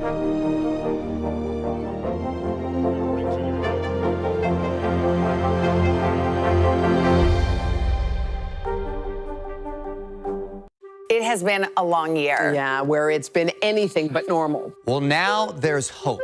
The COVID vaccines. I know. It's been a little confusing. Like really confusing.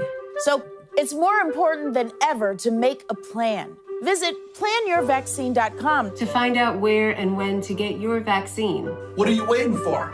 Roll up your sleeves and plan your vaccine. Plan your vaccine. Plan your vaccine.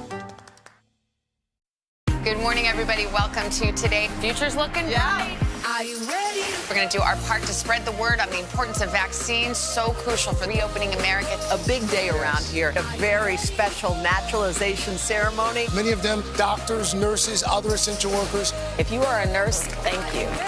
Spring has sprung, guys, and we want to fill this season with some fun and surprises. Yes. This is the face of excitement. Celebrating Earth Day. Let's change the world. Love it!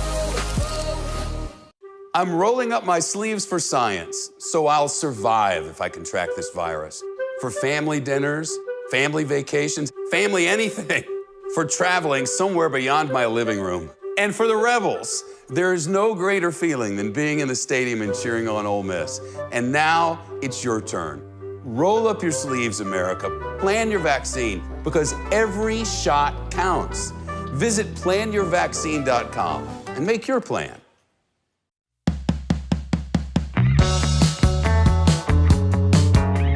In college at Berkeley, whenever I went to breakfast with my friends, they would always go for the Eggs Benedict, the veggie omelets, but for me, I only had eyes for the French toast. There was a restaurant pretty close to campus called La Note that had one of the best French toasts I've ever had. It had a really nice and sweet, crisp exterior, and I knew I wanted to replicate something just like that in my own kitchen, but with a twist. So, inspired by the French toast of my dreams, we are going to be making a French toast with an almond butter date caramel. We're gonna start by making an almond butter date caramel that is so luscious you will want to drown your entire life in it. But today we're just gonna put it on some French toast. Let's start. Added some dates in my blender. We're gonna add a little bit of almond butter. The almond butter is gonna balance out the sweetness of the dates really nicely. To sweeten this up a little further and to add a little bit more of that caramel undertone, we're gonna add some coconut sugar. To make a super luscious and velvety caramel, we're gonna add some vanilla almond milk. I'm using vanilla here, but if you don't have a vanilla, if you just have it unsweetened, you can add a little touch of vanilla extract.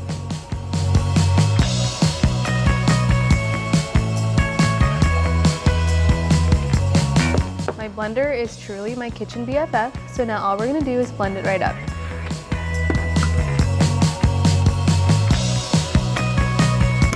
And caramel will await us on the other end of this.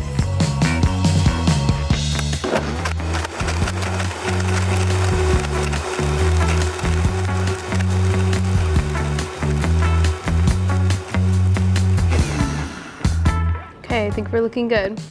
Look at how luscious that is. And of course, a traditional caramel is made by heating sugar up on a stove, but this is my version of a caramel that uses dates. Now you can see why I want to put this over my entire life. Our almond butter date caramel is ready. All it needs now is some French toast, so I'm gonna go grab the ingredients to make it.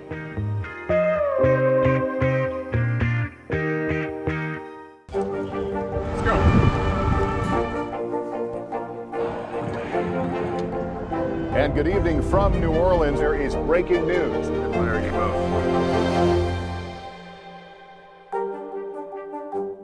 It has been a long year. Yeah, where it's been anything but normal. Well, now there's hope. The COVID vaccines. I know. It's been a little confusing. Like really confusing. So it's more important than ever to make a plan. Visit planyourvaccine.com to find out where and when to get your vaccine. What are you waiting for? Roll up your sleeves and plan your vaccine. Plan your vaccine. Plan your vaccine.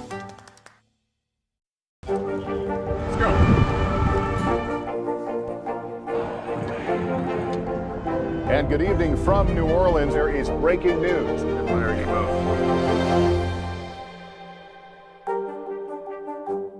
It has been a long year. Yeah, where it's been anything but normal. Well, now there's hope. The COVID vaccines. I know. It's been a little confusing. Like really confusing. So it's more important than ever to make a plan. Visit planyourvaccine.com to find out where and when to get your vaccine. What are you waiting for? Roll up your sleeves and plan your vaccine. Plan your vaccine. Plan your vaccine.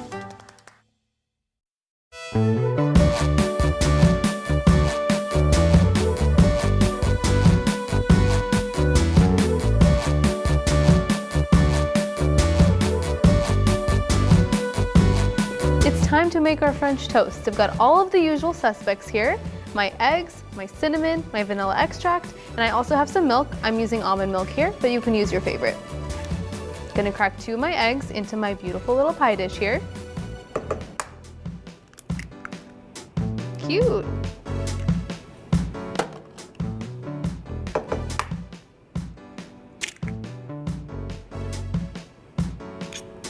Perfect.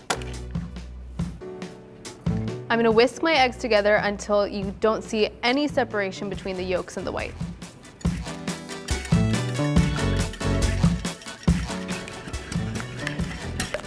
Really putting my entire body into this. Whisking eggs, morning workout, perfect. French toast, workout of your day, okay, I'm on board.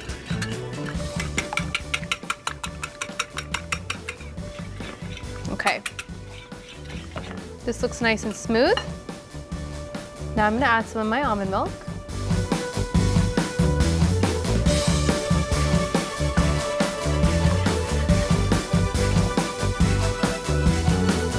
Vanilla extract.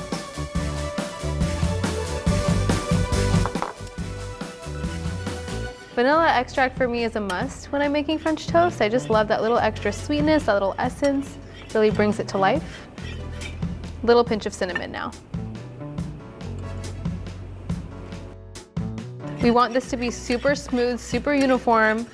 It's gonna be a nice little bath for our slices of bread.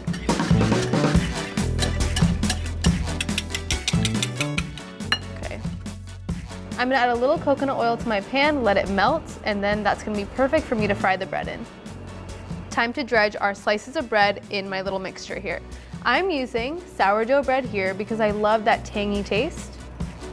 It's my favorite kind of bread. We're gonna let the bread really soak up that egg mixture. And by the way, French toast is a great use for your stale bread. So if you got any stale bread in your pantry, it's time to make some French toast. Gonna flip this over. Make sure it really soaks up all of that goodness. It smells really good already, which I know is crazy because we haven't even cooked it. One last step before I cook my French toast. I'm gonna add a little sprinkle of coconut sugar on both sides because I want that really sweet crispness on the exterior.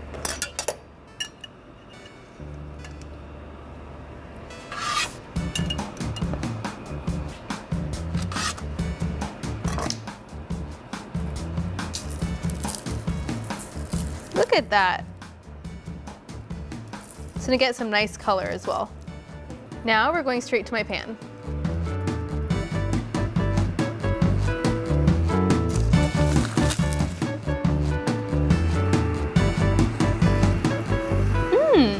You know what? No harm in adding a little extra sugar on top.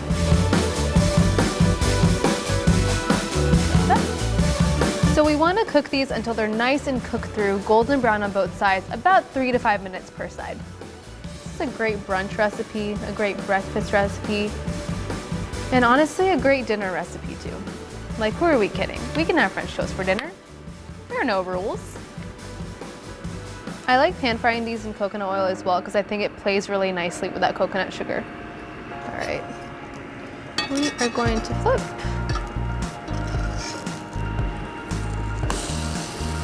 You know, I consider myself a patient person, but then when I'm cooking French toast, I'm like, hurry up. Can't wait all day. It's not even that long. I don't know why I'm being so dramatic. Just gonna flip my second piece. Look at that color. Looking so golden. Ready for a photo, ready for some caramel, some date caramel. All right, these are looking beautiful. I'm gonna transfer them to my plate. So I'm hungry. Do we think they're ready for their caramel? I think they're ready. All right. It's thick, it's luscious. I'm gonna be generous here. Nothing wrong with a little thick drizzle. Gotta dip in for some more.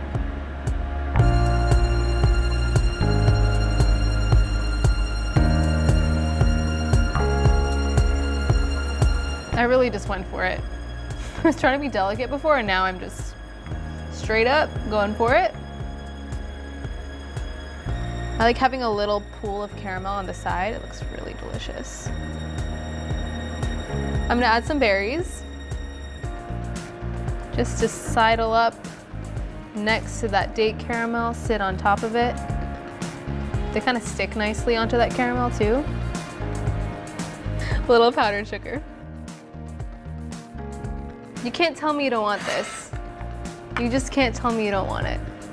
It looks so pretty. I think La Note would be proud. I should probably send them a picture. Maybe I'll slide into their DMs. Oh, it looks so pretty. The almond butter caramel, while delicious, it is a brown color, and so is bread. So by adding pops of color like these berries, that powdered sugar, just really brings all of those colors and flavors to light. I'm going in. I'm immediately overwhelmed. I don't know where to go. Okay, here we go. We're going for it. Gonna get a nice little crust. Add a berry.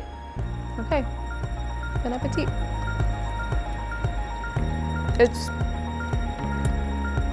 I need a minute. That date caramel is like the best sub for a maple syrup. It's so much more flavorful, more complex.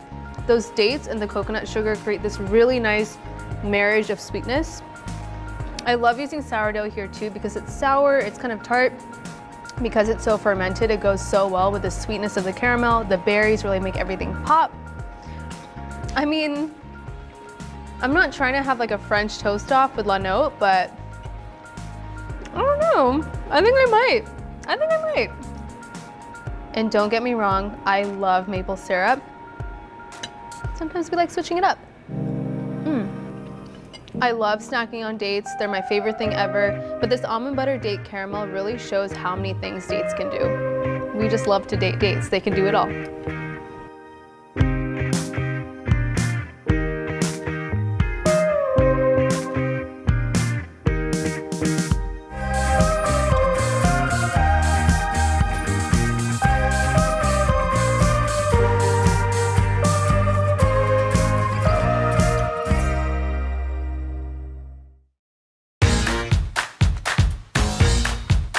We are back. I'm Anthony Contrino, and it is time to get saucy. We've got a brand new kitchen and new episodes coming your way this summer. Tune in to Today All Day, Mondays at 11 a.m.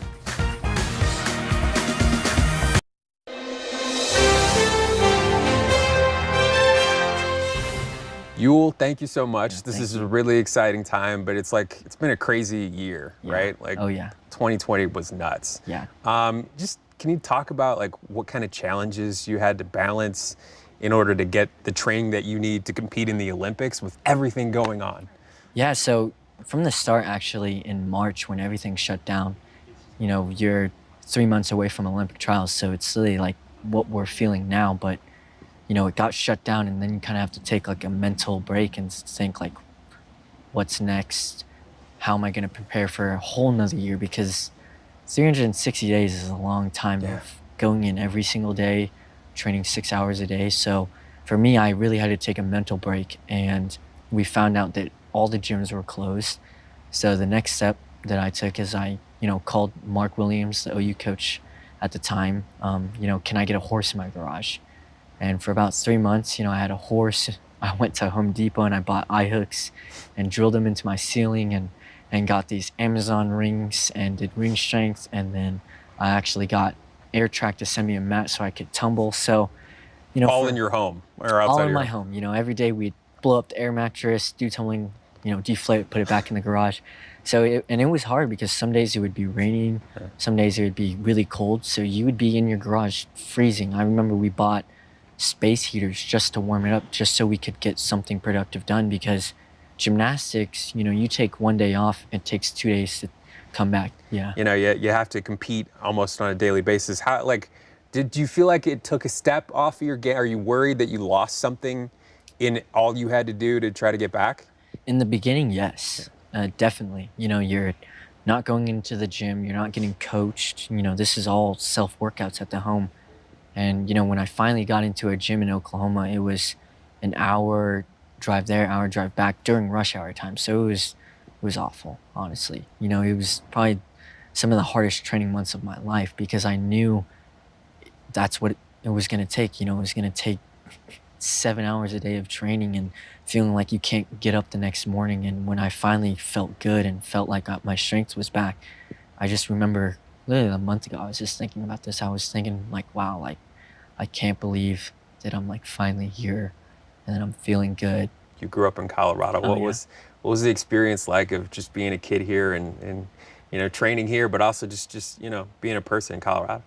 Growing up, I feel like Colorado just had everything that I needed to, build the puzzle of my life, of, helping me in my journey of gymnastics, my school, my social life, and the car scene here is great. The car scene, you're big into that. Yeah. What about more specifically growing up on a farm? That's an experience a lot of people don't have. What do you think that was like, and what did it teach you? Oh, so many lessons. Growing up on a farm as a kid, you don't know anything else. You don't really know the city. You don't know public schools. So for me, I just thought that, this was my house. I've got a bunch of land to ride my bike and play with my Legos on and, just mess around. And I remember, doing the chores, you had to do them. It's not like you could just take 1 day off, else then your animals don't get fed. But it just teaches you so many responsibilities, and it teaches you, how to kind of work as a team. Our family had to do stuff together, and so it kind of teaches you teamwork, again, responsibility. The diligence, the hard work, the waking up early, the routines. Yeah. Do you think it's prepared you for a life of competition as well? Oh yeah, and actually, the routine part is a huge part. Every day, wake up, feed the animals, get your homework done, go outside and help, whatever job we have, the irrigation or something like that. So definitely the routine part helped me, because when I get to a gym, it doesn't feel anything different than if I'm at home. And I think that's helped me my entire career. It's just having a routine and understanding that, that job has to get done that day in order to, get ready for the next day. Yeah. And in family life, how was that? Your sisters, your brother, were they encouraging early on when you were showing like an aptitude in gymnastics? Oh yeah, and my family has been way more supportive than I think any other family would. As kids, you have the fights, but you also have that love for each other. And I remember, just moving to Denver, my family had to make a huge sacrifice. They had to switch schools, switch, friends, kind of be on the same schedule as I am because, none of us could drive. So my mom would have to pack us all in the car, take me and my brother to gym, drop my sisters off at school, come pick me and my brother back up, feed us, go home, drop us off, run back to school, pick up my sisters, take my sister to rock climbing class or my sister to, a musical class, and then pick up my brother and I, feed us. So it was a routine. And then, my dad would, have to be the one to go to every travel meet and, get the hotel ready, get the rental car, make sure the hotel had a kitchen, or we bring like a little stove because we're gluten-free. And, that was part of, my nutrition was not eating wheat, because my family was allergic, I was probably allergic. So there were just so many extra things that my family had to do for me, for meets, practice, school. So, I can't think of enough. Yeah. What does it mean to you that they were there for everything? And you said your dad, you said he brought a stove, like a little stove? Yeah, just, sometimes like a camping stove. Wow. And he'd make me food on there because, we'd have to go to a store. We couldn't go out and eat. There's wheat and everything now, or at the time there was. But what does his time with you mean? Oh, everything. I can hear his voice when he's cheering for me. Sorry. It's okay.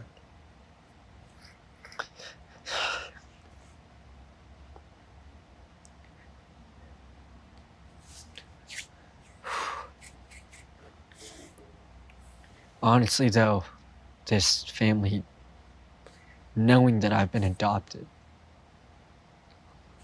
it's just like, I wouldn't want another family at all.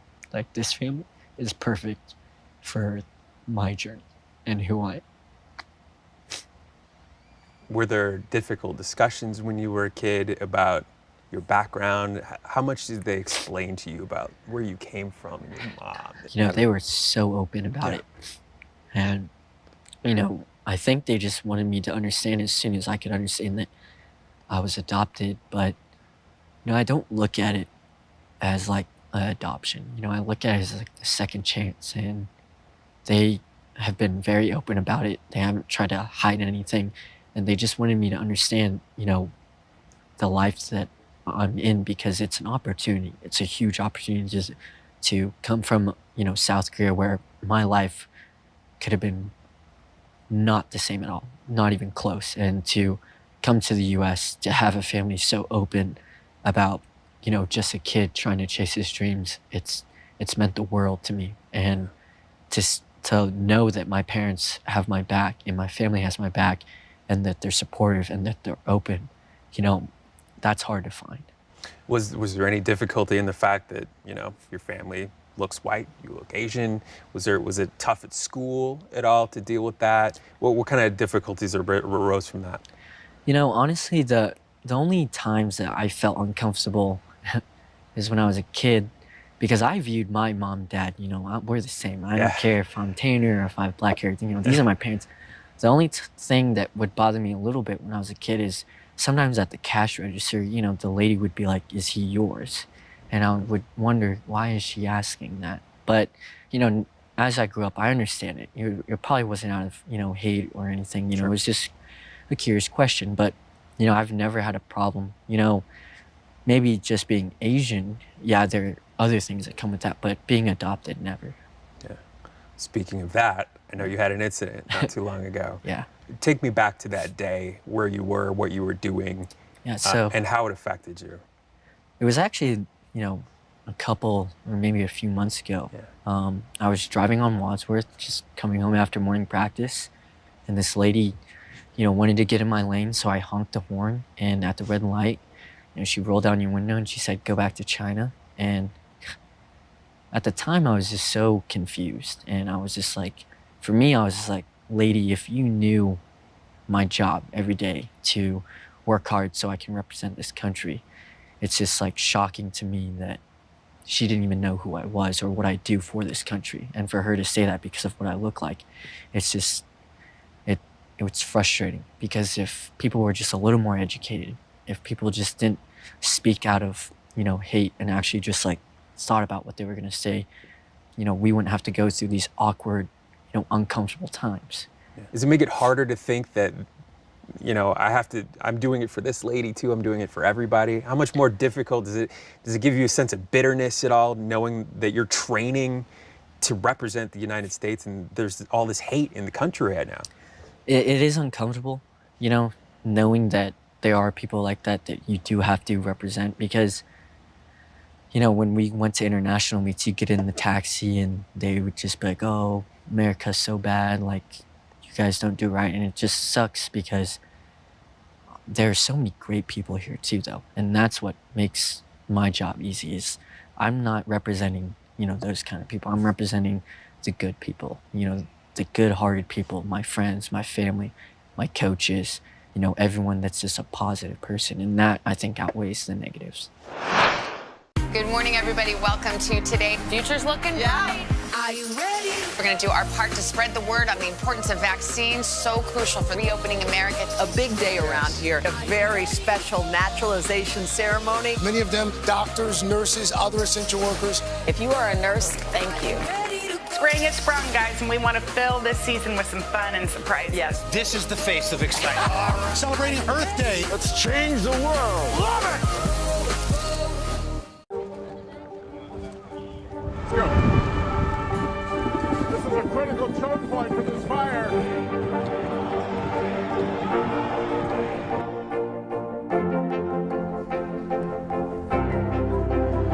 And good evening from New Orleans. Nice to really spend some time with you. Appreciate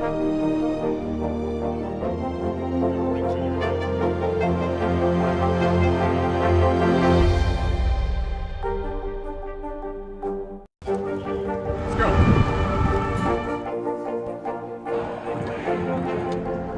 And good evening from New Orleans. There is breaking news. Admire you both. More Americans watch NBC News than any other news organization in the world. More Americans watch NBC News than any other news organization in the world. More Americans watch NBC News than any other news organization in the world. Your parents, I think, described you almost as like aggressively positive, like this like super ball of positive energy. How do you keep that up? I mean, and do you think that helps you be a better competitor? Where does that come from? It's just, so I like to reflect on my life, at times a lot throughout the year. And for me, I have nothing to be negative about. From the day one, I've been given a life that is so meaningful, and I'm so blessed to be. And then I have friends, I have family, I have a roof over my head, I'm never hungry. And when you can take that aspect of life and really understand that I have the things that are making me happy, I feel like there's nothing to worry about. Yes, you'll need money, you'll need a job, but that shouldn't be your number one priority. It should be being happy, living your day like it's your last, honestly. You just never know. Yeah, it's great. Yeah. I imagine part of that outlook comes from your parents and your dad. Like, was he like a typical gym dad? No. No, not at all. No, not at all. The gymnastics world, parents, they push their kids a lot. My dad and my mom, they just said, make sure you're happy, you're having fun. Of course, there are some times where they do step in as a parent. Do we need to move gyms? Are you happy with this coach? And those are good questions. It's never, make sure you get first, make sure you make this, make sure you get this at stage. So for me, this was my sport. This was what I chose. It wasn't them. It wasn't them pushing me. It was just like, do you still love gymnastics? Yes. Do you still love gymnastics? Yes. And they ask me that all the time. Do you still love gymnastics? I say yes. Because their influence has been so easygoing. You know, I see parents all the time push and push. I'm like, just relax a little bit. Like, you have to let this kid be on his own journey. And I think they did that perfectly, you know, better than any parent could. Yeah. I think your dad was telling us like how coachable you are, how well you take instruction, how well you're able to challenge yourself and really like, you know, turn up for big events. Where does that come from? But also like, take me to the process of an athlete on your level challenging themselves and like, what is your mental like to be able to compete at a level like this? This is insane. So for me, going into a competition, just for example, I don't go into it thinking I have a competition. Not one bit. I honestly go in thinking this is show. This is a show time. This is an episode 1, 2, or 3, you name it. But for me, it's like we've worked so hard in the gym and you get to go out in front of thousands of people. Why not have fun? Why not enjoy it and make it a show? Like, this is your time. This is Team USA's time to really show what we have. And I think when you can look at it in that perspective, instead of thinking, oh, they're judges, it's competition, I need to do well, you know, because that adds stress. And when you can look at it as a fun factor, you know, there's going to be so many people there that I get to perform in front of. There's these judges that have been watching me. Let's see if I've improved. Let's see if I can prove to them that I've been taking their corrections. And, you know, that's just helped me get through competitions. But, you know, I learned this at OU, embrace the grind. If you had to ask Vlad or your parents, your dad, your mom, your sisters, your brothers, if it's more natural talent or if it's more hard work, how would they describe you? Or is that like a bad question to ask in general? I know it's a combination of both, but do you feel like you've pulled more from one pool or the other? You know, I don't know what they would say because, you know, a lot of people do say I'm talented, but I also try and make sure that I put in the work so people don't just say, oh, he's talented. Like, I want people to know that Yul might be talented, but he also works hard. And I think that is way better sounding than just saying, oh, Yul's talented, than if you said, yeah, Yul's hardworking. That is a different perspective. You know, I don't know what they would say, but, you know, Irina was just joking with me the other day, and I was doing these shoulder exercises, and my shoulder was not flexible, and she just kind of joked. She's like, I don't know how you are a gymnast. And so it's just kind of like, it's funny because you kind of get to see both sides of, you know, working hard, and then you get to see, you know, all these young kids in the gym that are just talented, but they work so hard. So I think maybe a little bit of both. You know, it is kind of a tough question. Let's go. This is a critical choke point for this fire.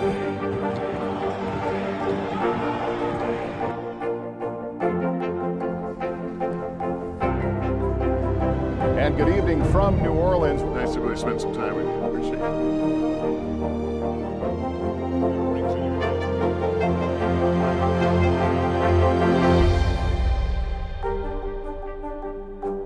Good morning, everybody. Welcome to Today. Future's looking bright. Are you ready? We're going to do our part to spread the word on the importance of vaccines, so crucial for reopening America. A big day around here, a very special naturalization ceremony. Many of them doctors, nurses, other essential workers. If you are a nurse, thank you. Spring has sprung, guys, and we want to fill this season with some fun and surprises. Yes. This is the face of excitement. Celebrating Earth Day. Let's change the world. Love it! More Americans watch NBC News than any other news organization in the world. Good morning, everybody. Welcome to Today. Future's looking bright. Are you ready? We're going to do our part to spread the word on the importance of vaccines, so crucial for reopening America. A big day around here, a very special naturalization ceremony. Many of them doctors, nurses, other essential workers. If you are a nurse, thank you.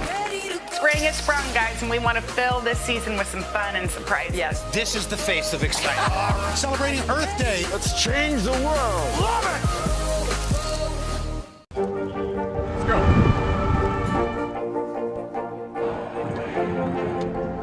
And good evening from New Orleans. There is breaking news. There you go.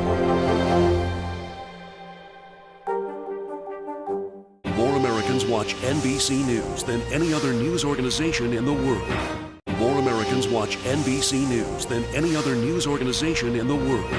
You're already a champion, NCAA, U.S. World. Like, do these things enter into your preparation for being an Olympian? I mean, and does your thought process change knowing that this is the biggest stage possible? For me, I'm ready. Like, I have dreamed about this for so long. You know, I feel like I was so close in 2016 when I was, young, going to trials, got fifth, did pretty well. And I got a little bit of taste of what it'd be like to be at the Olympics. But, going through the NCAA, it prepped me just to know, like, what I need to think about at a meet for that day. And then going to Worlds, that just brings a whole different experience. You get to see the best gymnasts in the world all on the same floor.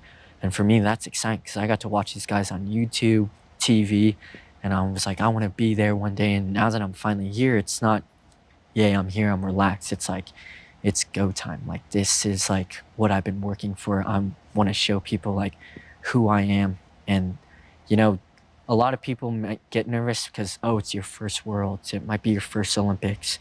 You only get one try in 4 years, but you got to forget about all that stuff. You can't be thinking about that stuff. This is you here. You made it. You got to where you wanted to be. So why stress on something that doesn't even, matter? Those are just words. What you can control is your body, your job, your gymnastics. So, yes, it does help, but I remember my first Worlds, and a lot of people say, you're going to get nervous. There's a lot of people there.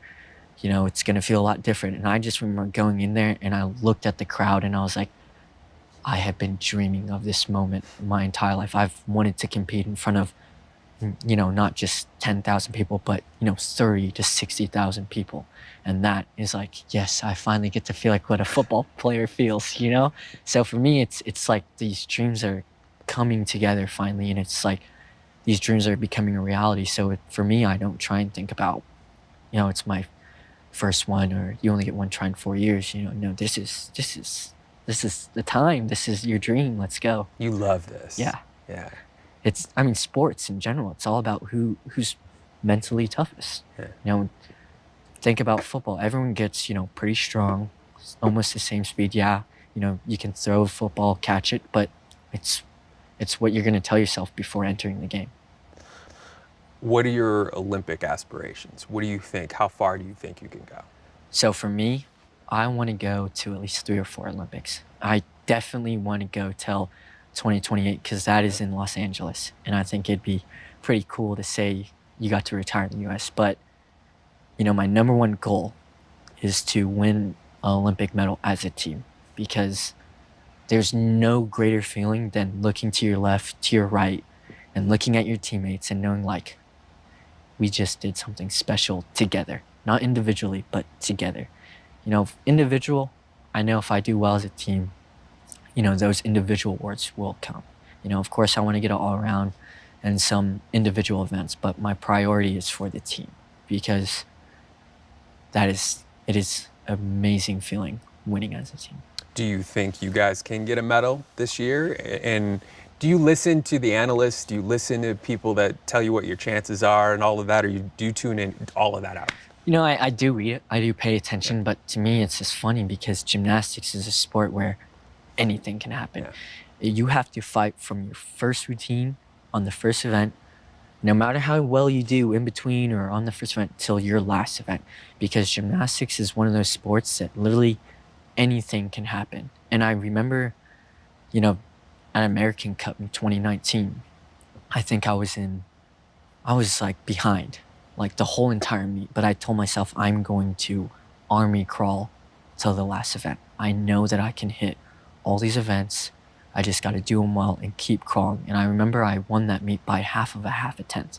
And it went down to the last routine. And that's part of the sport, is anything can happen. So you can hear all these people say, you don't have a chance, whatever. You can hear people say, oh, you had a bad first podium day. But what matters is on that day, at that moment, and you fight till the very last end. Tell me about Dad to Vlad, and your training with him and your time with that family and watching his son compete. Oh, yeah. Vladimir is... He's another father to me, and his wife is like a mother to me. Like, it is crazy how much they do for me. Like, Arena she meal preps for me. She brings me tea every morning. She brings me a boiled egg. She brings me, a bag of vegetables, a bag of fruit, and it's like the best fruit I've ever tasted. It's definitely from, Whole Foods or Sprouts. So it's just like fresh, and she doesn't do that because I asked. She does it because she wants me to feel good. And then they, massage me, or, they'll contact someone that they know to get me cupped or something like that. But Vladimir he's a dad because he's not just a coach, but because he teaches you so many things that you take with you besides being a gymnast, the discipline, being a good person, being respectful, being a man, being a gentleman. Vladimir doesn't want to work with people who aren't kind. He wants his gymnast to be known as kind first and then a gymnast. And I think that is just an amazing view as a coach, because you're not just teaching these guys skills and gymnastics in their sport. You're teaching them, how to become a young adult, how to prepare yourself for the world, how to treat others, how to be respected. So that is just one of the most amazing aspects of Vlad. And, Sasha, he's like a brother to me. I literally walked into this gym to him preparing for Worlds, and then I got to see him grow into the Olympic journey. And that was just so eye-opening. And I got to see him struggle. I got to see him, on his highs and lows. But I remember watching him at the Olympics doing the horse set. Last up, they needed a hit to win a medal, and he destroyed the set. Like, he killed it. I remember jumping up and down on my couch, crying just of joy, because I got to see first person of his training and how hard it was, how many routines he did, how many things he had to push through, the cuts on his wrist, the rips, the soreness, the tiredness, the coming in alone before everyone, and just this whole process that he went through. I got to see it.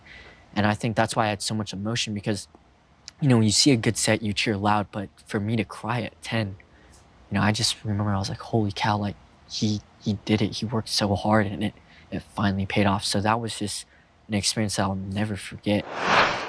Good morning, everybody. Welcome to Today. Future's looking bright. Are you ready? We're going to do our part to spread the word on the importance of vaccines, so crucial for reopening America. A big day around here, a very special naturalization ceremony. Many of them doctors, nurses, other essential workers. If you are a nurse, thank you. Spring has sprung, guys, and we want to fill this season with some fun and surprises. Yes. This is the face of excitement. Celebrating Earth Day. Let's change the world. Love it! More Americans watch NBC News than any other news organization in the world. Good morning, everybody. Welcome to Today. Future's looking bright. Are you ready? We're going to do our part to spread the word on the importance of vaccines, so crucial for reopening America. A big day around here, a very special naturalization ceremony. Many of them doctors, nurses, other essential workers. If you are a nurse, thank you. Spring has sprung, guys, and we want to fill this season with some fun and surprises. Yes. This is the face of excitement. Celebrating Earth Day. Let's change the world. Love it! More Americans watch NBC News than any other news organization in the world. Let's go.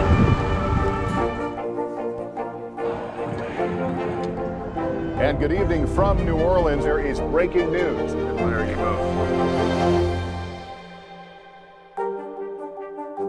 More Americans watch NBC News than any other news organization in the world. Does it ever dawn on you the fact that kids are going to watch you and think the same thing and follow your journey and be inspired by you? I mean, potentially millions of people are going to be watching you. I honestly haven't thought about it yet. But, the way I look at it is I'm in this gym, and, yes, I can tell that, kids watch me, or they want to come up and ask me questions. And, I just look at it as, what? They're watching me, they're coming out of their way to ask me something. I'm going to go out of my way to help them too. I'm not some superstar. I'm not anyone different from you. We're all just gymnasts here trying to be the best we can. And I think I try and give that to other kids, because, I could, be cocky. I could not talk to them, but I know that that's not what a good person does. So I want to give my time back to them as well. What do you want to do, though, after all this is done? So for me, I really want to open up a fitness center, not just gymnastics, but where people can come to me and get fit, because I want to, give people what they want to hear. I want them to be motivated. I want them to wake up every day and have a goal. And when you're goal oriented, I think your life just runs a lot easier. So I feel like for me, fitness is a big part. And I feel like I could help people, you know, get to where they want to be physically and mentally. So for me, I feel like that would be a really cool job.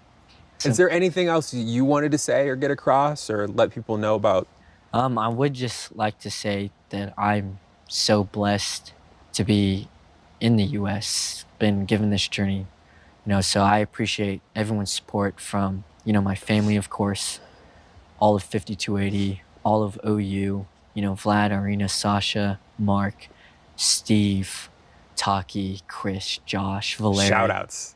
You know, the trainers at OU, my teachers at school, all my friends who've been there from the beginning. So I just want to say thank you to all of them. Yeah, thank you to you for doing this. Yeah, thank you. Appreciate it. Yeah.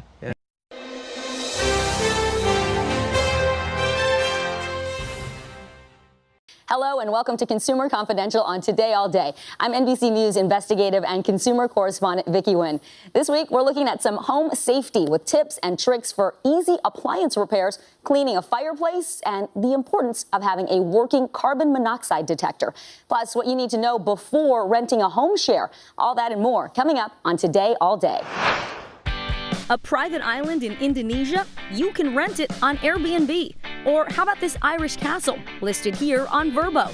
In the month of September alone, there were nearly 5 million homes rented on just those two sites. Even Marriott, the largest hotel chain, can't ignore the trend, now offering select homes and villas for rent. One of the biggest perks of using a home share, the ability to rent something you might not otherwise get to experience. Take, for example, this beautiful home here on Nantucket Island in Massachusetts. We're in a 6-bedroom home. It rents for $25,000 a week, but hang on, it sleeps 14 people. So if you do the math, that actually works out to $255 per night per person, a similar price to what you pay for a comparable hotel, but you get all of this shared space in an exclusive location. And with a kitchen, you have the option to cook meals over multiple days for a big group. Those savings add up. Jeremy Gall is the CEO of Breezeway, a company that helps property managers maintain quality and safety standards for vacation rentals. What's the advantage of using a home share? Two big things. There's so much space and the property is so unique. So you get to really enjoy something that's different than when you stay in a hotel. But that difference also means you should have a safety checklist when renting a home share. When you first get to a home, what should you be looking for? Yeah, you're gonna walk in, you're gonna wanna unpack, everybody's excited, but the first thing you should do is just orientate yourself and get aware about the property. Here's a good example. Here's where the fire extinguisher is, and emergency numbers and contact information. And what about those chemicals under the sink? Don't expect there's gonna be safety latches on these properties. But if you're traveling with little kids, just be aware and make sure these are all taken care of. Maybe take the time to move them up. In a home, pay particular attention to the smoke detector outside the kitchen. Prior guests might have cooked something smoky and pulled the batteries. When renting an entire home, consider the unfamiliar features, especially at night. The #1 accident at vacation homes is trip and fall hazards. This property has a nightlight, but it's always a good idea to bring one with you. I love this room. I see it has a bunk bed. A lot of home shares have bunk beds. What are the safety tips around bunk beds? Popular option, kids under 6 shouldn't be in the top bunk. So this is something a lot of people might not have in their own home, a huge balcony like this with this kind of view. Yeah, amazing. If you have a balcony like this, you want to look at 3 things: the height, the stability, and the gaps in between the balusters to make sure it's not too wide. Yeah, good idea if you have kids and also pets. Yeah, pets is a really good point. Pools can be fun, but a lot of times the pools don't have any kind of fencing around them. No, this is wide open and there's really easy access. So a couple things to keep in mind. One, if you're traveling in a group, designate one adult who's going to be in charge of pool safety. Okay. The other thing to do is check with the manager, make sure you understand how the pool cover works so you can open and close it and keep it closed when you're not using it. Some simple tips so you can safely enjoy your time in a home away from home. So it's just something to be aware of. Like I said, some people love it, some people don't. We use it a lot, just frankly, because then we have a whole house, we have a kitchen, I don't have to worry about somebody coming in. Anyway, but there are some horror stories that people say where they feel like they've been watched or videos. So what do we need to know to protect ourselves? Yeah, that's a big one. Spy cams can be an issue. It's been in the headlines. Think about it. They are so easy to hide. This right here is a spy cam. Wait, right there in this tissue box. Yeah, there you go. And I'm that's actually, creepy. I can watch you live in real Is it time. through Elsa's eye? It's through Elsa's eye. Wow. Yeah. There you Let are. it go. Let it go. That is Let it go.